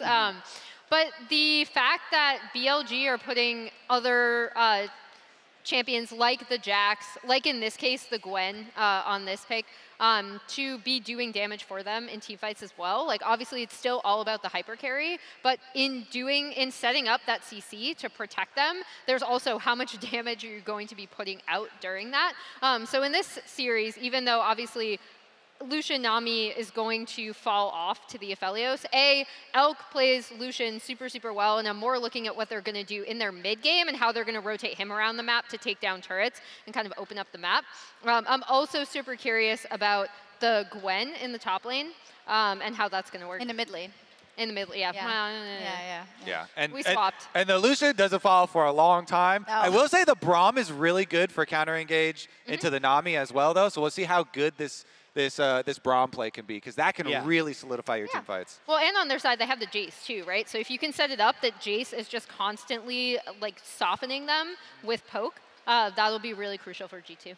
Do you still have those stats that you were going to pull about the best of fives? Yes, I do. Actually, I have them. So maybe we can pull them up. It's not a happy stat for you. It's just really tense. It's almost ready, apparently. And I think it's why Trevor was really tense casting. I feel like it's why there's a lot of tenseness in this room. The history of LEC versus LPL is not good. No, it's not. I'm actually going to scroll up so I see it. Yeah, the last time that they won a best of 5 was 2018 Fnatic during Worlds against EDG. But then the overall record is much worse. And what's weird about this series is like it's very clear that G2 has a very real chance, right? It really felt like they were going to go up 2-1 in the last game. And to me, I'm thinking if they go up 2-1 with the manner in which they won those 2 games, they would take game 4. And even with the way game 3 ended, they bounced back to a very good start in game 4. So I know they're experienced, and people I think are trying to kind of hold together the momentum and the hope here, because it could break at any moment, right? Like one big Lucian Nami team fight, Lucian gets 3 or 4 kills. That could be it for the LEC at this entire midseason invitational. So yeah, I think it's almost ready. But basically, the TLDR of things is that the LEC is. Can you scroll down? What are you doing? I said 1-18. Yeah, it's That's true. What I saw. 1-18 in best of 5s versus LCK, LPL since Worlds. Wait. Since Worlds 2021. Wait, that's incredible. Well, that's got to be a game score. That's got to be a game score. Yeah. And Yeah. even then, it's actually insane. And it Was just the one paints win the just picture. now? I guess so. I guess so. Yeah. No, excluding today. Here, yeah. Okay. Oh, excluding today. Anyways. Game score, yes. I love how they're just updating us, and we're still waiting for the graphic. But it's bad, and I think it just shows how, in general, it has been so incredibly hard for EU and NA teams, of course, but in this case, the LEC teams, to upset those regions, LCK and LPL specifically, for different reasons in a best of 5. Because we see that almost all of the victories come from the best of ones at Worlds, right? When you can have that toss-up, let's say, but when it comes to outplaying them 5 games in a row, 3 games in a row, 4 games in a row, that's where it becomes very, very difficult. And this series, is definitely doable, as you're saying, for G2. We looked at the last game. The last game was so incredibly close, just coming down to the pick on the carry at the very end. Yeah, here is that graphic we were talking about. 0-3 in 2021 Worlds, 2022 MSI, 0-3. That one game did come from G2, so now the second game coming from G2 as well. But to get back to the discussion we were just having, the pressure that is on G2 to even win here, but also the task that they have to do well at MSI, and I think this is going to be true for any Western team with how dominant the LPL and LCK have been, unless you need to update really quickly. I do have an update. My point is not important. So I think, go for it. yeah, I think this, in a way, the Chrono Break did not resolve the issue. Tournament officials are trying one final fix, but if they are unable to resolve the issue, the teams will play through starting at 6:53. So that would be after On already dies. Yeah, well, that would be like right as he's getting body slammed. Yeah. So that's good news for Europe. Bad news for the LPL. I hate being like, I would hate to be joyous when it's about something that can't be resolved, of course. I agree, yeah, but I know what you mean. There's a lot of games where the refs decide things and fans love it or hate it. That's so, true. Like, it's just the game. It's but just we're what not happens. fans. We don't have any of those feelings. Do you? Honestly, I want to see the West do well. Okay. Like, I really I'm do. a robot for one. I don't know about you, but I'm for sure a robot. At this point, we have something in parentheses. The original pause was at 6:40. However, 6:53 is the time where the teams tested off air if the issue was resolved. Okay. Cool. Anyway, people on the computers can go back to the time. Yeah, absolutely. My phone's running out of batteries. Yeah. I'll get back to the point that I had before. Go. This new MSI format is a blessing and a curse. Because I feel like the previous MSI format, if you thought about the path for G2 or even 2016 CLG to have what they would consider a success at an international event, it was have a pretty good best-of-1 group stage, top 4 of 6, right? Where only one Korean and Chinese It's team actually existed. really hard to fail.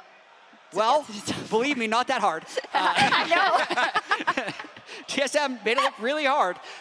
And then once you get to the best of 5 stage, you have to have that one big moment, right? For G2 in their MSI championship, they took down T1 and then they beat the NA team TL in the finals. But now, if we think about where G2 sits, they have to win the next 2 games here against BLG. They have to win 3 of 5 against C9, obviously, or Gen 3. Then they'll have to beat JDG and T1. Oof. In all successive best of 5s. They're still 10 wins away from an MSI championship. It is so much more What's the daunting. slogan? What's the slogan of MSI? Defy expectation. Anyway. You're going to have to do it a lot. But it's a great point, and I think that is where, you know, a lot of people have been frustrated with the LEC and the LCS teams in general. But on the other hand, it just makes the class of the teams, like a JDG, a T1, I'm going to also include Gen G in that conversation for now. In all of this is not good. They're not on stage anymore. Bathroom break. Yeah, bathroom break, which is important, but it's true. And I think if we look at the side of BLG as well, Emily, we set it up before, but they are still on match point, and when it comes down to those team fights, they have been very crisp. They have been very able to push those games home. And for them, it's the same hard road. But do you think if they close this out cleanly, if it is in this one, or maybe it's in the 5th one, how much growth potential do you think they can still have in this tournament? I mean, yeah, BLG are a really interesting team because, like I said, to go back to the first time they faced JDG, they actually almost won that series, which is why, like, every time they throw in game, I'm like, yeah, okay, like, we've seen a lot of this. Even in their playoff run, they're not a team that plays very cleanly. But I do think throughout their run, you could see their team fighting and coordination improve. They still don't always make the best decisions, I think, but when it comes to a lot of those team fight setups, that's where they have grown as a team. And I feel like you can see that here at MSI as well. Yes, you can. Players are allowed to go to the bathroom, but we will resume after. This is just a couple of minutes away. This fan has been here for many, many, many years. Always with the cowbell usually, but now it's with the, what do you call that, those thingies? Thunder sticks. Thunder sticks. I heard at least one of the cowbells was confiscated by security, which and then is very given back. sad. And then given back. And then returned. But now I don't see it. But back to BLG though, I completely agree, and I feel like the growth is what you want to focus on with this team, because in regular season in LPL, you know, the expectations for this team were not that high, and they've been able to overreach and surprise people and defy those expectations. Defy counter, 3.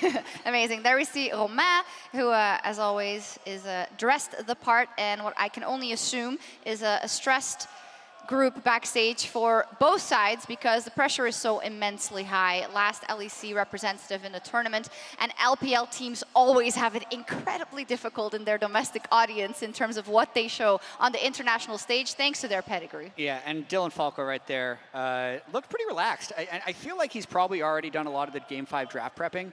That is one thing about, like, coaches watching backstage in League of Legends, you're so damn powerless. Yeah. Like, because you can't call plays, you can't call timeouts. You're pretty much just like, well, I hope just the let go. champions work.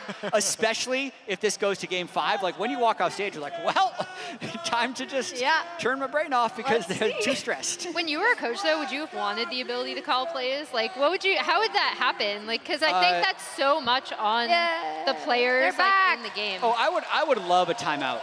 Because occasionally during scrims, you can call timeouts. It kind of pisses off the other team, but you just say it's a bug or something. Just to, like, 1 or 2 minutes, like, remind people what the focus is. Because you can totally lose focus within a game. But you obviously can't do that in games like this. Yeah. I mean, if it's paused. I mean, only. Or refocus. No communication from the coaches to the team. But the teams themselves and the veteran leadership, maybe from someone like Caps, could have a big influence. Yeah, it's interesting because it's been brought up a lot of times. If you could have someone, a 6th person, talking in real time to the teams, but it would completely That's totally different. It would Yeah. completely change. And it is a huge discussion that we're not going to embark on right now because we're getting back into the game. Quick shot, finally. Thank you so much. Thank you very much. London, we are back in game. It's 7 minutes on the clock. If you have just joined us, thank you for your patience. Thank you for bearing with us. I will say as well, on behalf of me personally, I appreciate that boo when the pause came in was because there was a pause. We're all heated. We want the action to continue. Nobody in London would be booing BLG, right? Right? No, I'm not asking for it, you fools. I'm not asking for it. We're here to cheer and support to play good League of Legends. Importantly, the kill that was secured was not removed. And while we do not have details right now, I want to emphasize, I want to make it clear. Players should and must always pause if they think a bug happens or something goes wrong. Is exactly what happened, and we're now back into the game. Right, let's take stock of this. Chronicler, it is still 2 kills to 0. 1 for Caps, 1 for Hans Sama, and it's still a small gold lead in favor of G2. And we are going to have to see BLG actually be able to fight back in some of these skirmishes. This have been mostly individual picks, combined with a nice play on the top side of the map. But this first Herald fight, pivotal for BLG. Let's see if they're going to be able to achieve much here. G2 already moving in. Mickey's there. Well, there's the engager. Gao goes with a glacial path forward. Ring of Frost goes down. Mickey's the first to fall. Kill secured by Shun's Viego. The Herald down to 1,400 hit points. Ons arrive to the fray. The ebb, the flow, the Aqua Prison, and BLG, they pick up the skirmish. Well, thank you. Very clear answer. BLG was aware of the fact that they needed to win that skirmish, and they did decisively. Shigao does get caught. He does get caught. Caps goes all out. The prison throws him in the air, and Yagao escapes with his life. Caps unable to secure that kill, and BLG, they get the 500 gold lead. Still though, nicely done by Caps, because that is a flash, a heal gone from On, and also a flash from Yagao, so that helps a little bit with making you feel less bad about what just happened, because BLG got the kills on Viego that they so desperately need, and immediately throws down the Herald mid. All right, very quickly as the engage now goes forward, Elk will be dropped. Hans Sama and Mickey find that kill. I think I have the briefest of moments. I do want to just have one final update on this. We've got the ruling. At around 6 minutes 40, BLG pause reporting a potential bug impacting On's ability to utilize his biscuits. League officials attempted to resolve the bug through multiple avenues, including the chrono break. The issue is not resolved, but League officials have determined that we will play on. And I do think it is crucial from my perspective. I want to empathize with the players, but I don't think biscuits have had a tangible impact in what that bottom lane has happened and how things have played out. Exactly, Shun had overextended, he got caught. Now Elk overextends that bot lane in the 2v1. He ends up going down. Caps, though, doesn't have control over mid. BLG moving down with Bin. They want to try and contest here. We want to go back to what happened in the previous skirmish. Because of the Elk play bot side, we didn't get to see a replay of it. The initial few seconds are the most important. If BLG get a kill, you are not going to win the fight, right? Especially this early on, you need to make sure that you deny the resets and that neither Yagao nor Shun is able to set up, because otherwise, even with G2 having Mickey there, you're not going to be able to take it out. No, and of course, in terms of Mickey and Hans Sama, this time around, 2 kills up. It's a gold advantage to Hans Sama on the Aphelios. Those early levels, those early trades, and that early gank from Yike working out. Shun, appreciating that, and instantly jumping onto Mickey. The Unbreakable buys so much time. Maybe Quickshot does cast a curse that bottom lane. Heartbreak forward. Again, Moonlight Vigil's on cooldown. Cleanse used. Flash needed, yep. Hans Sama continues to run for his life and holds on to that flash. While all that pressure was happening in the middle lane, Broken Blade on that Jace, reminder that he lane swapped from earlier on, is continuing to push forward and now will be met by Bid. You're starting to get control over this bottom side, though, as you can see Elk with those turret plates going to get his answer back for a lot of what Hans Sama picked up in the early stages. Still Broken Blade, getting pushing mid, getting shoved, Capped on this top side. It's a lot more about the solo laners here for G2. How much can they do as Caps? Oh, nicely done, managing to escape. Frozen Prison was locked down, and I think the footwork there helping him get to safety. Manages to stay alive as the wave was cleared out. Caps looking pretty comfortable on this Consante and applying pressure to BLG. Importantly as well, as long as Shun isn't there, a lot of the effective gold from BLG isn't there, right? A lot of the power. If with all 3 kills being on this Cassante, picked up a very early Divine Sunderer as well. G2 still is very much in a position where they can pick fights on the rest of the map. The 2v2 from Aphelios and Braum, as we have already seen, very, very strong. And I am very happy to see G2 keep the pressure here on BLG, because even though BLG won that one skirmish, you know, threw down a Herald, picked up a Drake, it's not enough. They need to, in my opinion, snowball more if they really want to take control of the game. And of course, will they be able to do it? That's the question. We're 3 minutes from that Drake, 2 minutes from the next Herald. Caps and Yagao have been trading in that top lane. Keeping an eye on the CS numbers as well, still pretty even as far as those solo laners are concerned, despite the movements. You can see there once again, Bin may be able to catch out. No, Caps will be able to complete it. And that means Broken Blade on that Jace continues to pressure forward. Teleport into this bottom lane. Yeah, they want to try and make a play happen. Yikes, they too. Yikes, they too, Dagda. I don't know if they can get in here, though. This is the thing. They need to try and crash the wave. Shun going to try and match Yike off to the side. The TP from Broken Blade as well. TP top. He's going top. Broken Blade's going to be catching Bin. There's a 3 versus 3 for now, 4 versus 4 potential. The Dragon is up in only 2 minutes' time, and they're fighting for Scuttle Crab. G2 Esports, they went fishing for an opportunity. They were unable to find one. They really wanted to try and get the dive onto Elkanon and just massively put the spot lane behind, but they don't get the chance. The Mickey stepping up does need to back away. There's a lot of damage that can come out from on an Elk, but still G2, you can see finally in these games, they're the ones that are trying to be more proactive in the early stages. Importantly there as well is that with Caps using the TP, so Yagao switching to the heal, trying to get to the play. As a result, wasn't really able to get any lead in mid. So even though the teleport was invested, didn't end up costing too much in terms of CS or presence on the map. Well, listen, this game is definitely as close as it can be. In contrast to many of the previous games, Hansama and Mickey stealing away that Aphelios. The Braum is doing a lot of work.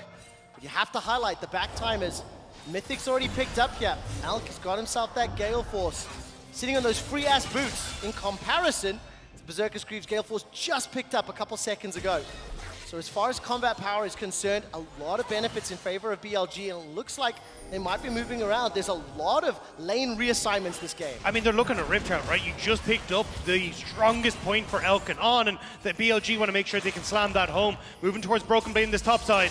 Blades the target. Will be caught inside the tomb. Vin continues to chase, fires out the needlework. One last frost shot will secure it.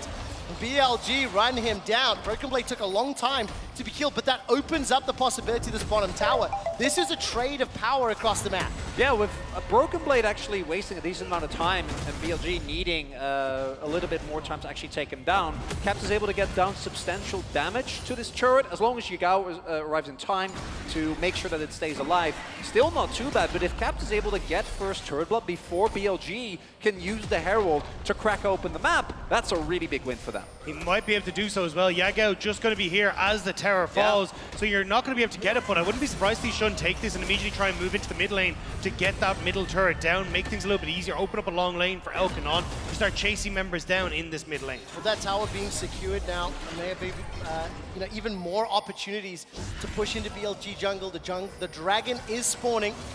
BLG 3 members stacking towards the middle lane. Rift Herald instantly dropped again. That's both of them pretty quickly thrown down and will allow the reposition. Caps is already in the river. Broken Blade used that teleport just a little bit ago. Red-White has just timed out before the Dragon fight.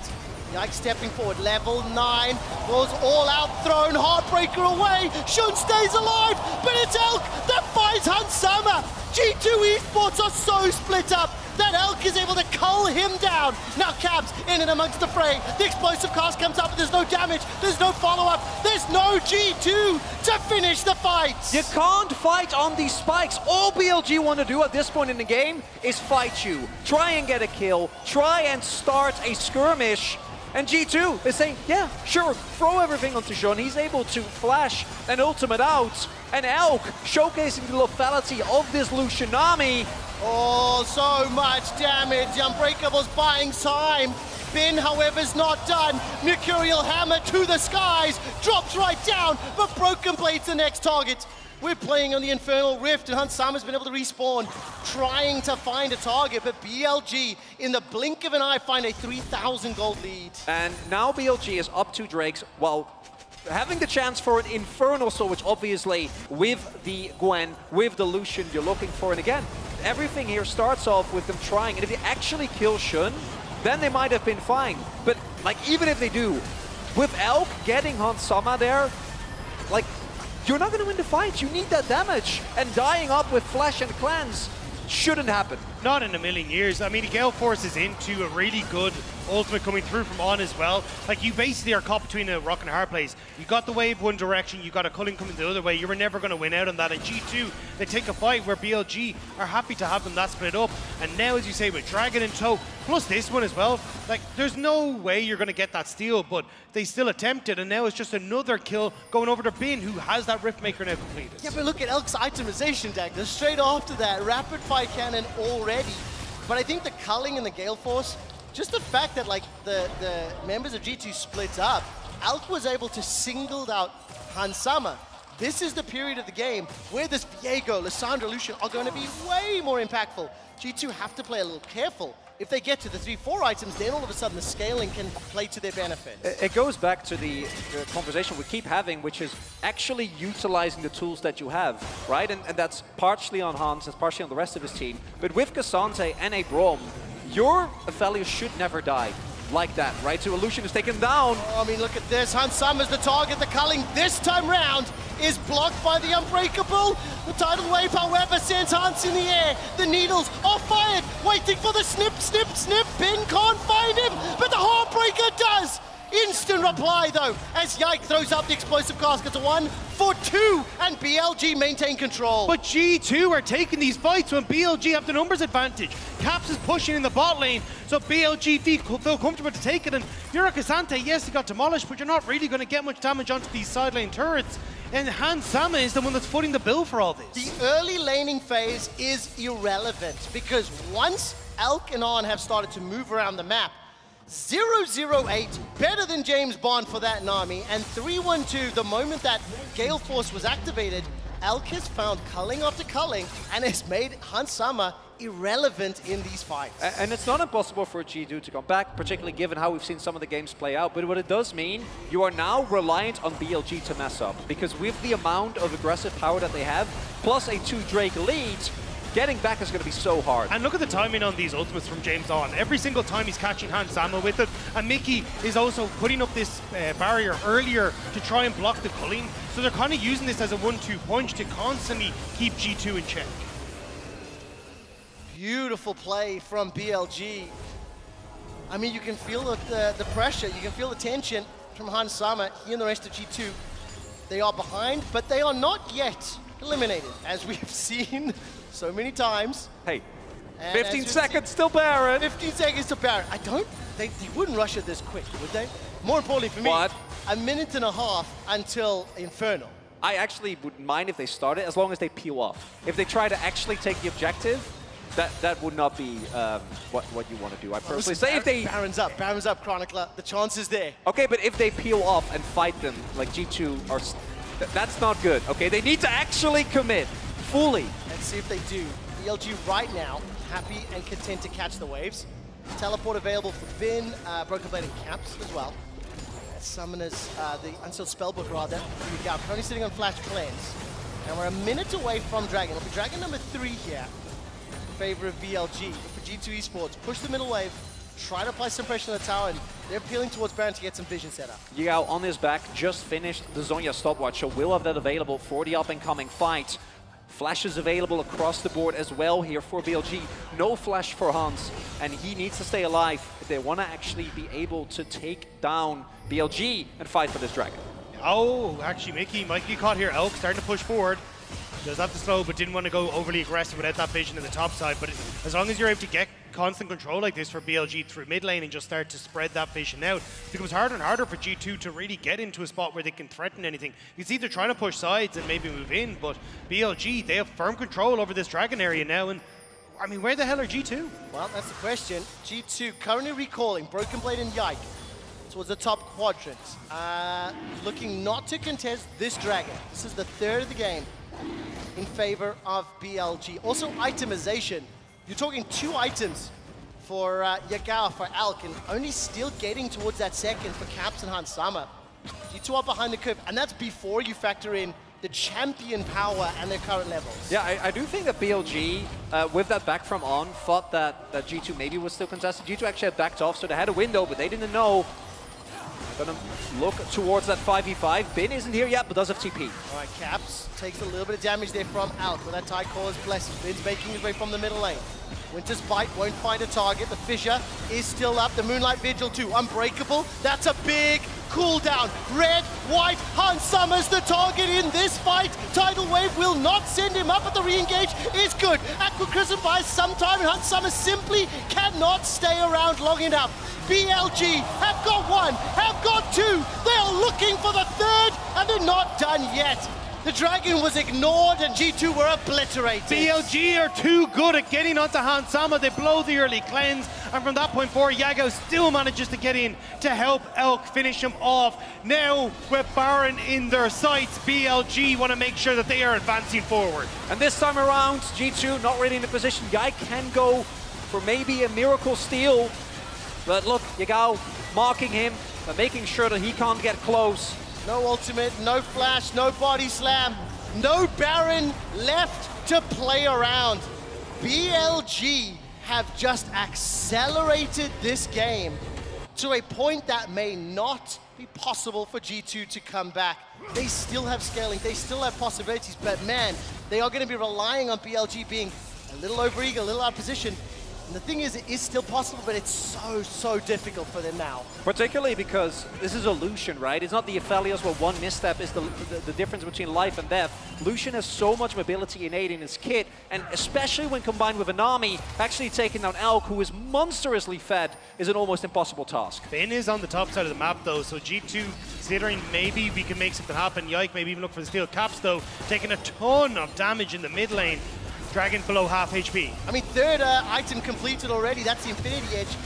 Teleport being channeled here from Bin. That will at least get one of those cooldowns available. Caps, the next target of Elk. 3 items completed, 4, 1, and 4. 0, 0, 11. That Nami behind him involved in 11 of the 13 kills. BLG now, once again, continuing the pressure. Caps is the target. He's caught out. He's rooted in place. Blade of the Rune King comes out and Elk is unstoppable. Caps just gets punished for recalling around the corner. He should never have been there. You know that BLG want to try and use this Baron buff to take towers, and he just gets completely caught out. Even when you look at the bottom side, Broken Blade and Yike were there. No one was here to defend that, so Caps knew he was going to be out on his own, and they were already gifting the tower. That quicker reset was going to give him nothing. Additionally, Bin has gone for the Nashors, right? So no one in the game can deal with this Gwen in a 1v1. So getting the TP, really, it's a small victory, but as long as Bin can match, the rest of the team is winning so insanely hard because they need to send multiple people just to deal with him. And this is why BLG have been so capable of playing around this Lucian Nami, even just domestically as well. They've been so good at making sure they can play for these early skirmishes, get the early towers, start to put the pressure down. Even though they weren't actually that far ahead coming out of the laning phase, it was just the fact that they were able to find these skirmishes so consistently, play around their vision, look for early dragons, and now it's G2 who's paying for those mistakes. And this is a heartbreaking turn of events because the first 7 minutes of this game looked good. Yike was everywhere, and that Lucian Nami didn't get a chance to be unlocked. The problem is the following 17 minutes have been all BLG. They've moved around the map more effectively. They've utilized that Lucian way more effectively. And because of the power spike of their composition, G2 are now 7,000 gold down. They are down 3,500 gold to this Red Bull Baron power play. And while they still have their base to fall back to, the opportunities to claw back this 8,000 gold deficit are becoming slimmer and slimmer. And the kicker, in 3 minutes, it's Infernal Soul, right? And as if there isn't enough blow potential, BLG's composition, I would say on an even state, relies on getting a pick. They already have more than enough gold for that, but the moment that Infernal Soul comes through, a single dash forward from Elk combined with a proc from On and a W is going to chunk out everyone on G2. And we've already seen it happen to Caps, who in theory is a tanky member on this team. Yeah, so it's not going to get any better. And BLG, they are well aware of that. Bin now taking bot lane turret. He's opted in towards the Nashor's Tooth, so definitely something that can do a lot of damage when left alone with these towers. So you've got Yaga who's pushing in the top lane. He'll have his TP up in just a few moments for that Dragon. And G2, they're trying to group as this 3 to 4 man unit, see if they can maybe pick people off. Even Broken Blade and Yike trying to play towards one side, but BLG just aren't giving them that opportunity to come back into it. They're aware of what happened the last time G2 got that moment against Elk. And listen, it is going to be a big, big fight. G2 Esports with one potential last shot remaining.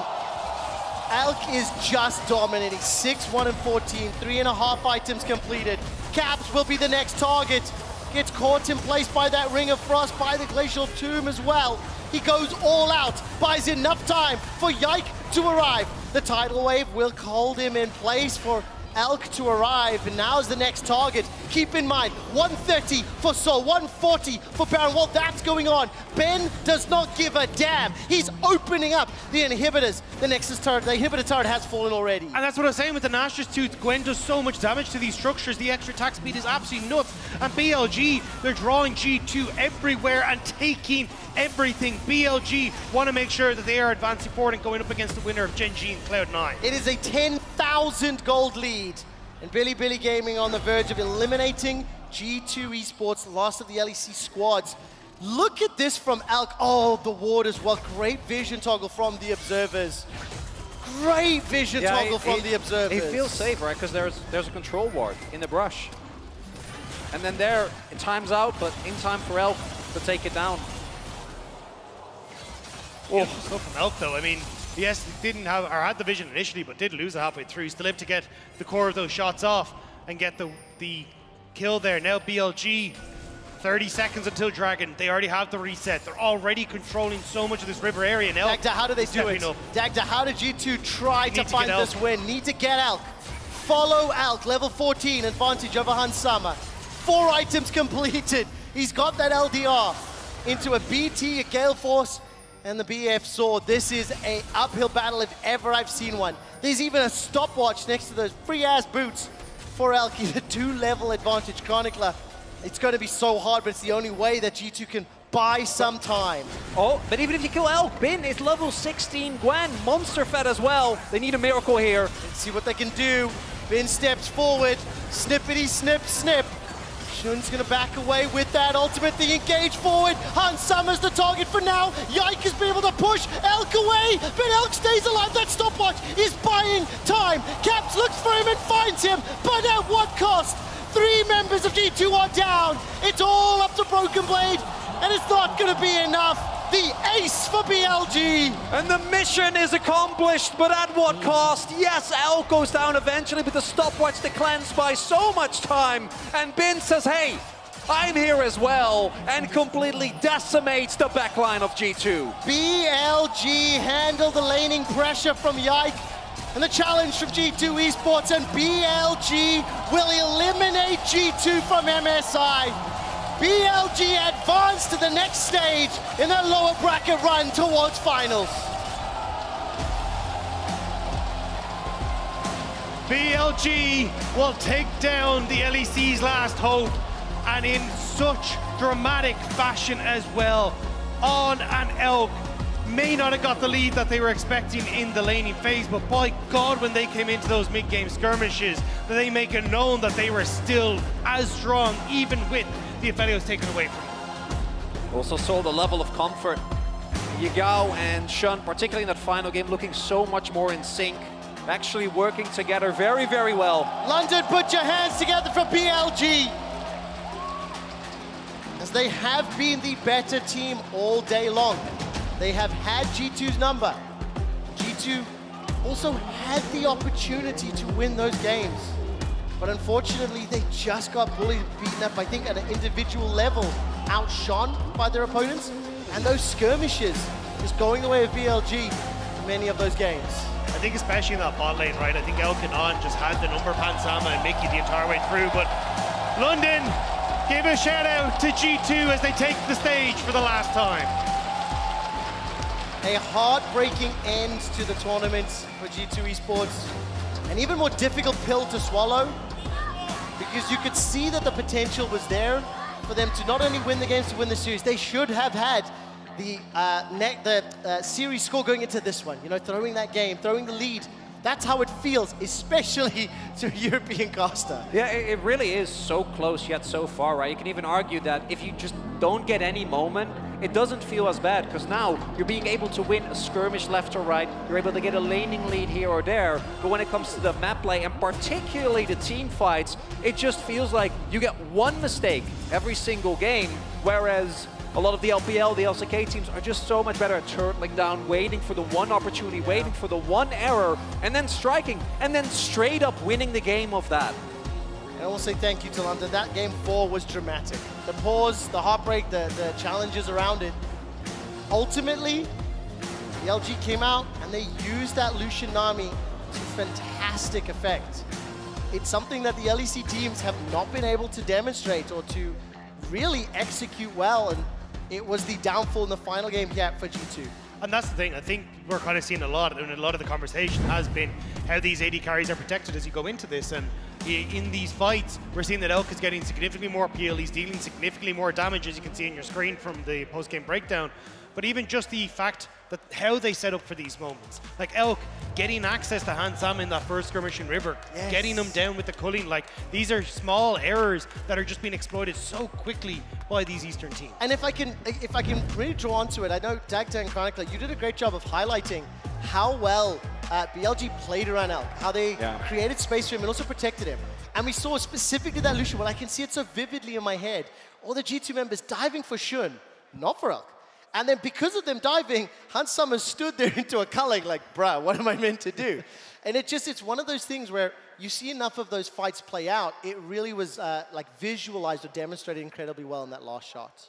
Just makes it so hard because you feel like you got to do something as well, right? Because if you don't try to take agency, if you don't try to make proactive plays, you're also going to be in trouble as, what do you even say? Yeah, right? I mean, look at this, like that. Broken Blade sitting down, tough end to the tournament, especially for the player. In my eyes, was the most impressive of G2, the most consistent. I think close second was Yike. Yeah, I think Yike was absolutely incredible. And I mean, the first time on an international stage, to see him stepping up as well as he did, I think he deserves a ton of praise for G2 throughout this.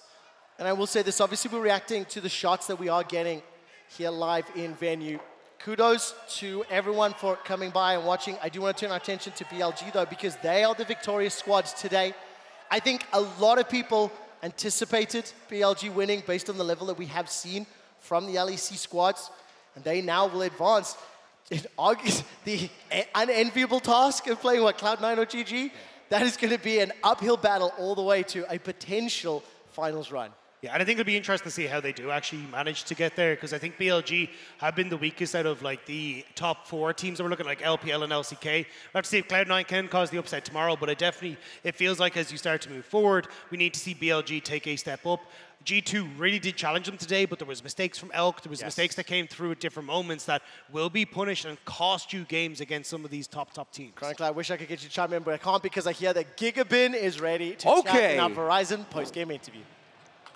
Thank you very much, guys. An absolute dominating performance on the side of BLG in this last game. And Bin, thank you so much for joining me after this one. It was really different compared to the rest of the series. A lot of back and forth during the first game. This one was such a stomp. Explain to me why this game went that way. 首先，恭喜你们，今天是很漂亮赢下了比赛。不过呢，其实纵观今天的一个系列赛，特别是前3把，特别是第1局，感觉好像打的是有来有回的，但是最后1局是属于你们的一边倒的局势。所以说，为什么第4局可以以这样的一种很强势的面貌赢下来呢？首先我觉得 GTU 今天打得非常好吧，然后也是没有想到他们是这么强。然后虽然说我们前3把打得有来有回了，但是我觉得。 我们最后一把，因为我们是接了先锋团嘛，所以我觉得这个很关键。我们前几把其实都没有怎么接先锋团。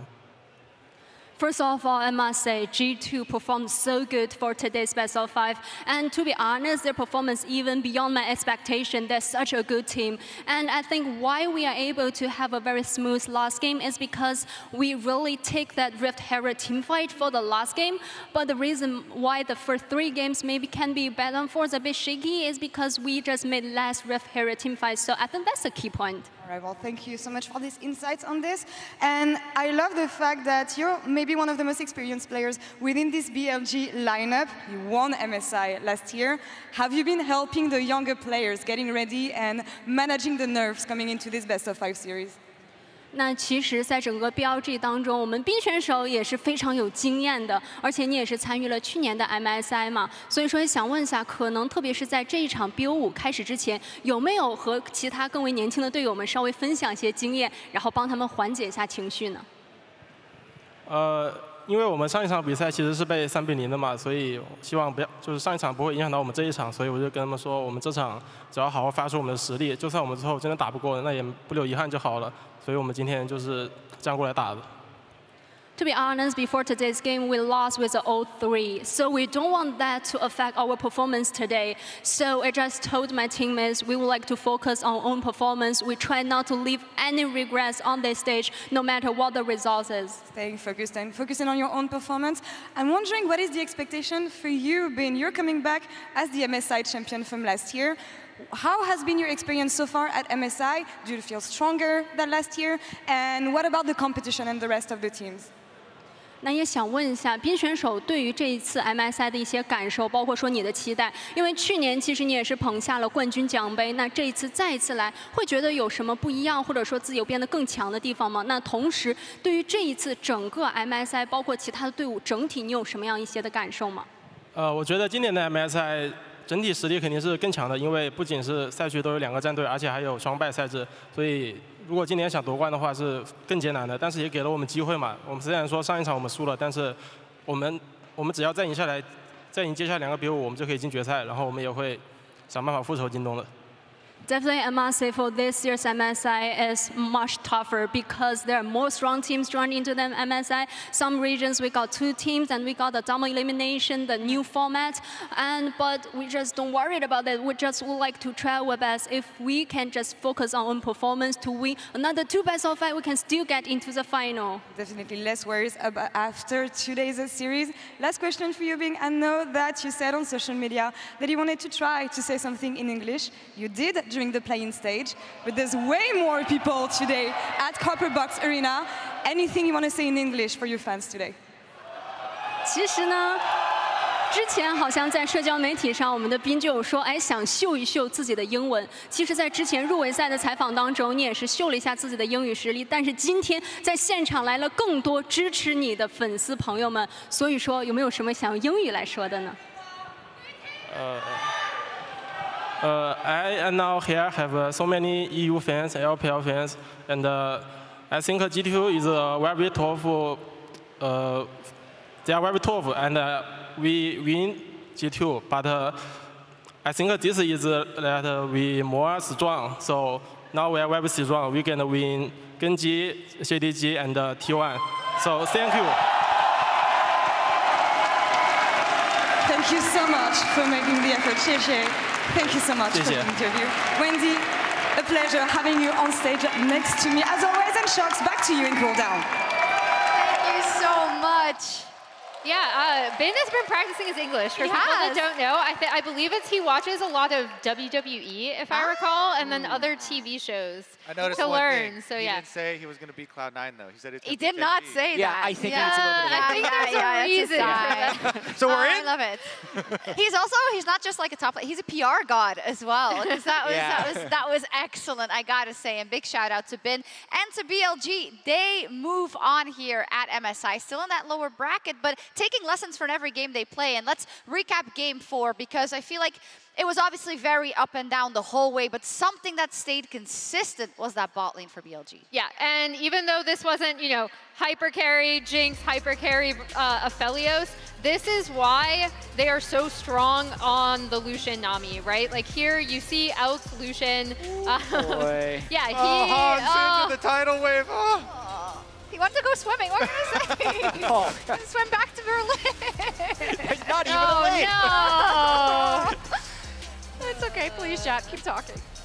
Lucian Nami's good. Yeah. It was a point I had before the series. It was banned by GDG in game 1 of the BLG JDG series. So it's probably his strongest thing. Like, on one hand, they forced G2 to push them off the Aphelios. On the other hand, that's exactly what they wanted. They wanted an easy angle to pick Lucian Nami. They got it and they won. Yeah, and it's really cool to see Elk pop off in these team fights. When I was talking about their Lucian Nami, Yike actually did a pretty good job trying to focus down on that bot side in the early game, but it was the mid game, right? It was, as Ben said in the interview, the Rift Herald fight. It was then all of the Drake stacking they were able to do. And they were able to just rotate Elk around either for skirmishes or to take turrets. And that is also the power of the Lucian in this game. Yeah, we see that, of course, G2 absolutely crushed. We saw Isma Romain and Broken Blade, who's probably, of course, taking this to heart very, very much. Because I feel, well, with everyone else, of course, but he probably felt with the picks that he was showing and with the play that he wanted to show, that he probably wanted to show just a little bit more, but they just ran into a very strong team fighting BLG. They did, and it's also going to be a little while until he wants to watch this series again, because there's a lot of things that could have happened a little bit differently in this series that I think could have had G2 winning it. And I kind of, if I'm trying to see what Broken Blade is feeling in that moment, he's like, I could have done this one little thing. Hans could have flashed the charm in game 3, right? There's a couple little things. And it's an elimination game, so it's even harder to then watch us be like, BLG did all these great things, and Lucian Nami, and they're so good. He's like, that could have been us. Yeah. Right? Like, that absolutely could have been G2 with a few things being different. But the fact of the matter is, it's not a best of one. You actually have time to rectify your play, and if you can't get it done in a best of 5, you just don't deserve to go on, and that's the reality of our game. I did really like the respect that Ben was giving them, though, talking about G2 being a strong team and showing up here because, yeah, the Western teams have been considered underdogs the whole time, and this was a pretty strong showing. I mean, for a neutral, it was probably extremely fun to watch. And for Elk, it was probably fun to play, except for that oopsie, but it didn't matter in the end. Our 1+ player of the series is Elk, and continuously surprising people, I think, throughout this year's particularly, Emily. Yeah, just to remind people a little bit of Elk's story, he has tried to get to the international stage with Team WE for years. I think a lot of people kind of just thought he was washed as going on BLG. They were like, Elk, not really a player who's going to carry you to an international tournament. But at this tournament, we've seen him really step up. And again, I know the casters reiterate it. We've been reiterating it on the desk. It's how you play around that carry so they can perform doing damage from the backline. And that's what you saw from BLG today. Yep, they did that masterfully. And it was the expectation that it would be like that. But I think what also struck me is when we saw the post-game breakdown and kind of the goal difference over time in that game 4, when there were times in the series when G2 was able to get on the front foot and accrue an advantage for themselves. But there's such a big difference between how BLG drove those games home in comparison to those. Yeah, an average damage per minute, 900. If you remember, one of his games, I think, was 1,200 on the Aphelios. And he did end up just under 40% of his team's total damage. Yeah, and their whole draft is revolving around getting the bottom lane duo. You know, first the Aphelios Lulu, then the backup for the Lucian Nami. And he's really played with so much confidence. So much so that despite even the one Gale Force little bit of a throw one, he still gets the player of this series because that featured matchup between him and Hansama was what determined these games. Correctly featured. We were talking about did it. Hans had some big moments. He had some blunders as well. It was so much about the AD carries. We were talking about, oh, maybe we do Bin versus Broken Blade. Maybe that's something we're like, it should be something different. I think it was Emily says, we always do top lane. I know it's interesting, but it's going to be about the bot laners. It was an interesting side story up there. Yeah, yeah, you were right. But yeah, I mean, and I think for all the players, of course, that get knocked out, there's all these little things. I think Caps will not be completely happy with what he was able to show in the entirety of MSI, just like the tapering off in domestically. Hansama, who has never played at an MSI, and I think who, with getting back to G2 and finally getting his first title, also wanted to make sure that he could prove that on the international stage. And I think that on top, like compounded with everything, will be difficult. Yike had a great first international tournament, but, you know, it's just like, it's sad. She says with the biggest smile that I've seen. Do you need some help? I got some cope for you. Okay, I'll huff that. I mean, why am I huffing it? They're out. Like, what? They're not going to come back. Caps will be back. Unfortunately. For tomorrow when you join on the Cloud9 train. Yeah, first, though, as G2 Esports is eliminated from MSI 2023, let's hear it one last time from them with Lore and Dylan Falco in the Verizon post-game interview. And we're back here at MSI 2023 after the elimination of G2 Esports. Dylan, thank you so much for taking the time to talk to me today. How do you reflect on this series? I know that you were just mentioning that Game 3 maybe was the most difficult one because you say you should have won this, but yeah, any first impressions on today? Yeah, I think there were 2 games where there was, I guess, a pretty big throw from either side. Game 2 for them and then Game 3 for us. I think we came into the series today really feeling like we were favorites and have a very good chance of winning. I think that being at this tournament for the last 2 weeks, I've never felt playing these Asian teams so much that it was so doable. And I think that really makes this loss hurt a little bit. I can imagine, and also I was just with Ben on stage and he had so much respect for you guys, so much respect for what you achieved, and not that he underestimated you guys, but he was actually surprised that G2 showed that much today. Tell me about the preparation coming into this series, because I know that during trainings things were going well. This is a team that you knew, so what didn't come quite together today, and how did you prep for this series mostly? Yeah, actually we played against BLG quite a bit in the past few weeks, so I think both teams knew a lot about each other's playstyle. I think that we did a very good job of creating some team comps that kind of countered a lot of the champs Bin likes to play, for example. I think in the first 3 games, I think we got that off pretty well. And if the games were reasonable, I think we had a good chance. I think they definitely had a good idea on picking Lushinami in the last game. Just the way the bans were, just so many of the champions that can actually threaten Lushinami were all eliminated. So they saw the opportunity to just pick it really early. And I think that definitely caught us off guard a bit. Any reflections on that run and learnings that are going to help you perform in the LEC that is starting soon, actually? I actually think we learned so much at this tournament. I think the first thing we learned is that we're actually a very strong team and we can take games off of any team in the world. We did it right in both of our best of 5s, and I think we played a lot of very close games. I think we also learned a lot about where our mid game was kind of cracking under pressure. Just little things where if you move the wrong way, macro-wise, these teams will just take a lot on the map, and maybe we're not as decisive. I think we learned a lot about Baron as well.